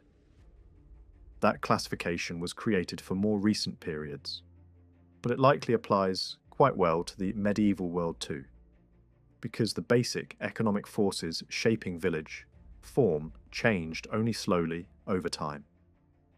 In central Moldavia, the most common village types seem to have been grouped and dispersed settlements. Some villages even combined both forms, with one part more compact and another more spread out. In later centuries, dispersed villages became especially common in some regions, but in the plains and low hills, compact villages also appeared, especially where fertile dark soils and steppe vegetation supported successful agriculture.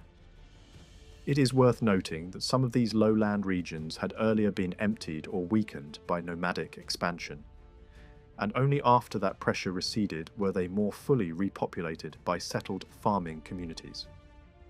This means that the map of village life changed over time, shaped not only by geography but also by waves of migration and political control.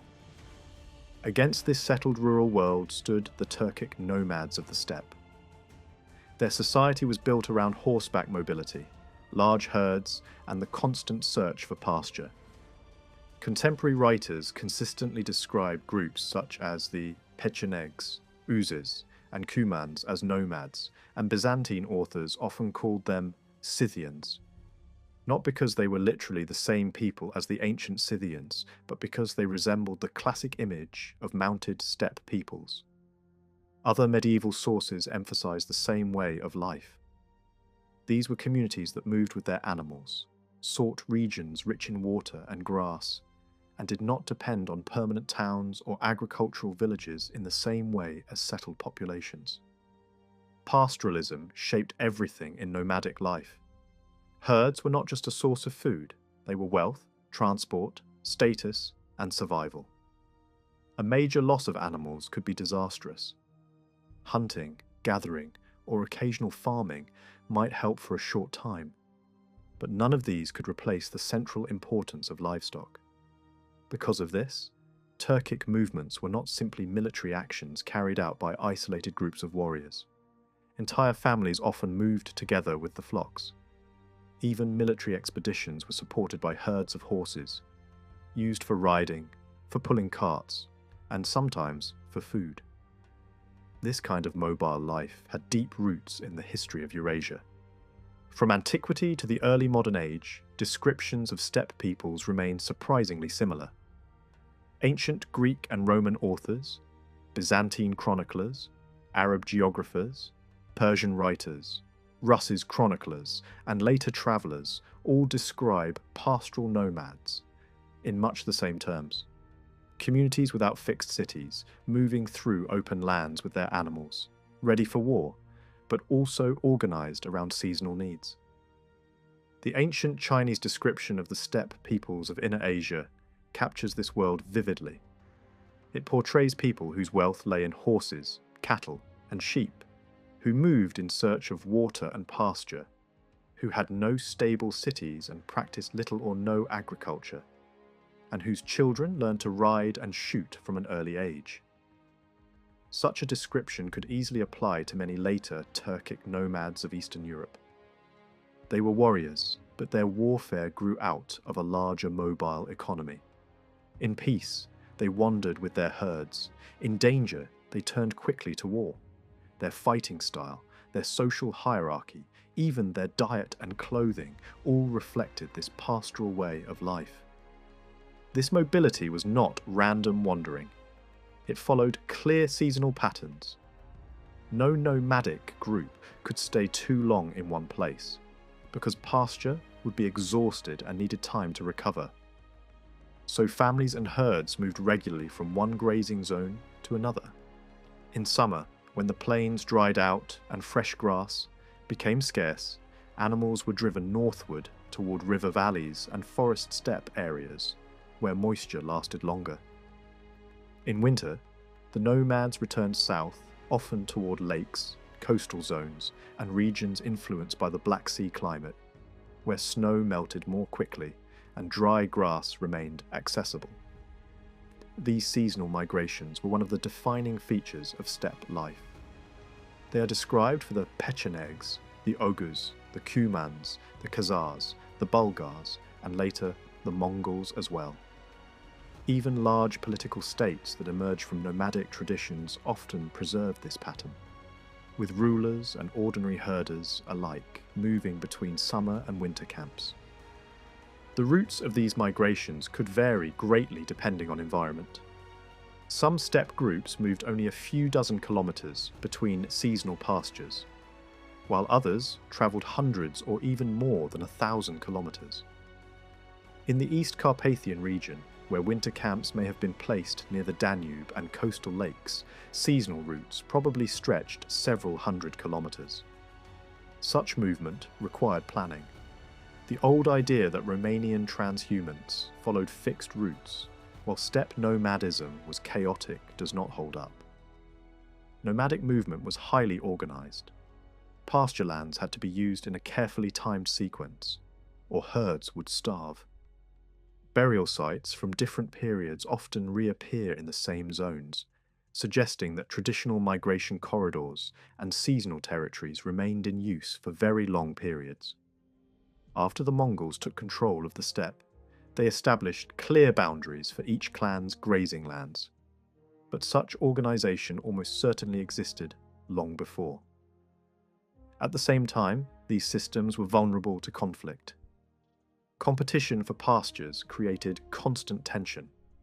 Tribes fought over grazing rights, and some groups entered the service of neighbouring states after losing access to lands they once controlled. This reveals a deep contradiction at the heart of nomadic life. On one hand, steppe society required order, rules, and boundaries to distribute pasture properly. On the other hand, it constantly pushed outward in search of more land, more herds, and greater advantage. That tension helped fuel both internal conflict and external expansion. And although these Turkic communities remained fundamentally nomadic, signs of partial settlement also began to appear. Seasonal winter camps may have served as the starting point for more permanent habitation.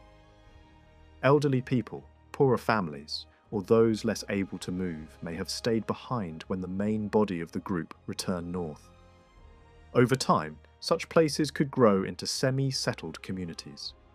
Yet their development was often interrupted by new migrations or new waves of conflict. Written sources sometimes mention Cuman strongholds and towns, especially in the lands farther east, though it is not always clear whether these were true urban centres or simply defended winter camps. Some were likely named after Cuman leaders. Others may have been modest settlements rather than real cities.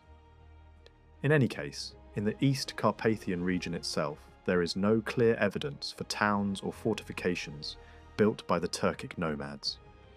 The local picture remains one of open native villages and highly mobile pastoral groups, not of an urbanized frontier. The houses of the settled population reflect this contrast very clearly. Native settlements included both above-ground structures and buildings with sunken floors. Some above-ground houses stood at ground level, while others were dug slightly into the earth. Their walls were often made of wattle, coated with clay, and because these materials decay easily, archaeologists often struggle to reconstruct their outlines. Even so, the evidence suggests modest, rectangular buildings equipped with hearths made of stone or clay. Slightly sunken houses were especially common and remained part of local building traditions for many centuries. They were usually single-room structures, rectangular in plan, with walls supported by posts and roofs likely covered with thatch or wooden shingles. In some cases, benches were fixed along the walls. Inside, heating and cooking were provided by stone hearths, stone ovens, or carefully shaped clay ovens. These ovens were often placed in the corner opposite the entrance, showing a repeated domestic pattern. Fully sunken buildings also existed, though they seem to have been less common. These had floors dug deeper below ground level, which helped keep them warm in winter and cool in summer. Most were still single-room houses, though one remarkable example had 2 rooms and a far deeper floor. These buildings usually lacked open hearths, and instead used ovens built into the wall or placed in a corner. What is important is that this style of architecture has very deep roots. Sunken or partly sunken houses had existed since prehistoric times, and in some regions survived into modern centuries. Travellers in the 18th century still described poor rural dwellings dug into the ground, with roofs only slightly rising above the surface and smoke escaping through small chimneys. This long continuity highlights the durability of local architectural traditions. Around the houses, archaeologists have found many other features of daily life: outdoor ovens, storage pits, refuse pits, and grain silos. These silos were often carefully treated to protect stored food from moisture and rodents. Some houses also contained clay trays or fixtures linked to ovens, perhaps used in baking bread or cereals. Such finds point to stable household routines centered on cooking, storage, and agricultural production. Clusters of 2 or 3 nearby buildings have also been discovered in some settlements. These do not necessarily represent separate, unrelated families. They may instead reflect compounds used by different generations of the same kin group, or a sequence in which one building replaced another over time. Ethnographic parallels suggest that houses could be built close together for practical reasons, and abandoned structures might later be turned into storage spaces or barns. In the great grasslands of Eurasia, the way people lived shaped everything around them, including the buildings they used. For the mounted nomads of the steppe, architecture was never meant to be permanent, in the same way as the houses of farming communities. Their lives depended on movement, on herds, and on the constant search for water and pasture. Because of this, their homes had to move with them. Contemporary writers who knew these peoples well repeatedly stressed that they did not live in stable villages or fixed houses. Instead, they relied on carts, wagons, tents, and felt-covered huts. The Pechenegs, for example, are often described as living in tents and using wagons not only for transport but also as part of their everyday shelter. Similar descriptions appear for the Oghuz, who are said to have lived in felt dwellings and travelled across frozen rivers with their carts. Medieval observers describing the wider Turkic world in Central Asia make the same point again and again. These were people without permanent fortified settlements, people whose homes were made to be dismantled, loaded, and moved whenever the needs of the herd demanded it. The same image appears in descriptions of the Cumans. Western chroniclers saw them as a people without ploughed fields, cabins, or permanent houses, living instead in felt tents and feeding on milk, cheese, and meat. Other writers describing the steppe under Mongol rule say much the same. These populations spent one season in one place and another season somewhere else, never building a settled urban life in the way that agricultural peoples did. Even later, visual sources show them still using carts and simple portable winter structures, while many written accounts confirm that tents remained central to their daily existence. This was not an improvised or primitive lifestyle. It was a highly functional system, perfectly adapted to the demands of nomadic pastoralism. Even the rulers of these steppe worlds lived in this mobile tradition. Turkic and Mongol Khans stayed in great tents or yurts made of felt and cloth, large enough to hold many people and to serve as political centres on the move.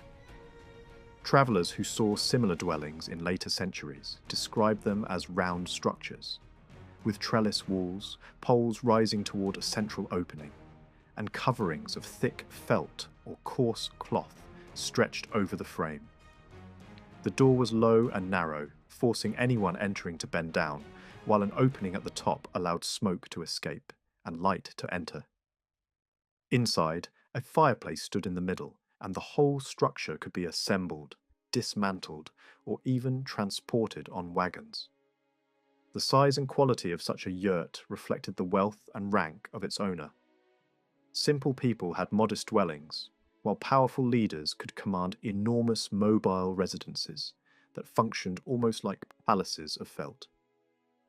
These mobile homes were part of a long steppe tradition that stretched back to antiquity. The Scythians, Sarmatians, Huns, and Avars had all relied on similar patterns of movement, portable shelter, and wagon transport. Later, Turkic and Mongol populations simply continued and refined this older way of life.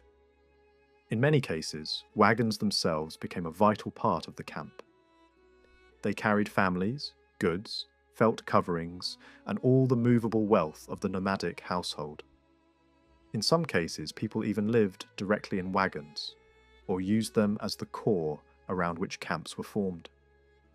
This way of life continued for centuries. Travellers in the early modern period still describe Tatar groups in the Bujiak, living in carts and wagons rather than in permanent houses. When these wagons were drawn together and tied in a circle, they formed a temporary enclosure that functioned like a protective camp. This is where the steppe wagon took on a military role as important as its domestic one. Among nomadic peoples, wagons were not just for movement and shelter. They could also become walls. During campaigns or moments of danger, the wagons were arranged in a ring and fastened tightly together, creating a defensive barrier for warriors, families, herds, and supplies. This tactic had been used for centuries. Attila is said to have saved his army by retreating behind such a wagon circle. Khazars used similar methods against Arab forces. Pechenegs used them against Byzantines. Mongols employed the same strategy with great effect. In battle, these wagon lines could serve as mobile fortresses, protecting the camp and giving the nomads time to reorganize or defend themselves. The power of this tactic was so obvious that even non-nomadic peoples later adopted it. Byzantines, Slavic groups, Cossacks, Poles and Hussite rebels all used wagon fortifications in one form or another. What began as a natural part of nomadic camp life became a recognized military technique across much of Eastern and Central Europe. Against this mobile world stood the settled Romanian communities of the Carpathian Danube region, whose economy rested on a very different balance. Their daily life was built around a mixed rural economy in which agriculture and animal husbandry supported one another. These were not two separate spheres in conflict, but two connected parts of the same household system. Fields needed draft animals, and animals depended on the products of cultivation as well as on pasture. In this kind of village economy, farming and stock breeding worked together in a stable and practical way. The local population aimed, above all, at subsistence. Each family tried to produce what it needed with minimal dependence on outside exchange. Crops, animals, tools, and household production all formed part of one self-sufficient world. In such a system, agriculture was not a secondary occupation borrowed late from neighbours. It was one of the oldest and deepest foundations of life in the region. Archaeology confirms this very clearly. Settlements were often located in fertile areas, exactly where one would expect farming communities to live. Excavations have uncovered agricultural tools, grinding stones, storage pits, and large quantities of charred grain. The number and variety of farming tools increases noticeably after the end of the first millennium, suggesting not decline but growing agricultural intensity.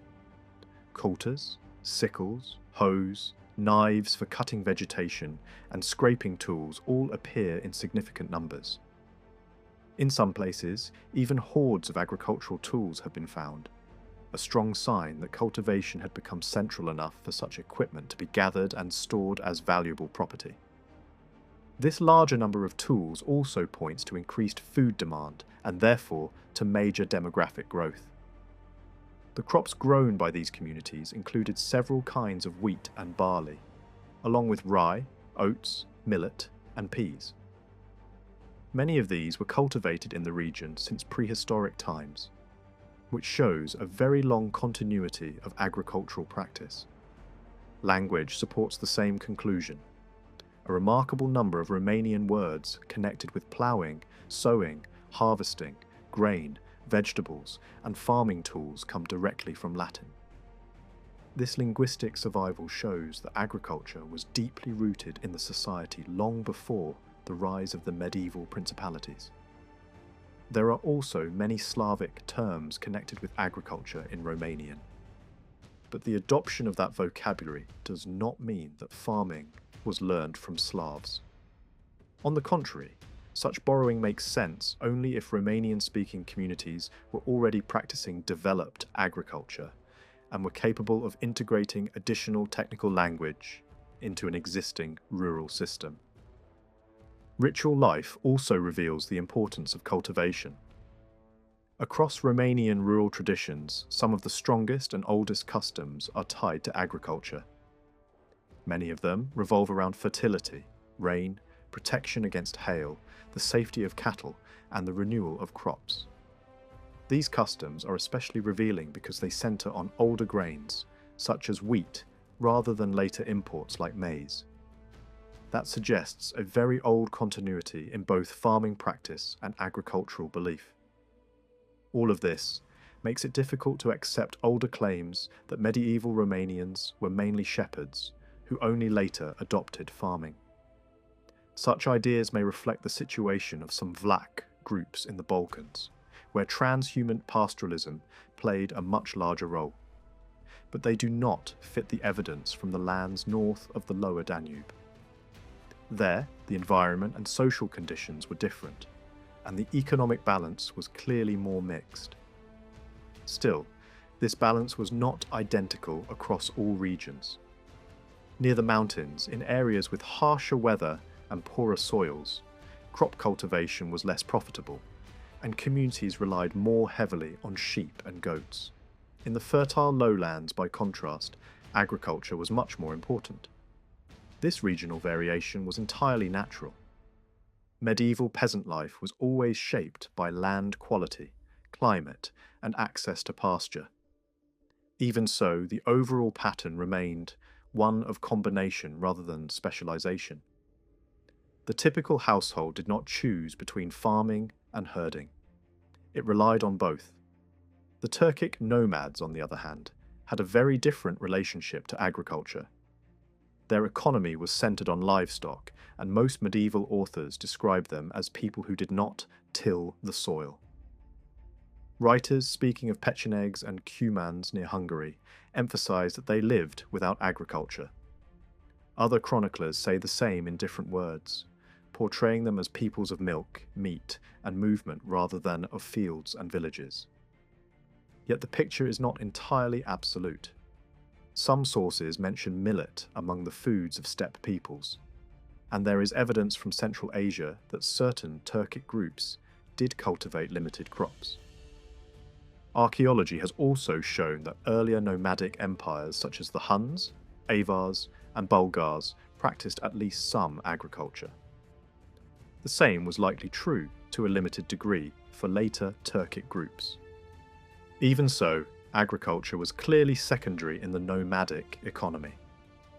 Their constant movement made regular cultivation difficult. A field cannot travel with the herd.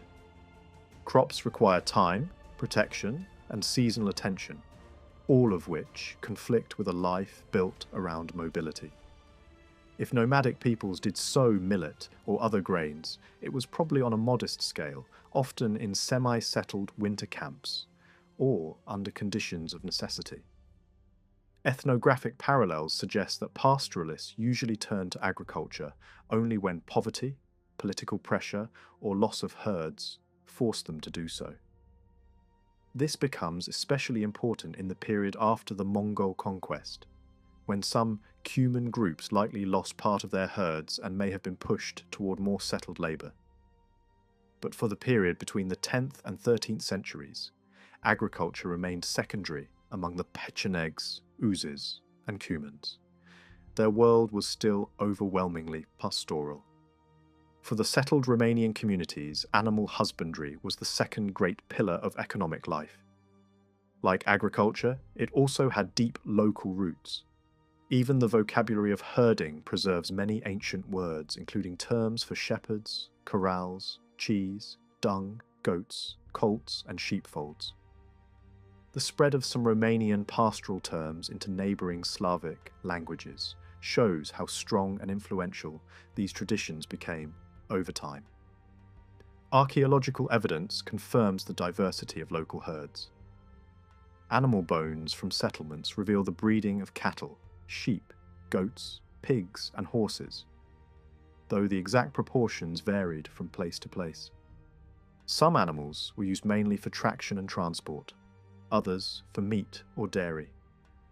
The fact that domestic animal remains are found regularly in village contexts reinforces the idea of a mixed and sedentary economy, one in which pastoralism worked together with agriculture rather than replacing it.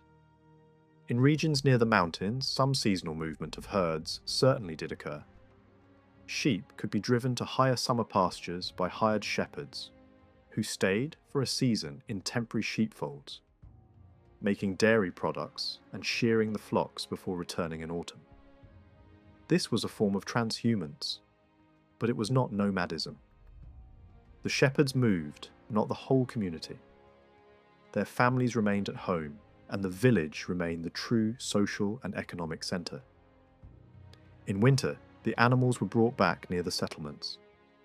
This kind of seasonal pastoralism had its own rhythms and traditions, including the organised storage of hay in advance of winter. In the mountain world, gathering hay was a major communal task, essential for survival.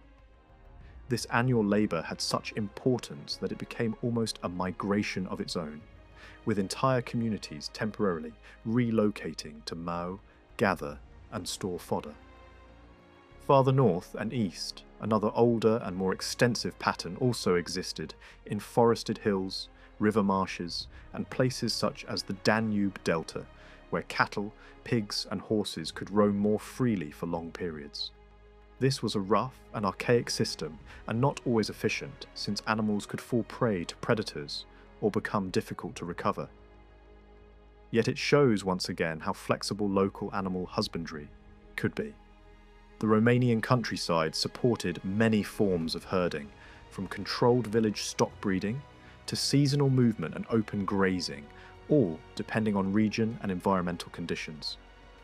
The arrival of the Turkic Nomads into the Bugiac and the Romanian plain must have disrupted some of these older pastoral routes. In later centuries, shepherds from Transylvania still brought their flocks down to winter in the lowlands near the Danube, the coastal lakes, the delta, and even beyond the Dniester. But when those same zones became wintering grounds for steppe nomads, such movements became more dangerous. Romanian shepherds and Turkic herders were now competing for the same winter pastures, and the shepherds risked exposure to raids and conflict. This was one of the most direct ways in which the nomadic presence could interfere with local economic rhythms. Beyond farming and herding, the local population also drew resources from the forests and rivers. Hunting and fishing complemented the diet, though they do not seem to have been the main basis of subsistence. Wild animals such as stag, roe deer, wild boar, elk, hare, fox, and aurochs appear in faunal remains, showing that hunting was practiced both for meat and for protection against predators.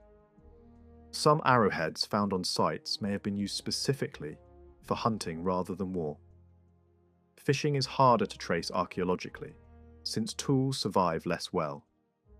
But fish bones and scales found on certain sites prove that it also formed part of local life, especially near rivers, lakes, and the Danube.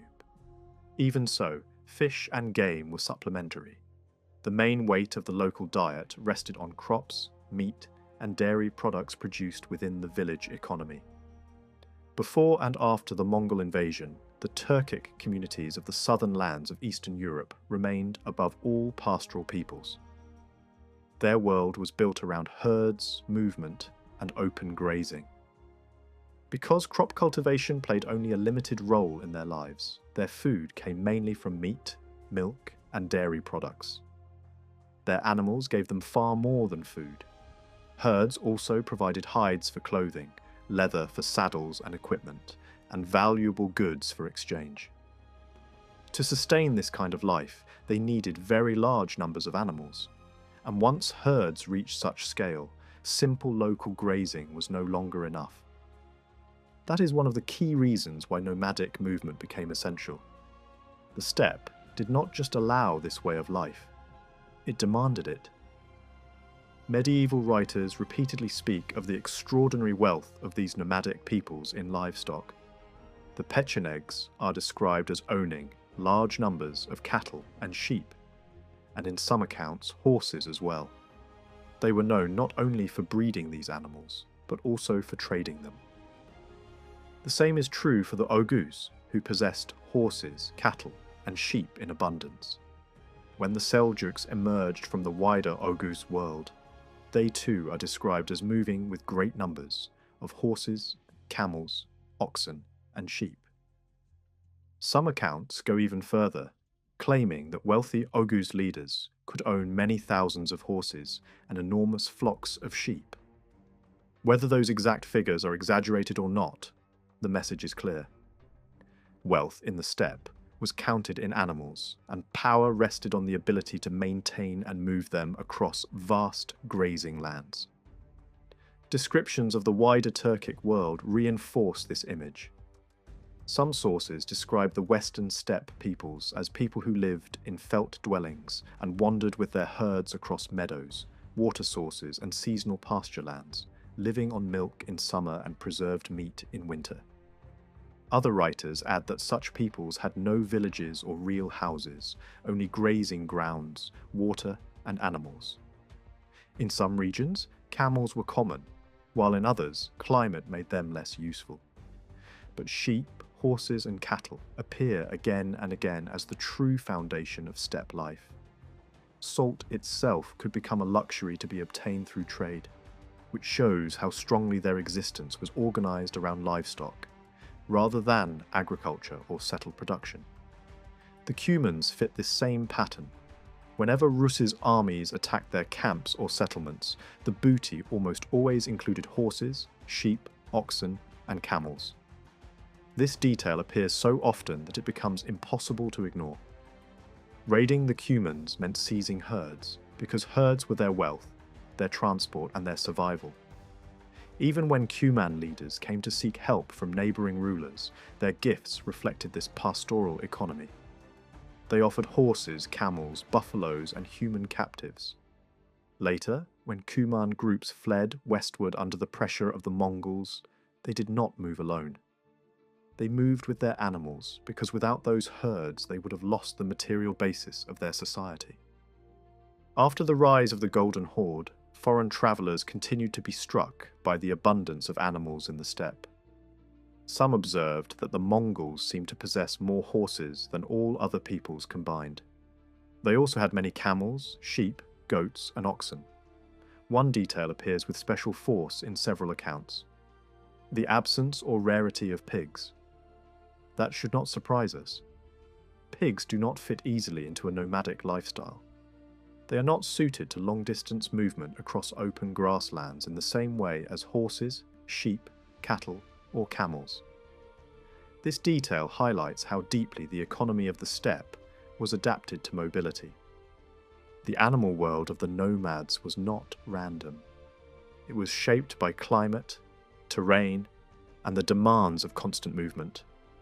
Writers describing the lands of the Golden Horde often stress that the population lived mainly from herds and that meat was abundant and cheap.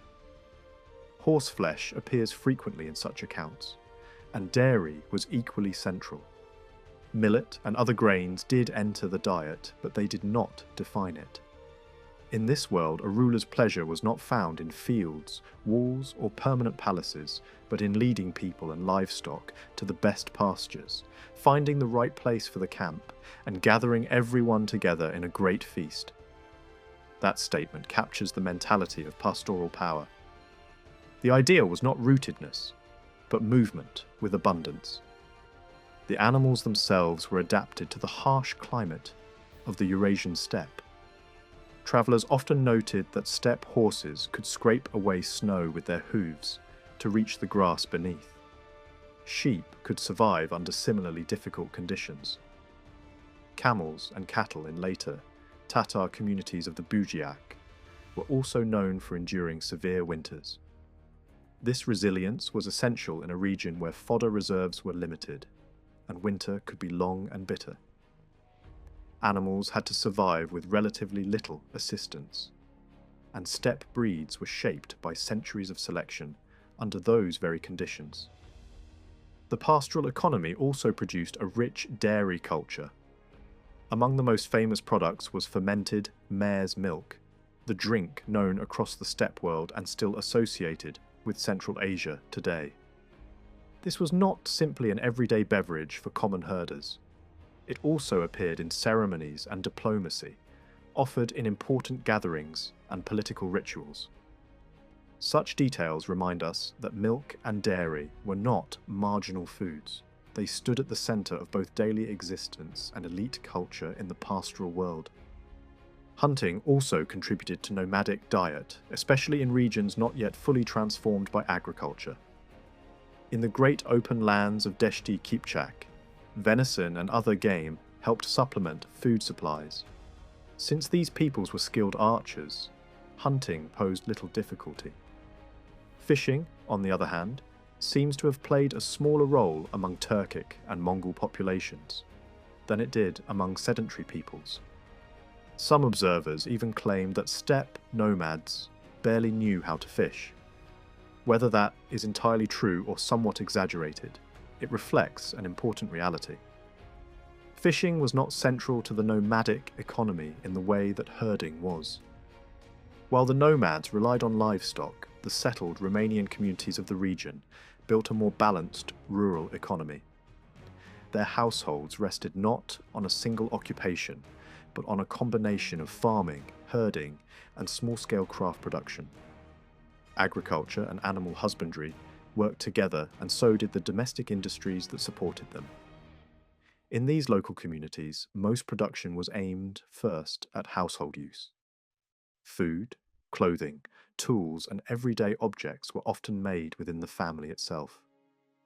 Men and women had different tasks, and over time some people became more specialized, producing not just for their own needs, but also for exchange within the village or neighbouring settlements. One of the most important of these crafts was ironworking. This was vital because a rural economy needed tools for cultivation, woodcutting, transport, and defence. Yet the region east of the Carpathians was not rich in easily available iron ore, so metalworking required effort and local knowledge to locate and exploit scattered deposits. Even so, the need for iron was too great to ignore. Population growth increased demand for food, and better agriculture required better tools. Archaeological excavations show iron blooms, slag, and finished implements on many settlement sites, proving that iron smelting and smithing had become significant parts of village life. The tools and weapons recovered from these settlements show not only consumption, but also local production. Pottery was another major craft, and by the 9th century, significant changes were underway. Older handmade pottery or vessels shaped on slower wheels gradually gave way to better wheel-made ceramics. This shift marks an important technical advance. Clay was prepared more carefully, firing improved, and vessel forms became more standardized. The range of pottery remained practical rather than luxurious, with pots and bowls dominating. But the very improvement in quality tells us that village production was becoming more skilled and more efficient. In later phases, clay kettles also became common in some areas. Some fine grey or yellow ceramics may have been locally made, while others probably came from south of the Danube. This combination of local production and outside influence shows that even rural pottery traditions were not static. Other household crafts also left traces. Grinding stones reveal the production of flour at home. Spindle whorls show the making of thread and textiles. There is less direct evidence for other forms of work such as cart making. But given the needs of daily life, such activities must have been essential. What matters most is that the archaeology suggests crafts were no longer just incidental tasks within the household. They were beginning to develop into more distinct and recognized forms of labor inside rural society. When we turn back to the nomads, written sources are much less precise about specialized crafts, but enough survives to sketch a broad picture. Much of what we know from later Mongol times likely also reflects older Turkic realities. Household labor was strongly divided by gender. Men built carts and dwellings, made bows, arrows, harnesses and saddles, prepared fermented milk and tanned hides. Women cooked, sewed clothing, made footwear, and prepared bedding and textiles.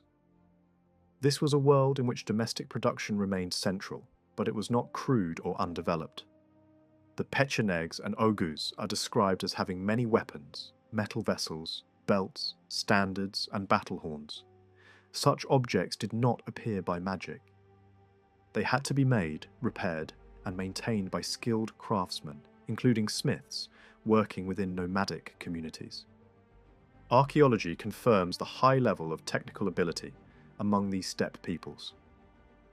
Burial finds attributed to Turkic nomads have yielded sabres, spearheads, arrowheads, daggers, knives, axes, stirrups, buckles, scissors, mirrors, rings, pendants, cauldrons, bows reinforced with bone or antler, and many other objects made of metal, bone, wood, and horn. The relative uniformity of these objects suggests that many were produced within nomadic society itself. Horse gear, and weapons in particular, show consistency and skill.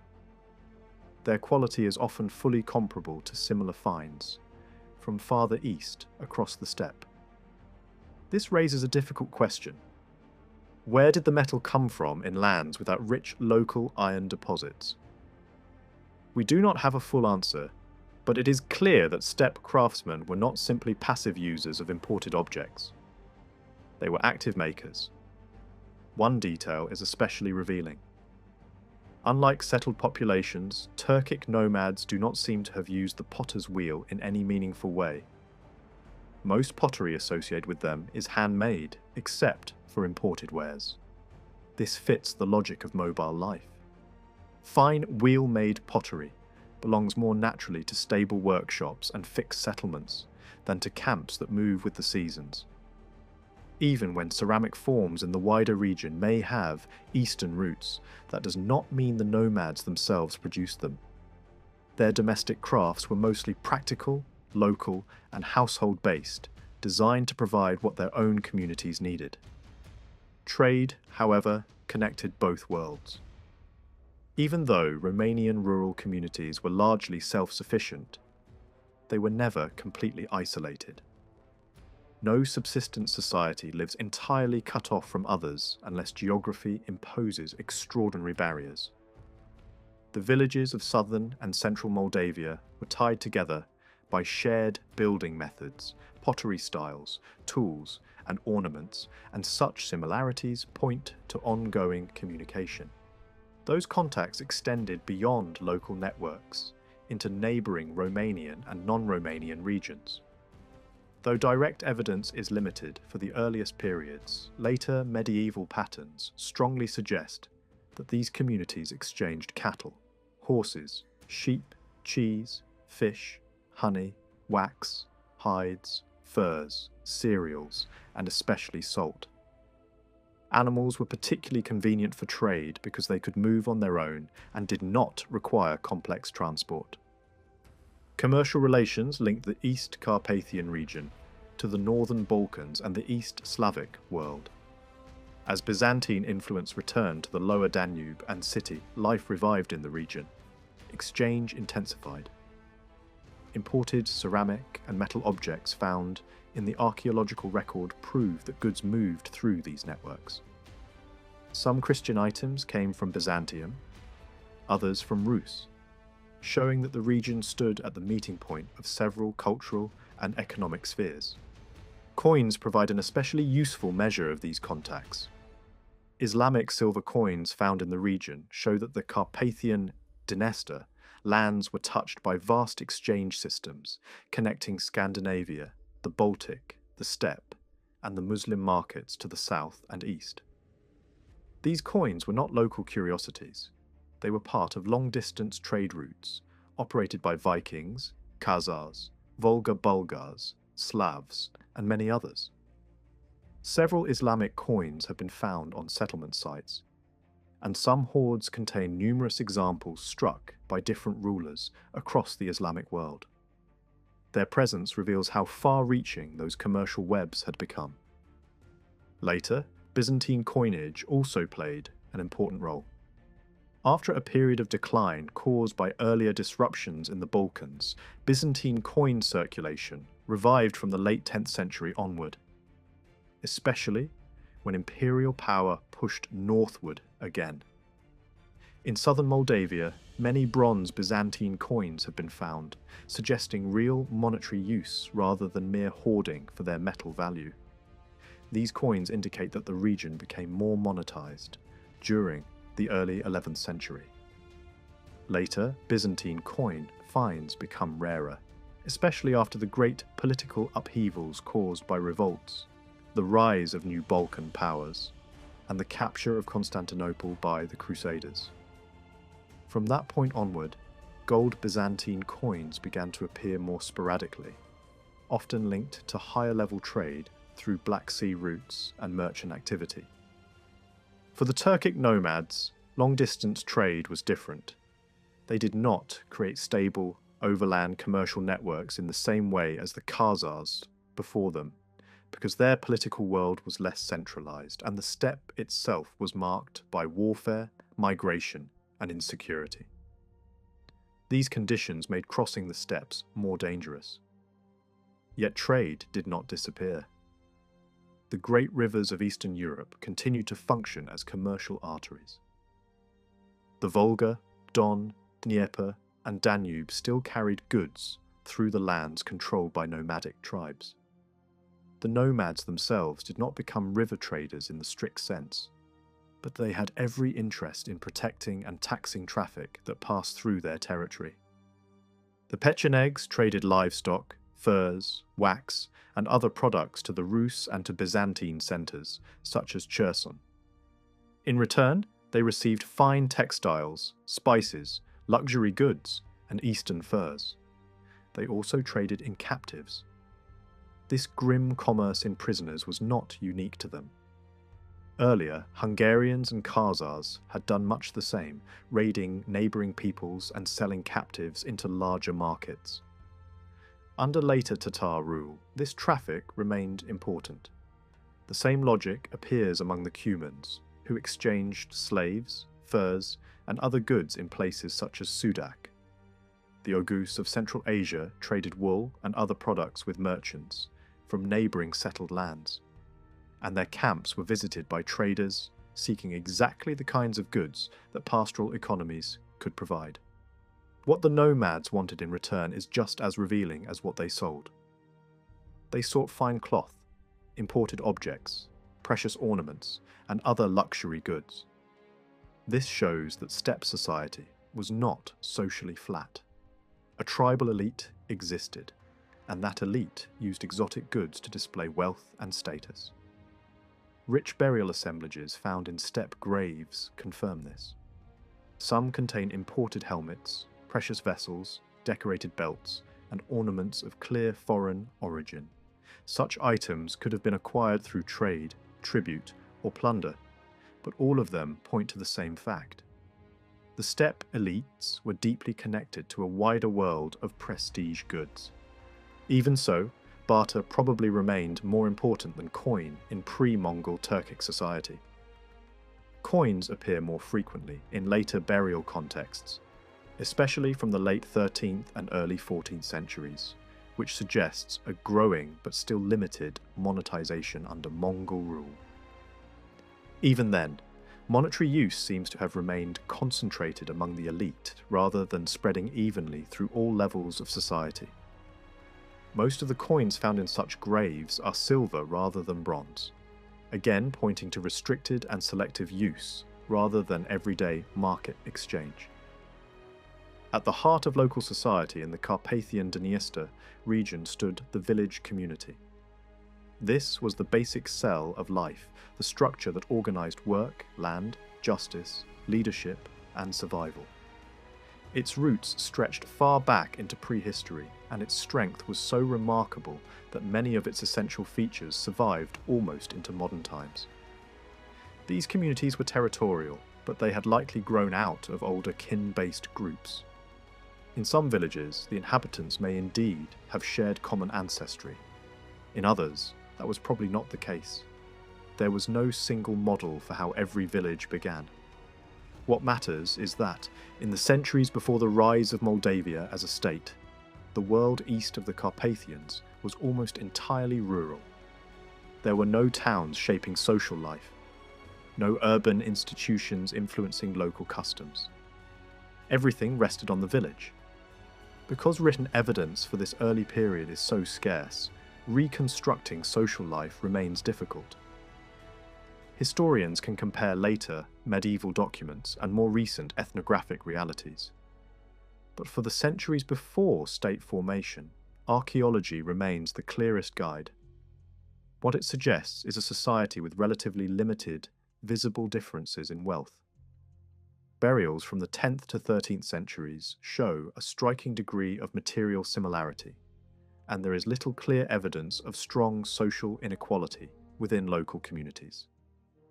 Only a few hoards of coins or ornaments hint that wealth may have been unevenly distributed in some cases. This does not mean society was perfectly equal, but it does suggest that local life was still organised around a broad communal framework, rather than around a sharply divided elite. The key to understanding these communities lies in land and labour. Some scholars once argued that what defined the village was above all collective work, not ownership. But in reality, the organisation of labour and the use of land were inseparable. The whole structure of the community depended on access to arable fields, pastures, forests, and water.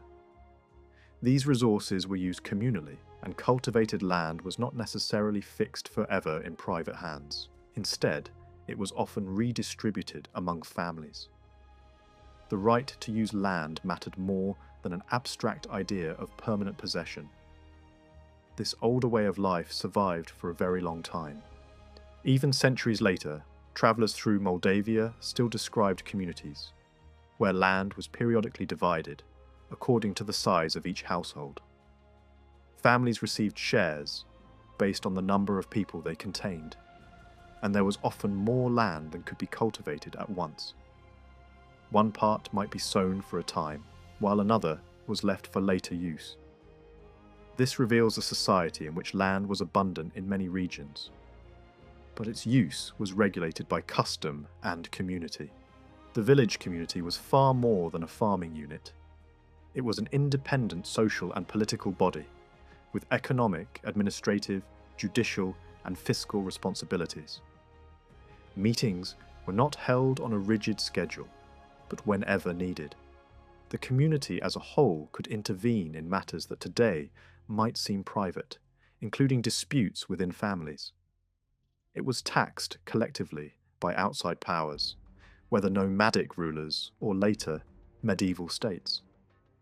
It also exercised a degree of legal autonomy, especially in conflicts involving its own members or events that happened within its boundaries.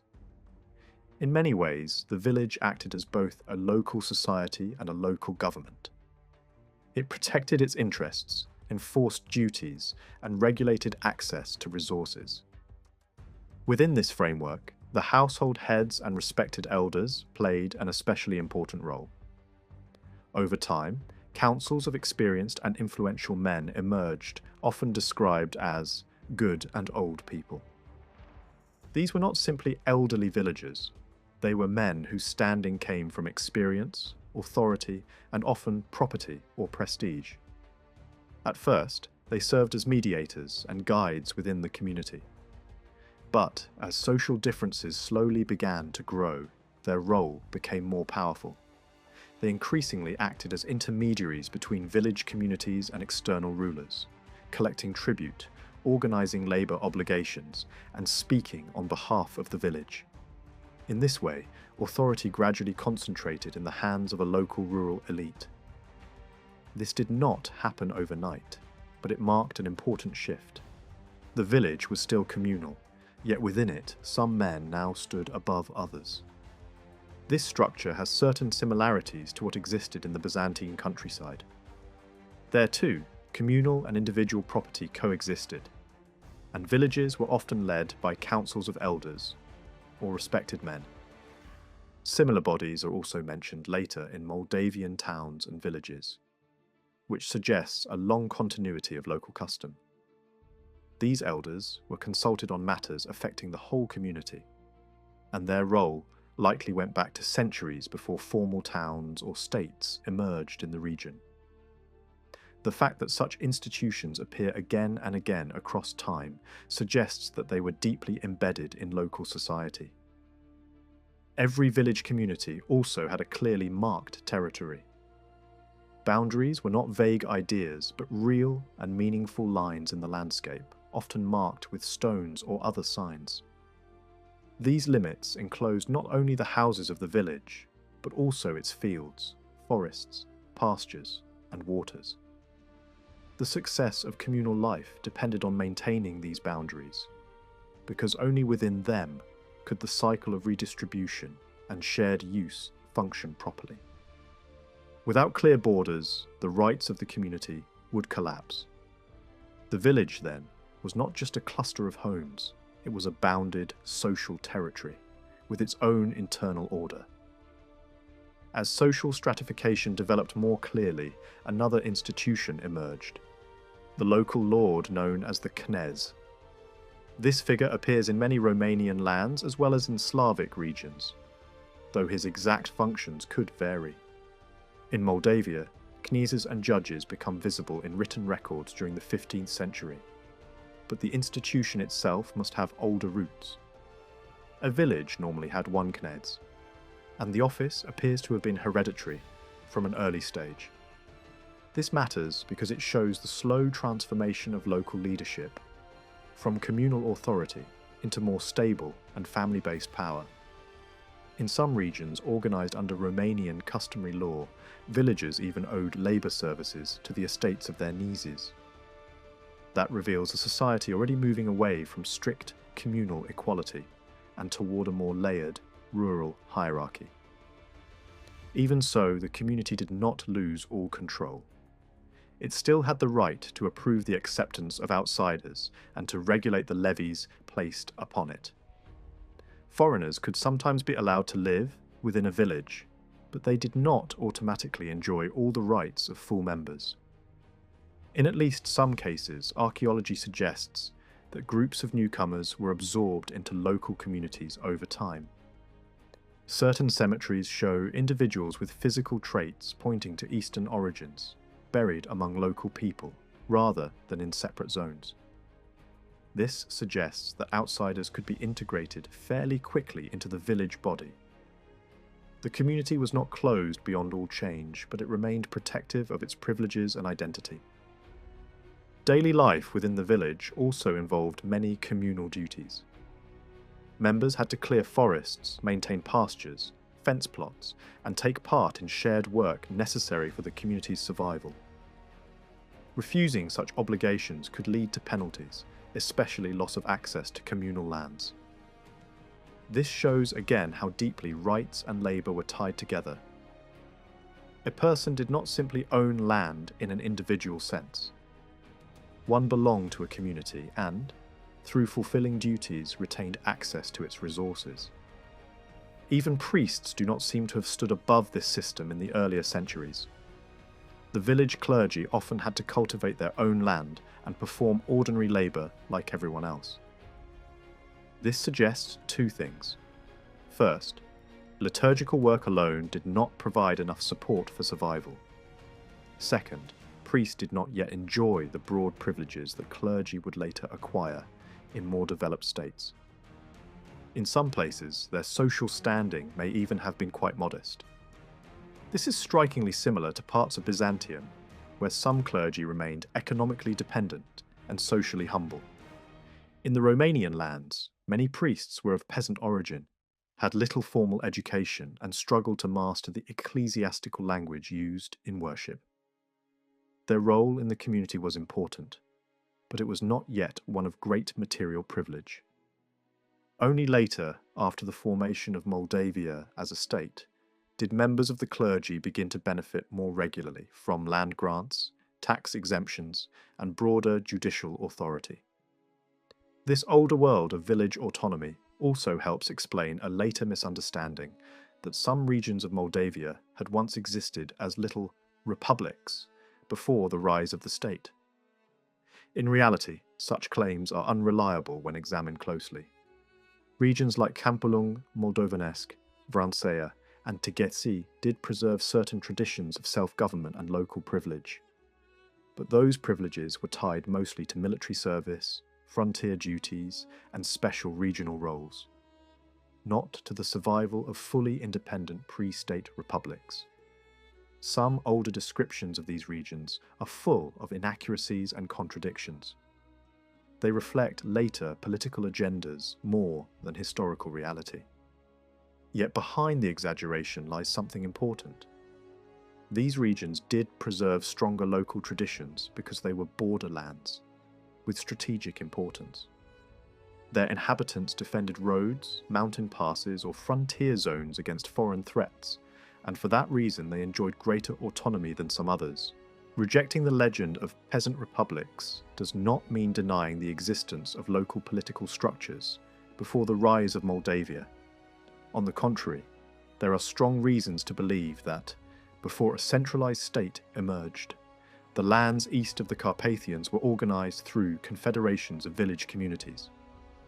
These were not states in the full medieval sense, but they were more than isolated villages. They were larger networks of communities united by common interests, local leadership, and the need for collective defense.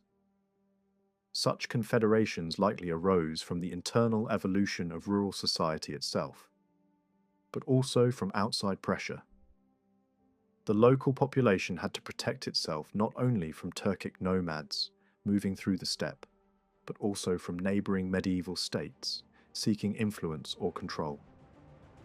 Long before the rise of organised medieval states in the Carpathian region, there are strong hints that more complex political structures already existed among the local populations. One striking clue comes from a papal letter dated to the early 13th century, which refers to Romanian religious leaders operating in the Carpathian Bend. In the Middle Ages, religious authority was rarely separate from political organisation. Where there were bishops, there was usually some form of structured power behind them.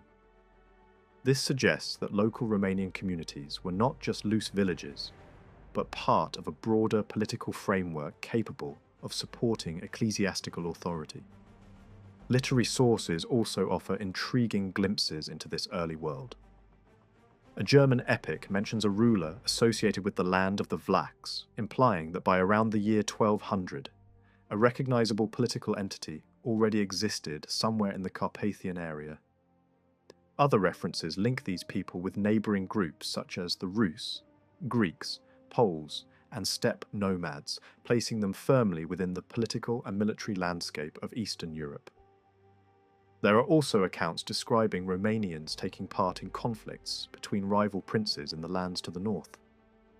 Such involvement would not have been possible without some level of organisation, leadership, and military coordination.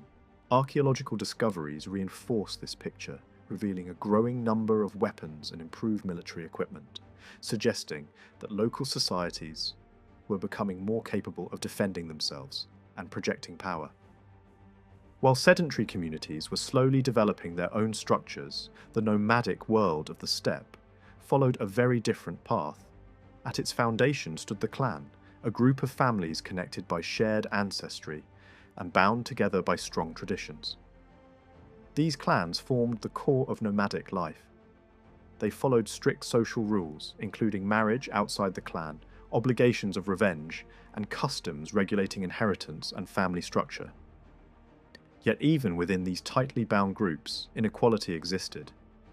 Some individuals were buried with little or nothing, while others were laid to rest with gold ornaments, weapons, and richly decorated objects. These differences reflect a society where wealth and status could vary greatly, even within the same community. Wealth in the steppe was measured above all in livestock. Horses, sheep, cattle, and camels were not only essential for survival, but also symbols of prestige. A powerful leader might own vast herds, and the display of such wealth during gatherings or ceremonies reinforced his status. This concentration of wealth created a clear hierarchy, with elite families standing above ordinary members of the clan. Clans did not exist in isolation. Several clans formed tribes, and tribes could come together into larger alliances when needed. These tribal groupings were not fixed or stable. Their number and composition changed over time, shaped by migration, conflict, and shifting alliances. Some tribes dominated certain regions, controlling key pastures and migration routes, while others were pushed aside or absorbed. The steppe was a constantly shifting political landscape where unity was fragile and temporary. Unlike settled societies, nomadic groups rarely formed lasting centralized states. Their way of life encouraged independence and mobility rather than fixed authority. Each tribe controlled its own territory and followed its own leadership. In times of peace, this often led to fragmentation, with groups acting independently. But when faced with external threats, such as the arrival of new nomadic peoples, these tribes could unite quickly. This pattern repeated itself again and again. When one group was threatened, it would join forces with others, only to break apart again once the danger passed. Leadership among the nomads was typically hereditary, but not always in the way one might expect. Power did not necessarily pass from father to son. Instead, it often moved sideways within the family, from brother to brother, or from uncle to nephew. This system helped maintain a balance within elite families, but it also created tension and competition. Decisions were not made by rulers alone. Councils of leading figures, drawn from the aristocracy, played a crucial role in guiding tribal policy. These councils could support a leader, but they could also oppose him if he acted against the interests of the group. Conflict was a constant feature of nomadic life. Rival tribes competed for pasture lands, livestock, and influence. These struggles could be intense and destructive, sometimes leading to fragmentation or even the collapse of entire tribal unions. In some cases, nomadic groups even turned to outside powers to resolve their disputes, inviting foreign intervention with long-term consequences. Such divisions prevented the emergence of strong, unified states across the steppe. Despite this lack of centralization, nomadic societies were highly organized in other ways, especially in warfare. Every adult male was both a herder and a warrior. From a young age, individuals learned to ride, hunt, and fight. Their armies were composed entirely of cavalry, capable of moving rapidly across vast distances. This mobility gave them a decisive advantage over slower, more heavily organized enemies. They could strike suddenly, retreat quickly, and avoid prolonged engagements when necessary. Their tactics were sophisticated and effective. Nomadic warriors often used feigned retreats to lure enemies into disorganized pursuit, only to turn back and attack. They avoided fighting in terrain that limited their mobility, such as forests or narrow valleys, preferring open landscapes where their cavalry could operate freely. Their primary weapon was the bow, and they were renowned for their skill in mounted archery. Other weapons such as sabres, spears, and axes were also used, though less prominently. Nomadic camps themselves could become defensive structures. Wagons were arranged in circles to create temporary fortifications, protecting people, animals, and supplies. This flexibility allowed them to adapt quickly to changing circumstances, whether on the move or in battle. Even when facing stronger enemies, they could retreat into these mobile defences and survive. Economically, nomadic life revolved around livestock, but it was not isolated from the wider world. Trade, raiding, and tribute all played important roles. Nomads exchanged animals, furs, and captives for luxury goods such as textiles and spices. They also demanded tribute from weaker neighbours, including settled populations and even powerful empires. In some cases, they served as mercenaries, offering their military skills in exchange for payment or political advantage. The relationship between nomads and sedentary societies was complex. On one hand, nomads could be devastating raiders, attacking villages and towns in search of wealth. On the other hand, they were valued allies, capable of turning the balance in regional conflicts. Rulers across Europe and Asia often sought their support, recognizing the power of their cavalry and the effectiveness of their tactics. In this world, the line between survival and warfare was thin. The movement of herds meant the movement of armed groups. Every migration was also a military operation, ready to defend or attack at any moment. This constant readiness made nomadic societies both formidable and unpredictable. For neighbouring communities, they were a source of fear and destruction, but also an unavoidable part of the political landscape. The Romanian population living east of the Carpathian Mountains was, to a very large extent, Christian. The roots of that Christianity went back deep into the past, and both archaeology and language preserve traces of that long continuity. Religious objects, crosses, and artifacts marked with Christian symbols have been found across the Carpathian Danube region, suggesting that Christianity did not arrive suddenly in the High Middle Ages, but had survived there for centuries. In a landscape often crossed by migrations and invasions, this matters a great deal. The Romanized population of the region appears to have remained the main Christian element for a very long time, especially because most of the incoming peoples around them were not initially Christian. That gave religion an important role not only in worship, but also in identity. It marked a line between the local population and many of the groups moving across the frontier. Yet this Christianity did not remain unchanged.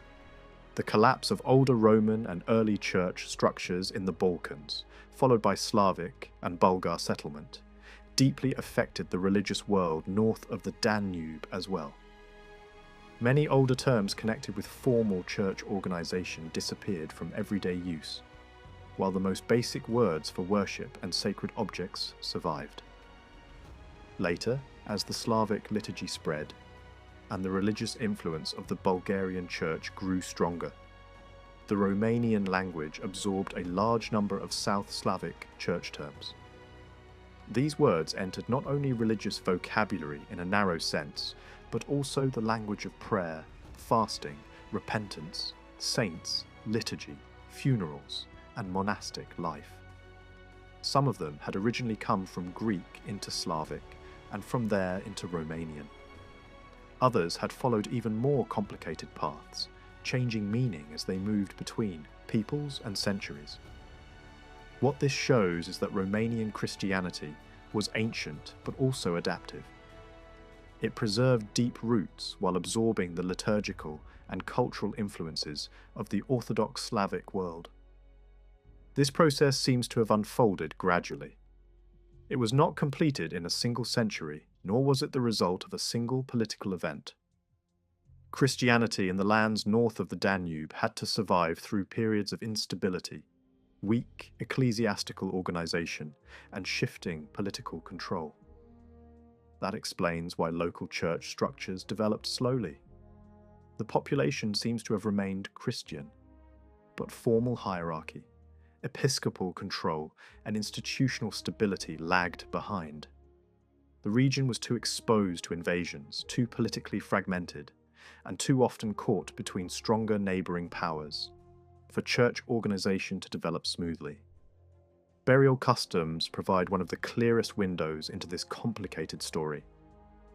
For a long time, many communities in the Carpathian Danube area practiced cremation, while later centuries saw a gradual transition to inhumation. During the 9th and 10th centuries, both burial types coexisted in some cemeteries. But by the 10th and 11th centuries, cremation largely disappeared and inhumation became dominant. This shift is important because inhumation had long been associated with Christian burial in much of Europe and the Mediterranean world. The question, then, is why cremation lasted so long in the North Danubian regions. The answer may lie in the isolated and informal character of local Christianity. In remote or unstable regions, older pre-Christian customs may continue for a long time, even inside communities that already see themselves as Christian. There are cases that strongly suggest exactly this kind of overlap. Some cremation burials have produced Christian symbols, including crosses and objects clearly linked to Christian belief. That means cremation cannot always be dismissed as a simple sign of paganism. In some cases, it may reflect Christian communities that continue to preserve older funeral habits. Similar situations are known elsewhere in Europe, where newly converted, or Only partially integrated Christian populations continued to practice older rites for generations. The North Danubian world seems to fit that pattern. Christianity survived there, but often in ways less formal, less closely supervised, and more locally blended with inherited customs. The slow development of church organisation north of the Danube also explains why Romanian clergy remained for a long time under the influence of external ecclesiastical centres. Bishops and metropolitans from the Bulgarian and later the Galician world exercised authority over regions that had no stable local hierarchy of their own. The archaeological record reflects this mixed environment. Religious objects of Byzantine type appear alongside examples connected with the Rus world. This suggests that the local church stood between several Orthodox spheres, receiving liturgical books, symbols, and influence from both the Balkans and the East Slavic lands. During the age of the Asen rulers and the revival of Bulgarian power, ties with Balkan Orthodox centres remained strong. At the same time, churches connected with Kiev and Galicia also supplied liturgical texts and religious influence. There are signs that sacred writings in Greek and Slavonic did not merely arrive in the region, but were copied, transmitted, and perhaps even translated there. This circulation of texts mattered greatly. It enriched Christian vocabulary, deepened religious practice, and helped shape a moral and spiritual world that was becoming more clearly orthodox in character. By the early 13th century, we have strong evidence that some kind of church hierarchy was already in place among the Romanians of the Carpathian Bend. A papal letter mentioning Romanian bishops, though hostile in tone, indirectly confirms that such a structure existed. The broader political setting matters here as well. After the Bulgarian church was organised and later elevated in status, its authority extended north of the Danube. When Byzantium conquered Bulgaria, church structures were reshaped again, and Greek influence intensified alongside the continued use of Old Church Slavonic. Later, with the rise of the Second Bulgarian Empire, the church at Tarnovo regained great importance. Meanwhile, the Church of Kievan Rus, and later the See of Halic, expanded westward and southward. The Romanian lands lay between these competing zones of influence. That meant local Christianity was never isolated. It developed under constant pressure from stronger ecclesiastical powers around it. But religion in the region was shaped not only by Orthodox influences. It also developed in the face of two major challenges: the pagan nomads of the steppe and Catholic missionary expansion from the Hungarian kingdom. In that environment, the church became more than a spiritual institution. It became a defender of local society. It supported the local population, not only against military pressure, but also against religious absorption from outside. This is one reason why, over time, religious identity and ethnic identity became more closely tied among the Romanians. To be Orthodox increasingly meant to belong to the same historical community. The nomadic world beyond the settled villages followed a very different religious path. Some medieval authors claimed that the steppe peoples had no religion at all. But this only reflects the prejudice of writers who recognized only the great universal faiths as real religions.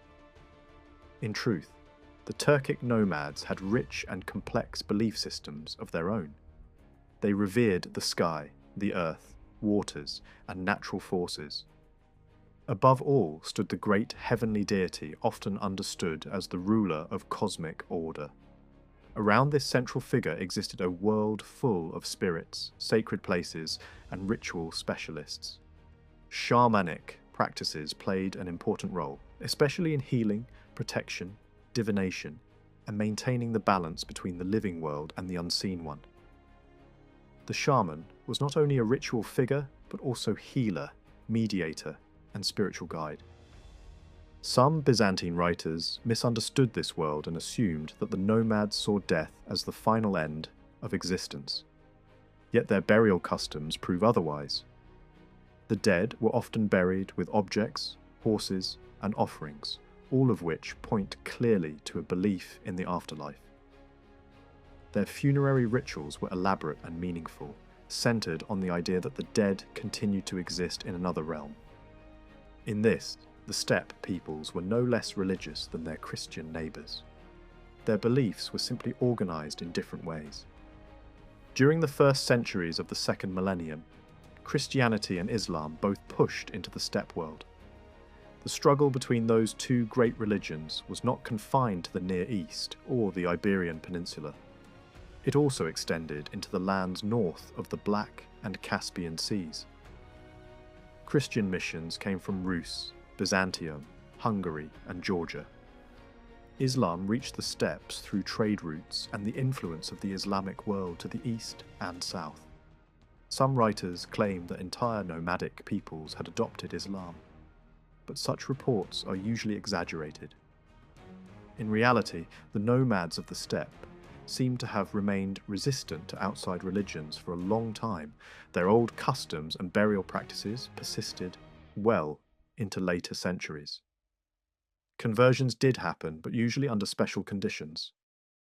Some nomads adopted a new religion when they entered the service of a foreign ruler, sought asylum in another country, or aligned themselves with a powerful neighbouring state. Christian missions among the Pechenegs, for example, appear to have had limited success. But the Cumans proved more open to Christianity, especially in regions influenced by Hungary. A bishopric was created specifically for them in the lands beyond the Carpathians, and Cuman groups serving the rulers of Georgia also accepted Christianity in the 12th century. Even after the Mongol conquest, pockets of Christian Cumans survived in the steppe. This shows that the nomads were not completely closed to religious change, but such change was selective, uneven, and often tied to politics, rather than mass conversion. Steppe religion also included a rich world of myths and legendary ancestors. Among the Ogres, for example, stories about a great ancestral hero circulated widely.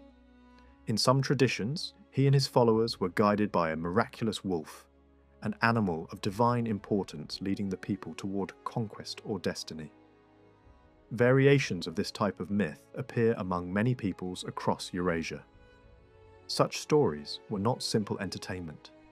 They gave meaning to migration, warfare, and tribal identity. They explained why a people existed, where it had come from, and how it was destined to move through the world. The clearest evidence for nomadic religious practice comes from funerary archaeology.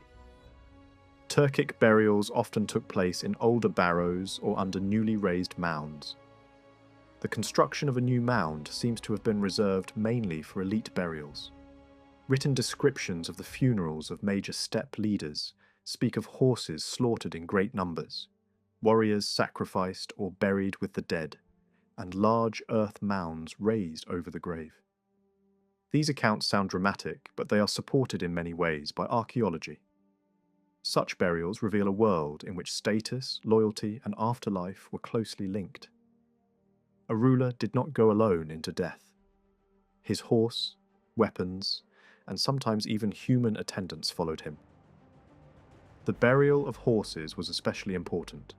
Parts of the horse or its gear were often placed in the grave, and in some cases the animal itself was sacrificed and buried as part of the ritual. Offerings of meat and drink could also be deposited with the dead. Such practices have very deep roots across the Eurasian steppe, stretching back to the Scythians and continuing through the medieval period. They reveal the central place of the horse not only in daily life and warfare, but also in spiritual imagination. To the nomad, the horse was wealth, movement, prestige, and companion in death. Another striking feature of Turkic funerary culture was the erection of anthropomorphic stone statues near the graves. These statues often faced east and held cups or other symbolic objects. Medieval travellers recorded them with fascination, and archaeological work has shown that they were indeed common in many steppe regions. Some may have represented the dead themselves, perhaps idealized as noble ancestors. Others may have had a more ritual or commemorative role. In some regions, similar figures were made not of stone but of wood, though such wooden examples rarely survived. These statues form part of a wider funerary landscape that included altars, mounds, and ritual spaces, showing that steppe burial was not a simple matter of disposing of the body, but a highly structured sacred act. The graves left behind by the Romanian population east of the Carpathian Mountains offer one of the clearest, and at the same time one of the most incomplete, windows into their world. So far, only a limited number of cemeteries and scattered burials have been discovered, which says as much about the state of research as it does about the past itself. Even with this limited evidence, a broad pattern can still be seen. During the early Middle Ages, cremation remained common for a long time, but by the 10th century, a major change was underway. Burial by inhumation gradually replaced cremation, and for a time, both customs existed side by side. This moment of transition is especially important, because it reflects not only a change in ritual practice, but a deeper transformation in belief, social order, and the visible expression of Christian identity. One cemetery in particular illustrates this shift with unusual clarity. There, almost every grave belonged to an inhumation burial, while only a tiny number still preserved traces of cremation. The cremated remains were sparse and placed in urns, buried close to the surface, while the inhumation graves followed a much more regular pattern. Most of the bodies were laid on an east-west axis, usually with the head to the west and the feet to the east, though small seasonal variations appear in the alignment. That kind of orientation strongly suggests a Christian framework, or at least a society moving steadily in that direction. The bodies were usually laid on their backs, most often with the arms either stretched beside the body or bent with the hands placed over the abdomen or chest. Such details may seem small, but repeated across dozens of burials, they reveal a burial custom that had become increasingly standardized. At the same time, these burials were not all identical.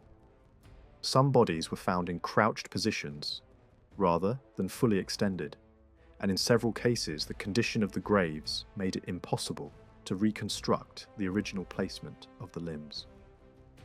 Grave goods also varied. Almost half of the burials in that cemetery contained objects placed with the dead, and these appeared far more often with women than with men.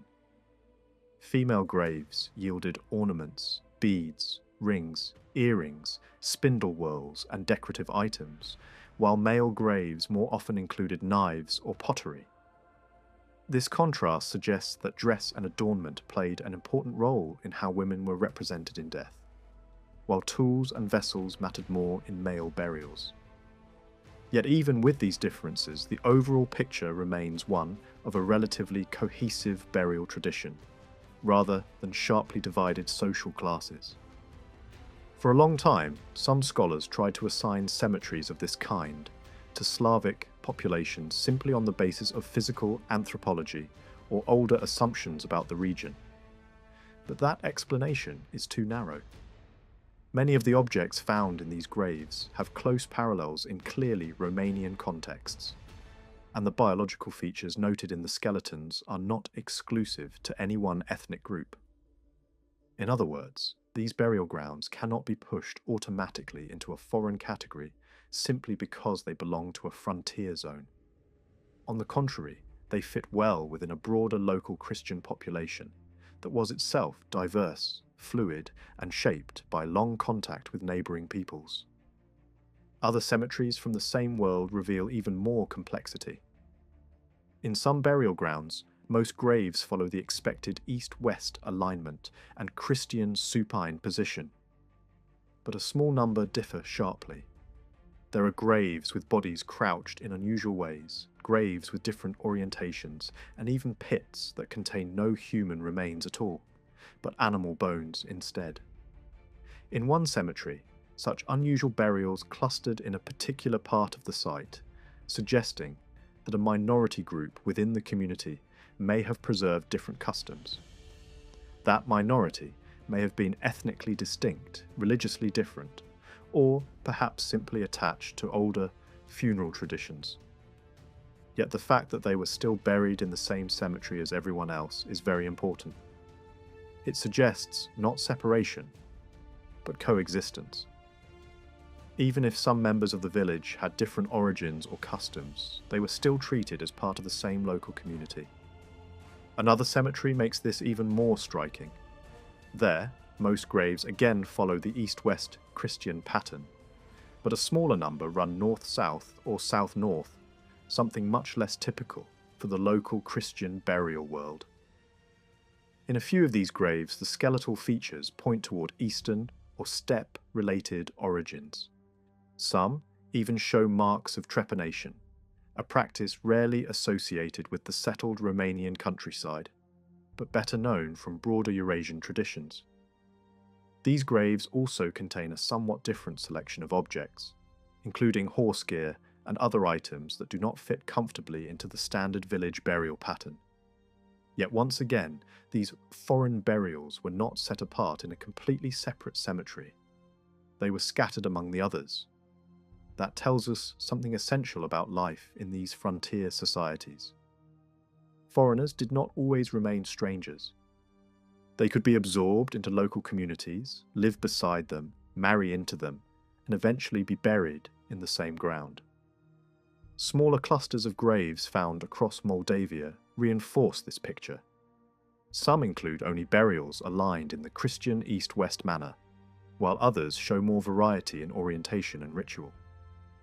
This may reflect local difference in burial practice at a time when the transition from cremation to inhumation was still fresh, or it may point again to the presence of outsiders within village communities. Either way, the pattern is clear. Burial customs in the region were moving toward Christian uniformity, but the process was not perfectly complete, and traces of diversity remained visible for generations. If the burial record of the local Romanian population feels incomplete, the funerary evidence for the Turkic nomads is much larger, though it brings its own difficulties. In fact, burials are almost the only substantial archaeological trace of their presence in the lands east of the Carpathians. Across the wider steppe, corridor from the Prut to the Volga, thousands of such graves are known, and even in the Carpathian Dniester region, the number is considerable. These nomadic burial assemblages are therefore central not only for understanding their presence, but also for reconstructing their beliefs, social hierarchy, military identity, and seasonal movements. Most of these nomadic burials do not appear in large, orderly cemeteries like those of village communities. Instead, they are usually isolated or grouped in very small numbers, often only a handful of graves placed into the same mound. In some cases, even those few graves may not belong to the same exact moment. This already tells us something important. Nomadic, funerary landscapes were not organized in the same way as settled village cemeteries. Their dead were buried as part of a mobile world, one in which people moved with herds across large distances, returning at times to known burial grounds but not building stable cemeteries in the village sense. The barrow was central to this burial tradition. Most nomadic graves in Moldavia were placed beneath mounds, and only a very small number are known without them. Yet even here, the nomads usually did not build entirely new mounds. Instead, they often reused older, prehistoric barrows that already dotted the southern lowlands and the valleys of major rivers. These ancient mounds had been raised long before by Bronze Age peoples, or later steppe groups such as the Scythians and Sarmatians. For the medieval nomads, this was practical.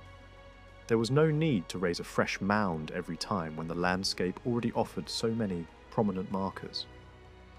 But the choice may also have had symbolic meaning.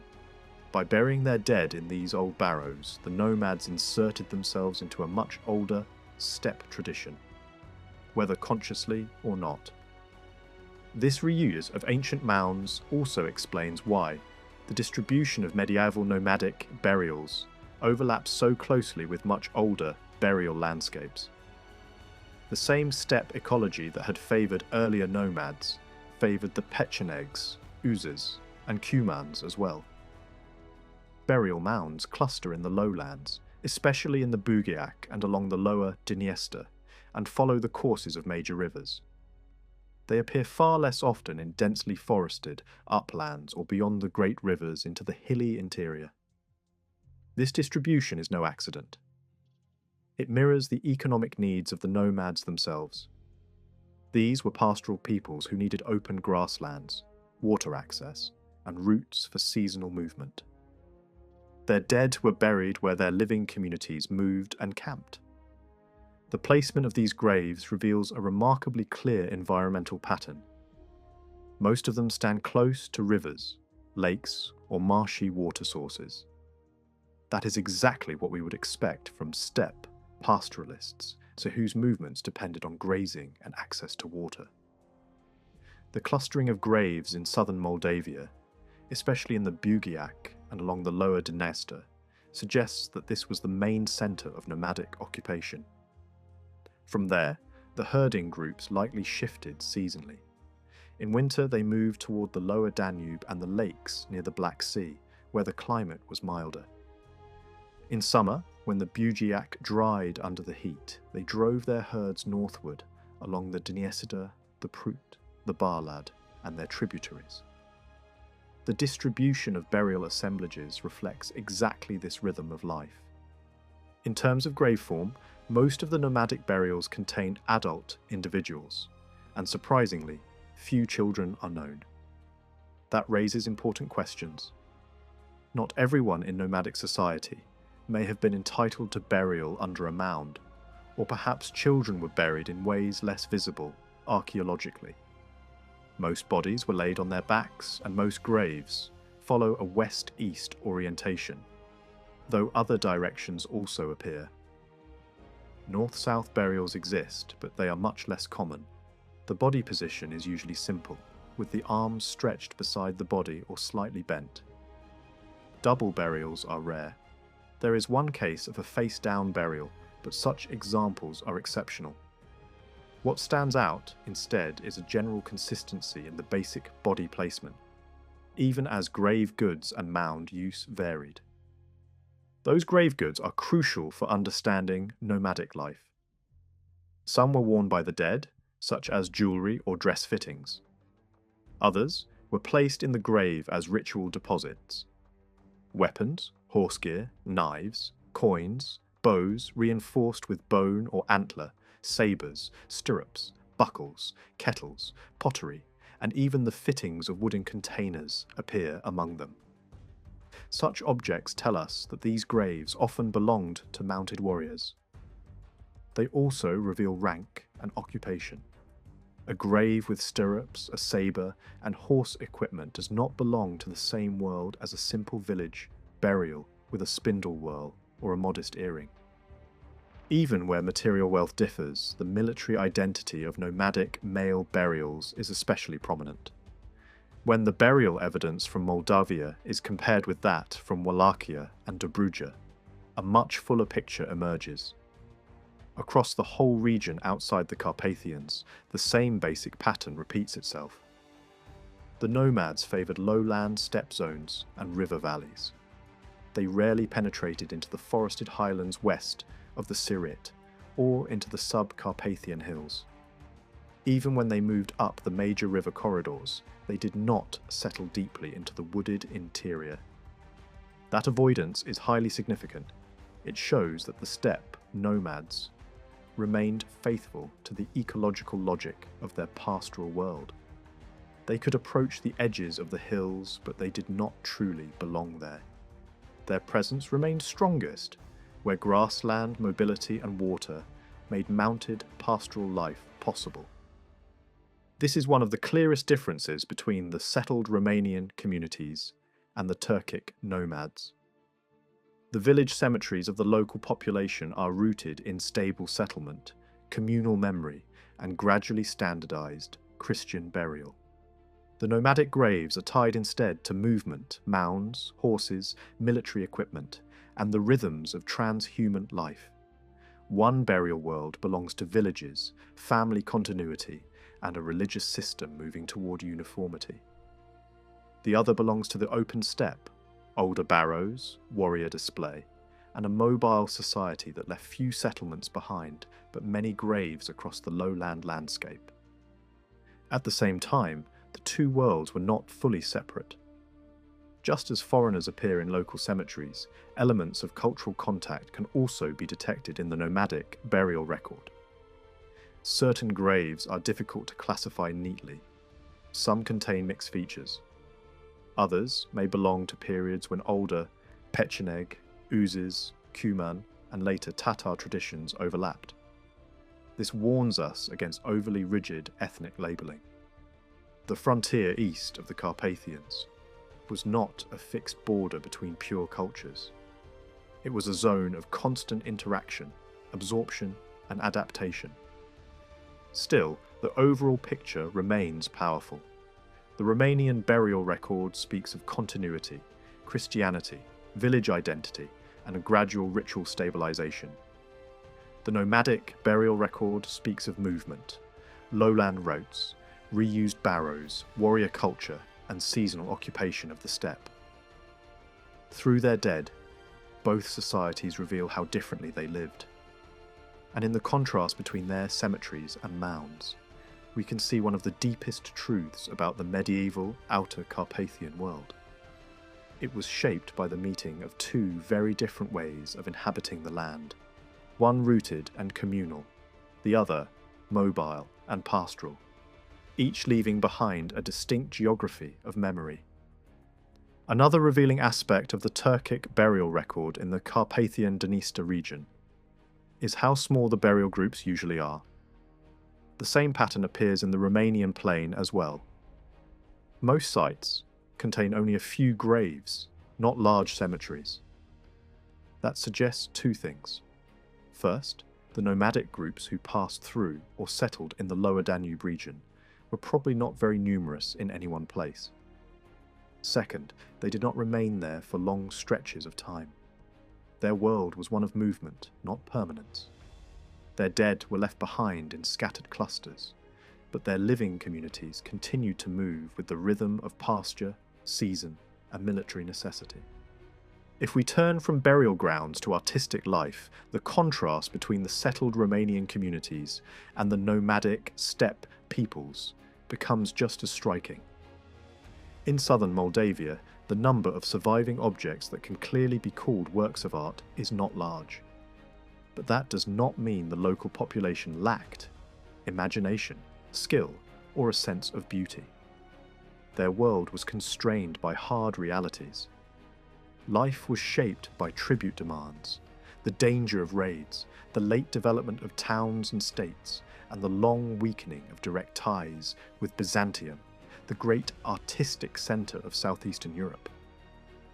Under such conditions, rural society had little chance to create monumental architecture or luxury arts on a grand scale. The churches of local communities were most likely wooden, modest, and small, built not to impress a distant world but to serve the needs of a village. Because of that, the best clues to local aesthetic life come not from great buildings or famous masterpieces, but from smaller objects used every day. Personal ornaments and decorated household items reveal the artistic sensibility of these communities, far better than any monumental remains. Beads, pendants, earrings, bracelets, rings, and metal mounts show that local people cared about appearance and decorative detail. These objects were made from copper, bronze, silver, glass, bone, and horn, and they were produced through techniques such as casting, hammering, pressing, inlaying, and wirework. They do not belong to an isolated artistic world, but to a broader taste shared across much of southern, central, and eastern Europe. In other words, Even a relatively poor rural society was still connected to a wider visual culture. Pottery offers an even clearer example. Nearly all wheel-made pottery from these settlements was decorated. Fine vessels of grey or yellowish fabric were sometimes polished before firing and adorned with horizontal lines or net-like patterns. The more common red pottery was decorated with wavy combing, parallel grooves, dimples, notches, and impressed signs. Even the bottoms of pots and bowls often carried symbols in relief, especially crosses or concentric circles. Occasionally, animal figures also appeared on ceramic surfaces. These were not luxury products made for elites. They were ordinary vessels. Yet their decoration shows that utility and beauty were not separated in village life. Even a cooking pot or storage jar could carry a visual language of pattern, rhythm, and meaning. Wood, though largely vanished from the archaeological record, must also have played a major role in local artistic expression. Moldavia was rich in timber, and later Romanian woodcarving traditions show just how deeply rooted that craft became.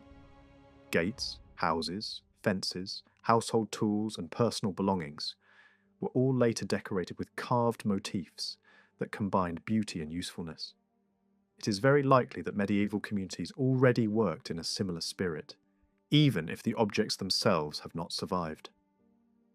Unlike wood, a few stone carvings do remain, and they are suggestive. In at least 2 cases, rough stone sculptures appear to represent human faces in highly simplified form. They are modest objects, but important because they hint that representational art existed even in this rural world. Writing, on the other hand, remains much harder to trace. There is no firm proof yet that writing was widely used in the lands east of the Carpathians during this period, but it would be surprising if no religious books circulated there at all. Given the region's ties with Bulgaria, Byzantium, and Rus, liturgical manuscripts almost certainly existed. Some may even have been copied locally. Yet literacy must have been very limited, probably confined mostly to clergy. Many supposed traces of writing found in archaeology are uncertain and cannot support strong conclusions. So while it is likely that sacred texts were known, the written word remained rare and socially restricted. As for folklore, very little can be known directly from the archaeology. But later, ethnographic evidence preserves many old beliefs, songs, rituals, and seasonal customs that may go back to the medieval period or even earlier. Some were likely pre-Christian in origin and were gradually reinterpreted within a Christian framework. Rather than destroying every older tradition, Christianity often absorbed and reshaped them. This means that behind the formal religion of the village there survived a deeper layer of seasonal ritual, agricultural magic, protective customs, and mythic imagination. The artistic world of the Turkic nomads was different in form, but no less revealing. Their surviving art consists mainly of metal, bone, horn, antler, and stone. Much of it comes from graves. Weapons, horse gear, belt fittings, ornaments, and ritual objects often show engraved geometric patterns and sometimes stylized animal designs. These works were practical, but they also carried visual power. A sword hilt, a quiver fitting, or a decorated mount was not only a useful object, it was part of a warrior's appearance, identity, and status. The nomadic world did not produce cathedrals or painted churches, but it did create a visual culture tied to movement, riding, and display.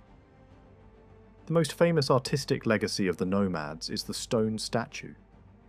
These figures, strongly associated with the Cumans, are among the most distinctive monuments of the medieval steppe. They depict both men and women and preserve valuable details about dress, hair, jewellery, and bodily form. In that sense, they are not only works of art, but also visual records of nomadic life. Their deeper roots go back to older traditions in Central Asia, which themselves had probably absorbed influences from earlier Iranian-speaking peoples of the steppe. So even here, the nomads were part of a much longer Eurasian artistic tradition. One such statue was discovered in what is now the Republic of Moldova. It represented the bust of a man with a moustache, a small beard, and eyes rendered in a distinctly Eastern style. Because it was found near a burial mound, it is believed to have originally stood in connection with the grave. What makes it especially interesting is that, in some respects, it resembles much earlier statues from Central Asia more than the better-known Cuman figures of the North Pontic steppe. Most later, steppe statues are taller, more elaborate, and often show seated figures with necklaces, medallions, or vessels held at the belly. Yet simpler examples do exist, suggesting that the artistic tradition itself was more varied than it first appears. Across the steppe, north of the Black Sea, more than 1,000 such statues are known. Medieval travellers described them, and later Russians called them stone-old women, though the original Turkic word referred more broadly to ancestral or memorial figures. The greatest concentration of these statues lies far to the east, between the middle Dnieper and the northern Donets, and northeast of the Sea of Azov. West of the Dniester, however, they become very rare. This already tells us something important. The lower Danube region was touched by the wider artistic world of the Cumans, but it was not its main centre. The strongest concentration of that sculptural tradition lay farther east, deeper in the heart of the steppe. In artistic terms, the later Turkic Nomads were often more conservative than innovative. Many of their visual traditions were borrowed from earlier nomadic peoples of Eurasia. Compared with the refined metalwork of the Scythians, Sarmatians, Avars, Khazars, or even the early Hungarians, the artistic production of the Pechenegs, Uzes, and Cumans often appears less rich and less inventive. Their military power did not always produce an equally impressive artistic flowering. In that sense, one could say that the steppe art of the 10th to 13th centuries preserved older traditions rather than creating a great new artistic age of its own. Writing among the Turkic populations is also difficult to assess. The older Turkic world had already produced inscriptions centuries earlier in Inner Asia, and related peoples certainly possessed at least limited traditions of writing. But in the western steppes, whatever written culture existed seems to have remained narrow in use and weak in preservation. If literature existed, it was above all oral. Heroic tales, tribal legends, and ancestral epics must have circulated widely, even if they were never written down locally. Traditions connected with the great ancestral heroes of the Turkic world, especially those centered on the Oghuz cycle, almost certainly reached the steppe between the Danube and the Urals as spoken poetry rather than as fixed texts. Music too formed part of this world. Some written sources mention Turkic war horns instead of drums, while others describe skilled musicians at the courts of Turkic rulers. The Cumans were certainly not strangers to music. Medieval sources refer to Cuman musicians, and the surviving vocabulary of their language includes terms for music and instruments. There is even a stone statue of a man holding what appears to be a stringed instrument, and one grave has yielded a pear-shaped instrument resembling those of the wider Turkic world. So although little survives, it is clear that the nomads did sing, play, and remember through sound as well as through speech. For decades, the medieval ethnic and political landscape of the lower Danube has been one of the most debated subjects in regional history. Many questions remain unsettled, and some interpretations have been shaped less by evidence than by modern national agendas. Because of that, the subject often needs to be explained again from the ground up. The history of this frontier cannot be understood through simple slogans or inherited assumptions.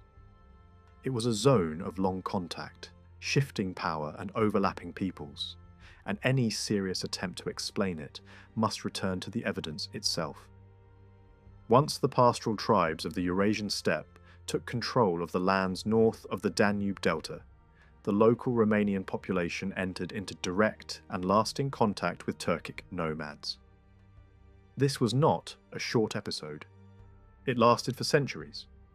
The nomadic groups involved were not all the same.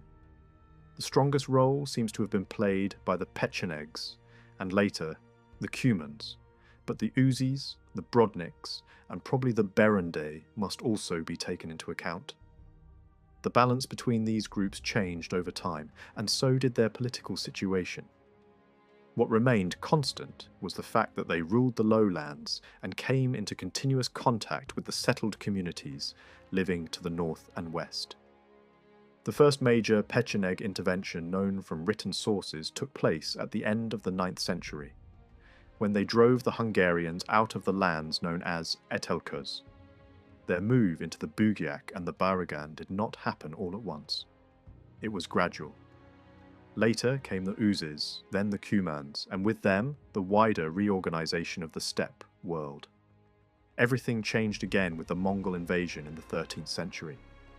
That great wave of conquest broke the independent development of the Turkic tribes north of the Black Sea. Some were killed, some fled to neighbouring lands, and others were forced to accept the rule of the Golden Horde. In the lower Danube region, many of the nomads who had lived there before disappeared from the political scene, only to be replaced by new groups under Mongol domination. Archaeology makes this shift especially clear.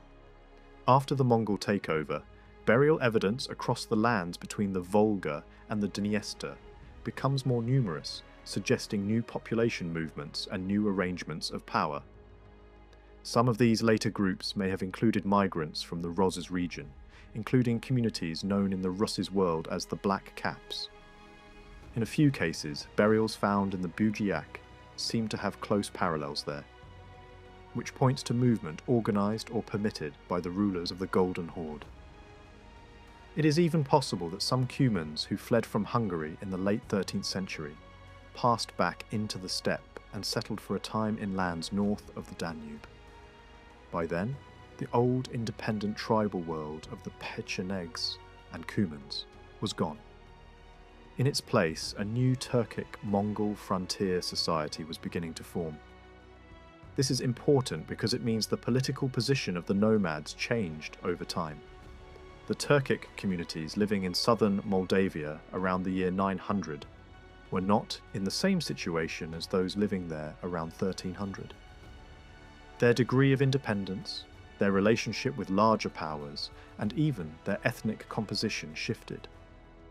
Yet throughout all of these changes, one fact remained the same. They were in direct contact with the Romanian population. The lowlands they occupied had once been inhabited by settled local communities, and their arrival transformed the human geography of the region. After the Mongol conquest, those Romanian-Turkic contacts appear to have weakened, most likely because the nomads themselves had lost political independence and were now absorbed into the framework of the Golden Horde. To understand that contact more clearly, we need to look not at imagined straight borders, but at how space was actually used. Older scholarship often tried to draw a firm line across Moldavia and say that everything east of one river or another was under nomadic rule.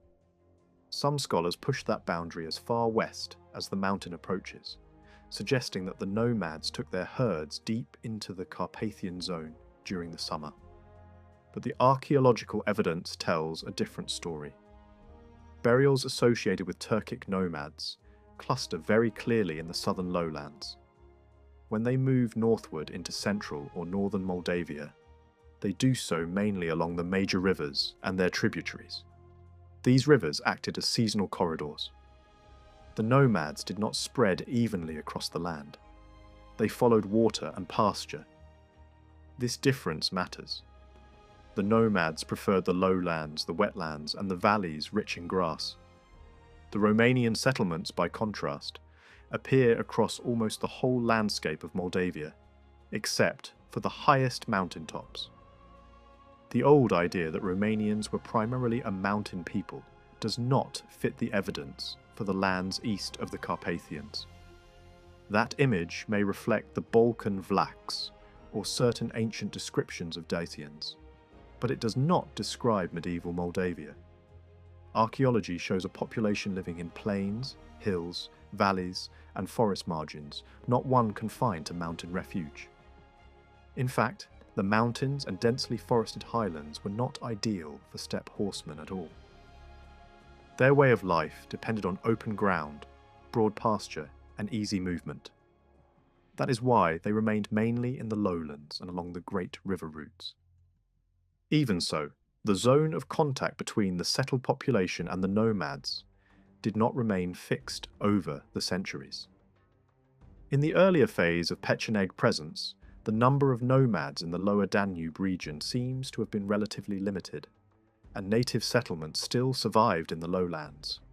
But as the nomadic presence grew, especially from the mid-11th century onward, local farming communities began to withdraw. Villages of the older settlement culture in the plains were abandoned. By the late 12th century, this retreat had spread into the contact zone between plain and hill country, and in some areas even deeper into the southern uplands. These changes were not caused by a total replacement of population, but by pressure. The nomads needed wider pasture lands, and their raids created insecurity. Farming families moved away from areas that had become too exposed and too unstable. One of the most revealing ways to trace these long contacts is through names in the landscape. Medieval place names, river names, and personal names preserve the memory of Turkic presence better than many written chronicles do. For a long time, however, historians approached this material too casually, often linking every suspicious-sounding name to a nomadic tribe without careful examination. That created a misleading picture. In reality, the evidence is more subtle and much more interesting. There are certainly place names in Moldavia and Wallachia that recall Turkic ethnic names, especially those connected with the Cumans and the Berende. Names built on Coman or Berende appear across a wide area. Rivers such as the Uz and Oitus were once connected to the Uzes, and other names were linked to the Pechenegs or the Brodniks. But many of these associations do not hold up under closer scrutiny.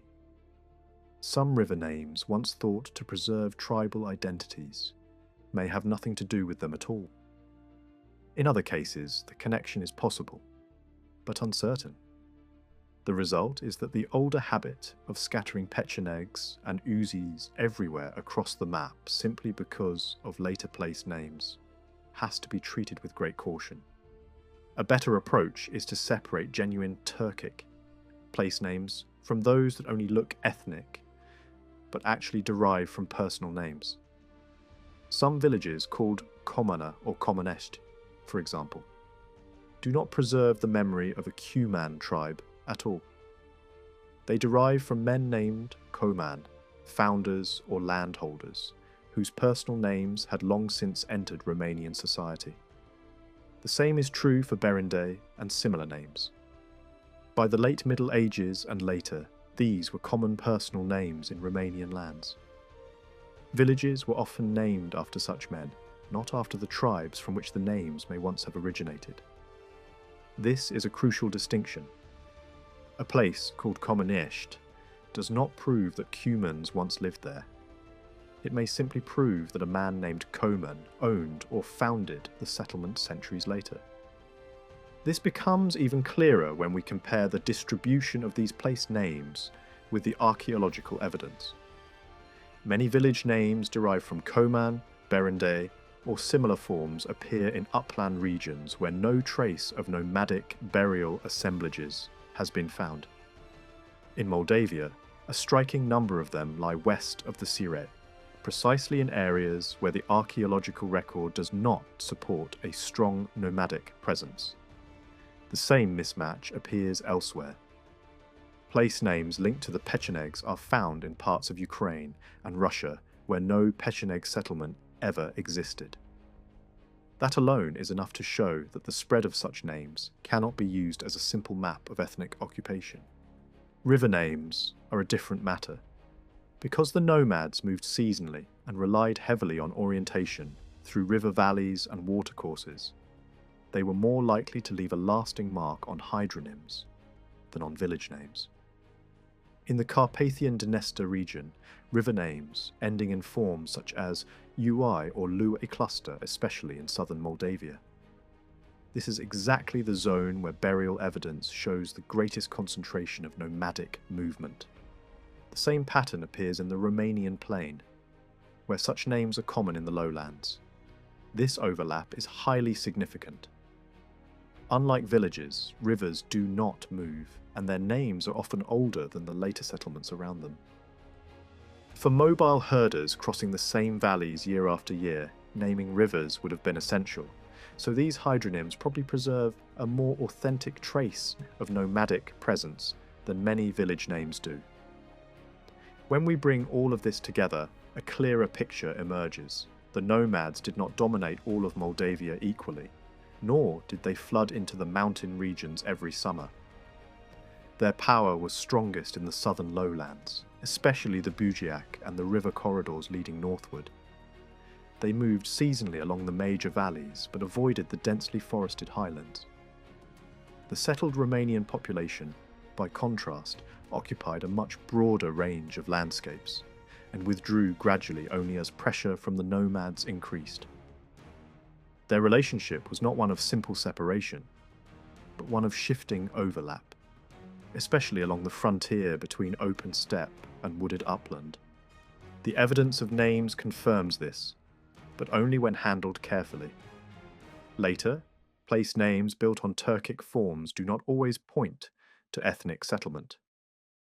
Very often they point instead to personal names that had already been absorbed into Romanian naming traditions. River names, however, are more reliable markers of seasonal mobility and long-term contact.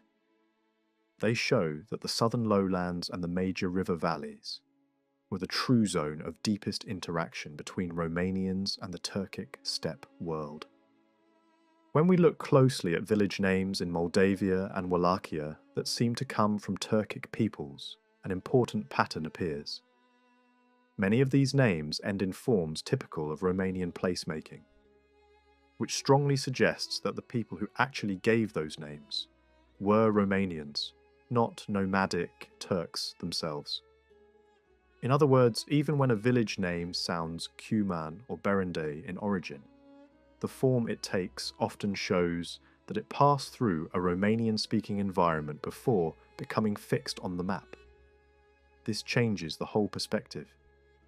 It means that the influence of the nomads on the local landscape was often indirect. These names were not always left behind by tribal settlement. In many cases, they were created by local communities using personal names or inherited memory. That point becomes even clearer when we examine the personal names themselves. Names such as Cuman and Berendei appear regularly in Moldavian and Wallachian documents from the 14th and 15th centuries, but they do not appear there as ethnic labels. They appear as ordinary first names. Some of the men who carried them were high-ranking boyars. Others were people of humbler background, including gypsy slaves attached to monasteries. This is extremely important because it shows that by that time the names had already been absorbed into local society. A man called Cuman in a Moldavian charter was not necessarily, or even usually, an ethnic Cuman. He was often simply a Romanian or another local inhabitant, bearing a name that had entered common use. The same pattern can be seen in Wallachia. There too, Cuman appears in early documents as a personal name, used by boyars, scribes, and local landholders. Over time, it became even more widespread, later surviving especially as a family name. The feminine form also appears, which is another sign that the name had been fully domesticated inside local naming customs. A name does not become truly local until it begins to produce derivatives, feminine forms, and family branches of its own. That happened here. The name ceased to be a marker of foreignness and became part of the normal, onomastic life of the Romanian lands. In fact, the geographical distribution of the name makes this even more revealing. In later centuries, Cuman became especially common in regions like Vrancea, where a cluster of other Turkic-sounding names also appears. That regional concentration is unlikely to be accidental. It probably reflects zones where earlier contact with nomadic groups was especially strong. But again, what survived was not an ethnic enclave. It was a naming habit, a cultural memory transformed into local usage. The people carrying these names were not simply remnants of a nomadic tribe. They were members of settled communities who had inherited names through a long chain of contact, prestige, imitation, and adaptation. The same is true west of the Carpathians. In Transylvania, the name Cuman was also widely used, and in some cases it clearly belonged to Romanians.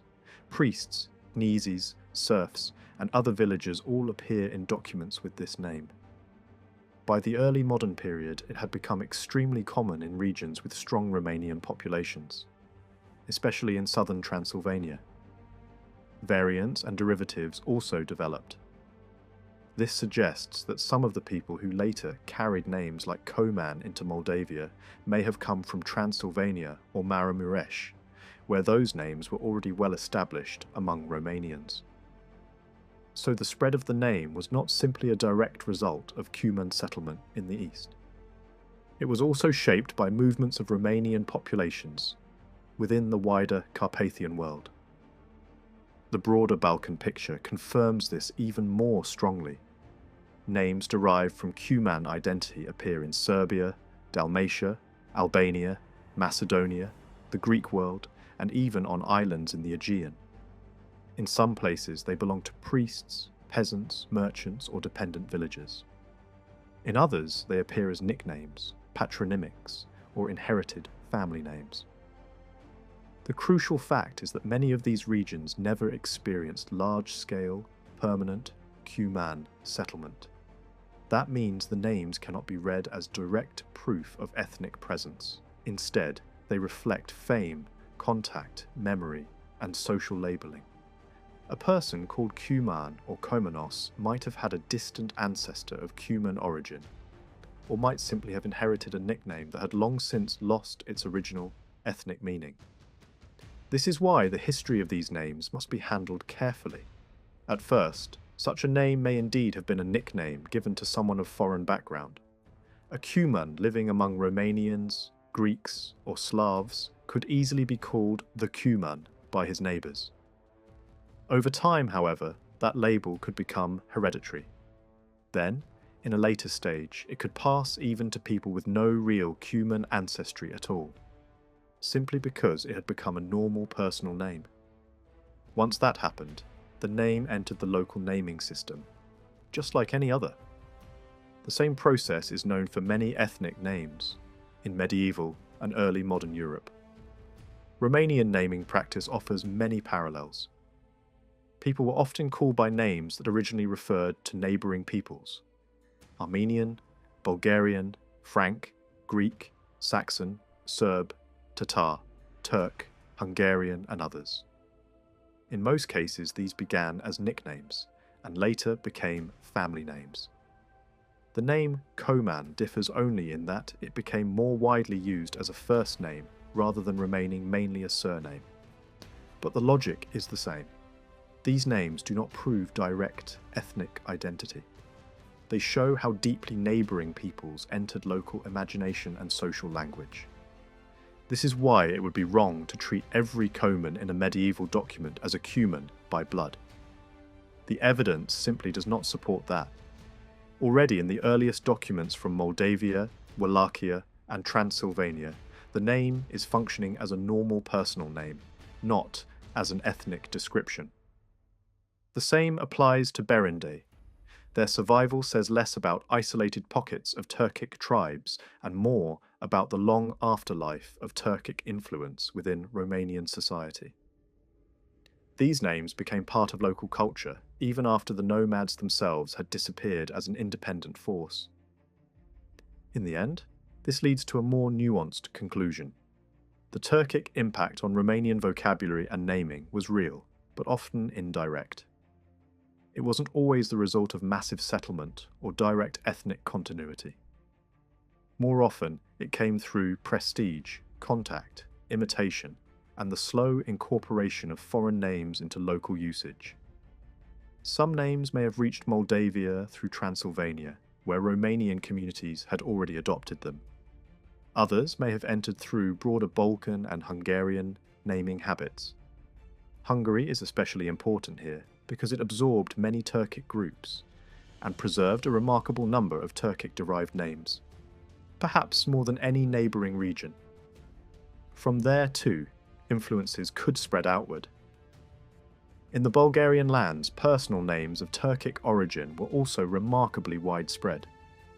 Early Ottoman tax records preserve hundreds of such names among the population, and this is highly revealing. Because those registers were written only a few decades after the Ottoman conquest of northeastern Bulgaria, it is difficult to explain all of these names simply as a result of later Ottoman influence. Many of them must go back to an older layer of Turkic presence in the Balkans, especially to the Pechenegs and the Cumans, though in some cases an even earlier Bulgar background may also be possible. Names such as Asen, Balaban, Barak, Dogan, Karaman, Cuman, Kuno, Kurt, Shishman, Tugrul, and many others show just how deeply older steppe traditions had entered the naming habits of the region. The most striking of all is Cuman, which appears again and again, suggesting that the memory of the Cumans remained especially strong. Even the famous name, Asen, has long been debated, with some seeing in it a Romanian background, others a Cuman one, and still others an older Bulgar origin. Whatever the exact answer, the broader picture is clear. Turkic names had become part of the social landscape of the Balkans long before Ottoman rule could explain them. Language, however, is harder to untangle than personal names. Over the centuries, Romanian absorbed many words from Turkic-speaking peoples, but separating the older Pecheneg and Cuman layers from later Tatar or Ottoman Turkish influence is extremely difficult. The problem is simple. We know too little about what Romanian looked like between the 9th and 13th centuries, and the Pecheneg language has not survived in any full form. Even when a Romanian word resembles one preserved in Cuman materials, that resemblance alone does not prove direct borrowing from the Cumans. So while the influence is real, its chronology is often uncertain. What matters more is the larger reality behind it. Romanians and Turkic nomads lived in contact for centuries, and that contact inevitably left marks in vocabulary, especially in fields connected with horsemanship, herding, and warfare. That contact was not just linguistic, it was rooted in the most practical struggles of daily life. For the nomads, pasture and water were essential. Their westward movement into the lands north of the Danube and Black Sea was driven above all by the search for grazing grounds. This is what pushed them into regions already occupied by settled agricultural communities in the Bujiak and the Baragan. The displacement of those farming populations did not happen all at once, but over a long period. Seasonal nomadic migrations must have disturbed local agricultural life again and again.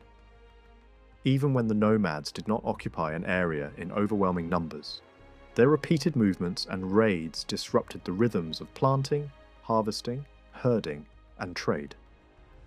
For the local communities, life in the lowlands became increasingly insecure. Older historians often described the nomads as a kind of half-parasitic society that could survive only by feeding off settled populations. But that view is too simple. Contemporary sources make it clear that the nomads produced much of their own food through herding. They were not dependent on peasants for daily survival. They could live for long periods far away from farming communities. Raids were not a substitute for subsistence.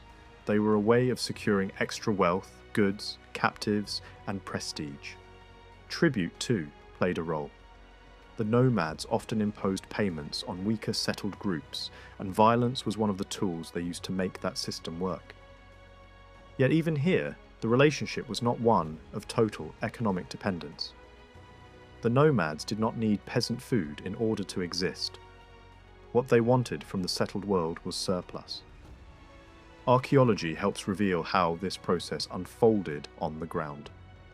On a number of sites in southern Moldavia and eastern Wallachia, settlements associated with local village cultures have been found in the same places as later nomadic burials. In a few cases, the sequence is clear. The settlement came first, the burial later. In most cases, however, the exact overlap is harder to prove. Still, the general pattern strongly suggests that many burials of nomadic warriors post-date the local settlements. That means the nomads entered landscapes that had already been occupied and cultivated. They did not move into an empty steppe.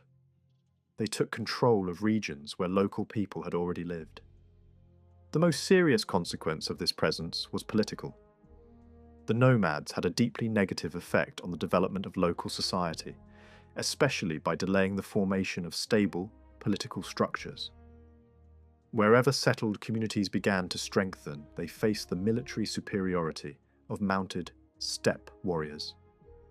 If this was already a major problem in regions like Transylvania, where leaders had to face both Hungarian expansion and nomadic pressure, then the effect must have been even harsher east of the Carpathians, where the lowlands lay open to mounted raiders. There is no evidence that the local population was able to organise a sustained military resistance in these centuries. Whatever armed force they could muster was no match for experienced steppe horsemen who were already capable of devastating Hungary, Rus', Byzantium, and Bulgaria. The settlement map reflects this reality with brutal clarity. In the 9th to 11th centuries, many villages lay in the lowlands and hills outside the Carpathians. But by the late 14th and early 15th centuries, the pattern had changed completely. In the southern plains, especially in the Bujiac, the Balci Plain, and other exposed regions, the number of villages had collapsed. In contrast, settlement became denser in safer areas between the Prut and the Carpathians. This pattern remained broadly stable for centuries afterward. The difference between the earlier and later maps points to a massive demographic retreat from the open lowlands, a retreat that probably reached its lowest point in the 12th and 13th centuries. The regions most affected were exactly those without forest cover, exactly those with the best grazing lands, and exactly those most attractive to nomadic herders. This retreat had major economic consequences. Local communities forced into hills and forest margins had to survive in environments less suitable for intensive agriculture. Their access to the richest lowland soils was lost. Traditional routes of transhumance were disrupted because winter grazing zones near the Danube and the Black Sea had fallen under nomadic control. Trade and cultural ties with Byzantium were weakened as well. Altogether, the pressure of the nomads contributed to stagnation, to a delay in social stratification, and probably to the postponement of stronger political institutions. Any emerging local power could easily be seen by the nomads as a threat, and crushed before it matured. The impact of the nomads was strongest in southern Moldavia and in the river valleys leading northward. These corridors gave them access to the eastern half of the wider Carpathian Dniester region. But there was one zone they did not truly dominate, the densely forested hills and mountain areas of northern and western Moldavia. Those regions provided natural cover and relative security. Like the Alps, the Pyrenees, the Balkans, or the Caucasus in other parts of Europe, the Carpathians offered a form of refuge. They were not ideal for steppe horsemen, but they could shelter the local population from extermination or complete assimilation. In the plains, by contrast, communities were far more vulnerable. Peoples who lived only in the open lowlands, whether ancient or medieval, were always at risk from stronger neighbours. This contrast may even have left traces in language. The Romanian spoken in northern and central Moldavia shows stronger ties to Transylvanian speech, while the subdialect of southern Moldavia is closer to Wallachia. That difference may reflect the demographic upheavals caused by nomadic movement and the long-term reshaping of the human map. Some historians once argued that the nomads may actually have helped the emergence of local elites and early states, rather than simply hindering them.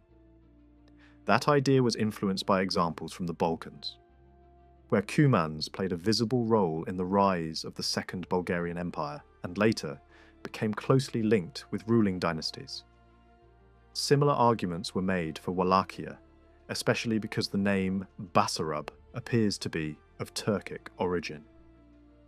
From this, some concluded that the first Wallachian dynasty must have been Cuman. But names alone cannot bear that weight. Just as the earliest Hungarian leaders had Turkic names without ceasing to be the founders of a Hungarian polity, so too a ruler named Basarab need not have been ethnically Cuman in any simple sense. By his time, the Turkic groups north of the Danube had already lost their political independence under Mongol rule. Even if some distant ancestor of Basarab had a Turkic background, Basarab himself belonged to the Romanian political world.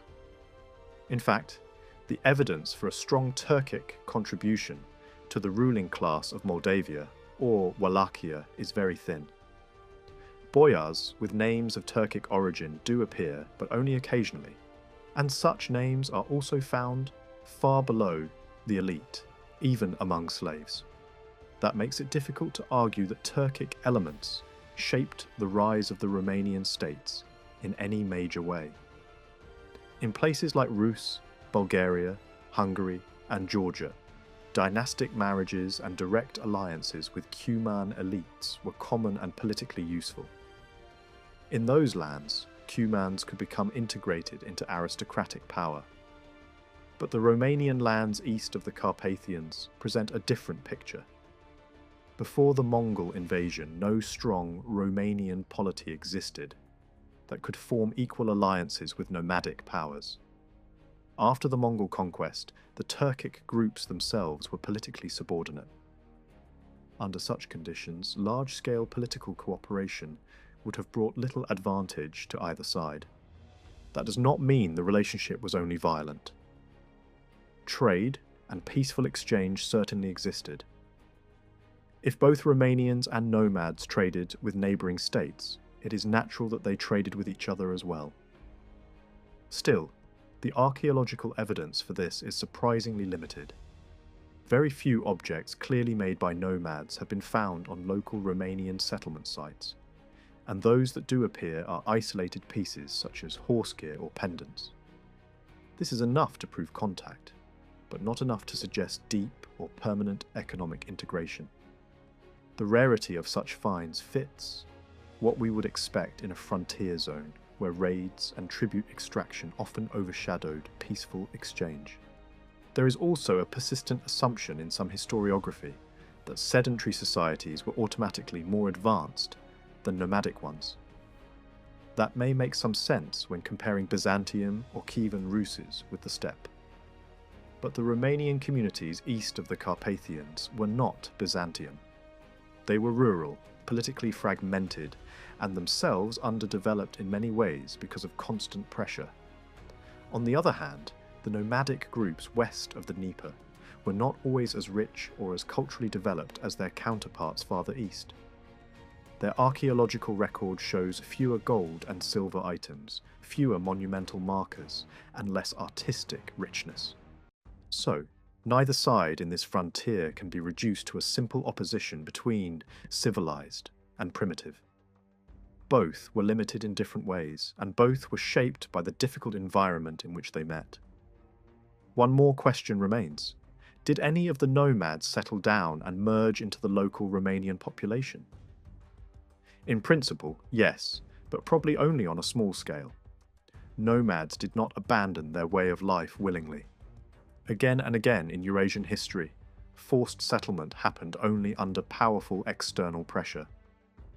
As long as a tribe still had pasture and political autonomy, it had no reason to become sedentary. This is true for Pechenegs, who entered Byzantium, and for Cumans, who fled to Hungary. Even when they converted to Christianity, they resisted giving up nomadism unless completely cut off from the steppe. North of the lower Danube, no political force before the 13th century was strong enough to force such a transformation. Only with Hungarian intervention in the region and the disintegration of Cuman power did the conditions for settlement begin to appear. Some Cumans, connected with the bishopric, created for them under Hungarian influence, may indeed have expressed a wish to build towns and villages. Yet even that process remained incomplete, and the Mongol invasion soon interrupted it. After the Golden Horde took control, free movement out of the steppe became difficult, and large refugee movements were no longer easily tolerated. Under those circumstances, only small groups or isolated families seem to have entered local Romanian society and gradually assimilated. This is why, despite more than 400 years of coexistence in the same broad region, there was no deep and lasting symbiosis between Romanians and Turkic nomads in the lands outside the Carpathians. The two societies were too different in religion, economy, social structure, and daily way of life. They lived near one another, but did not truly merge in any large-scale way. The nomads certainly had a negative impact on Romanian development, but they did not fundamentally reshape Romanian society from within.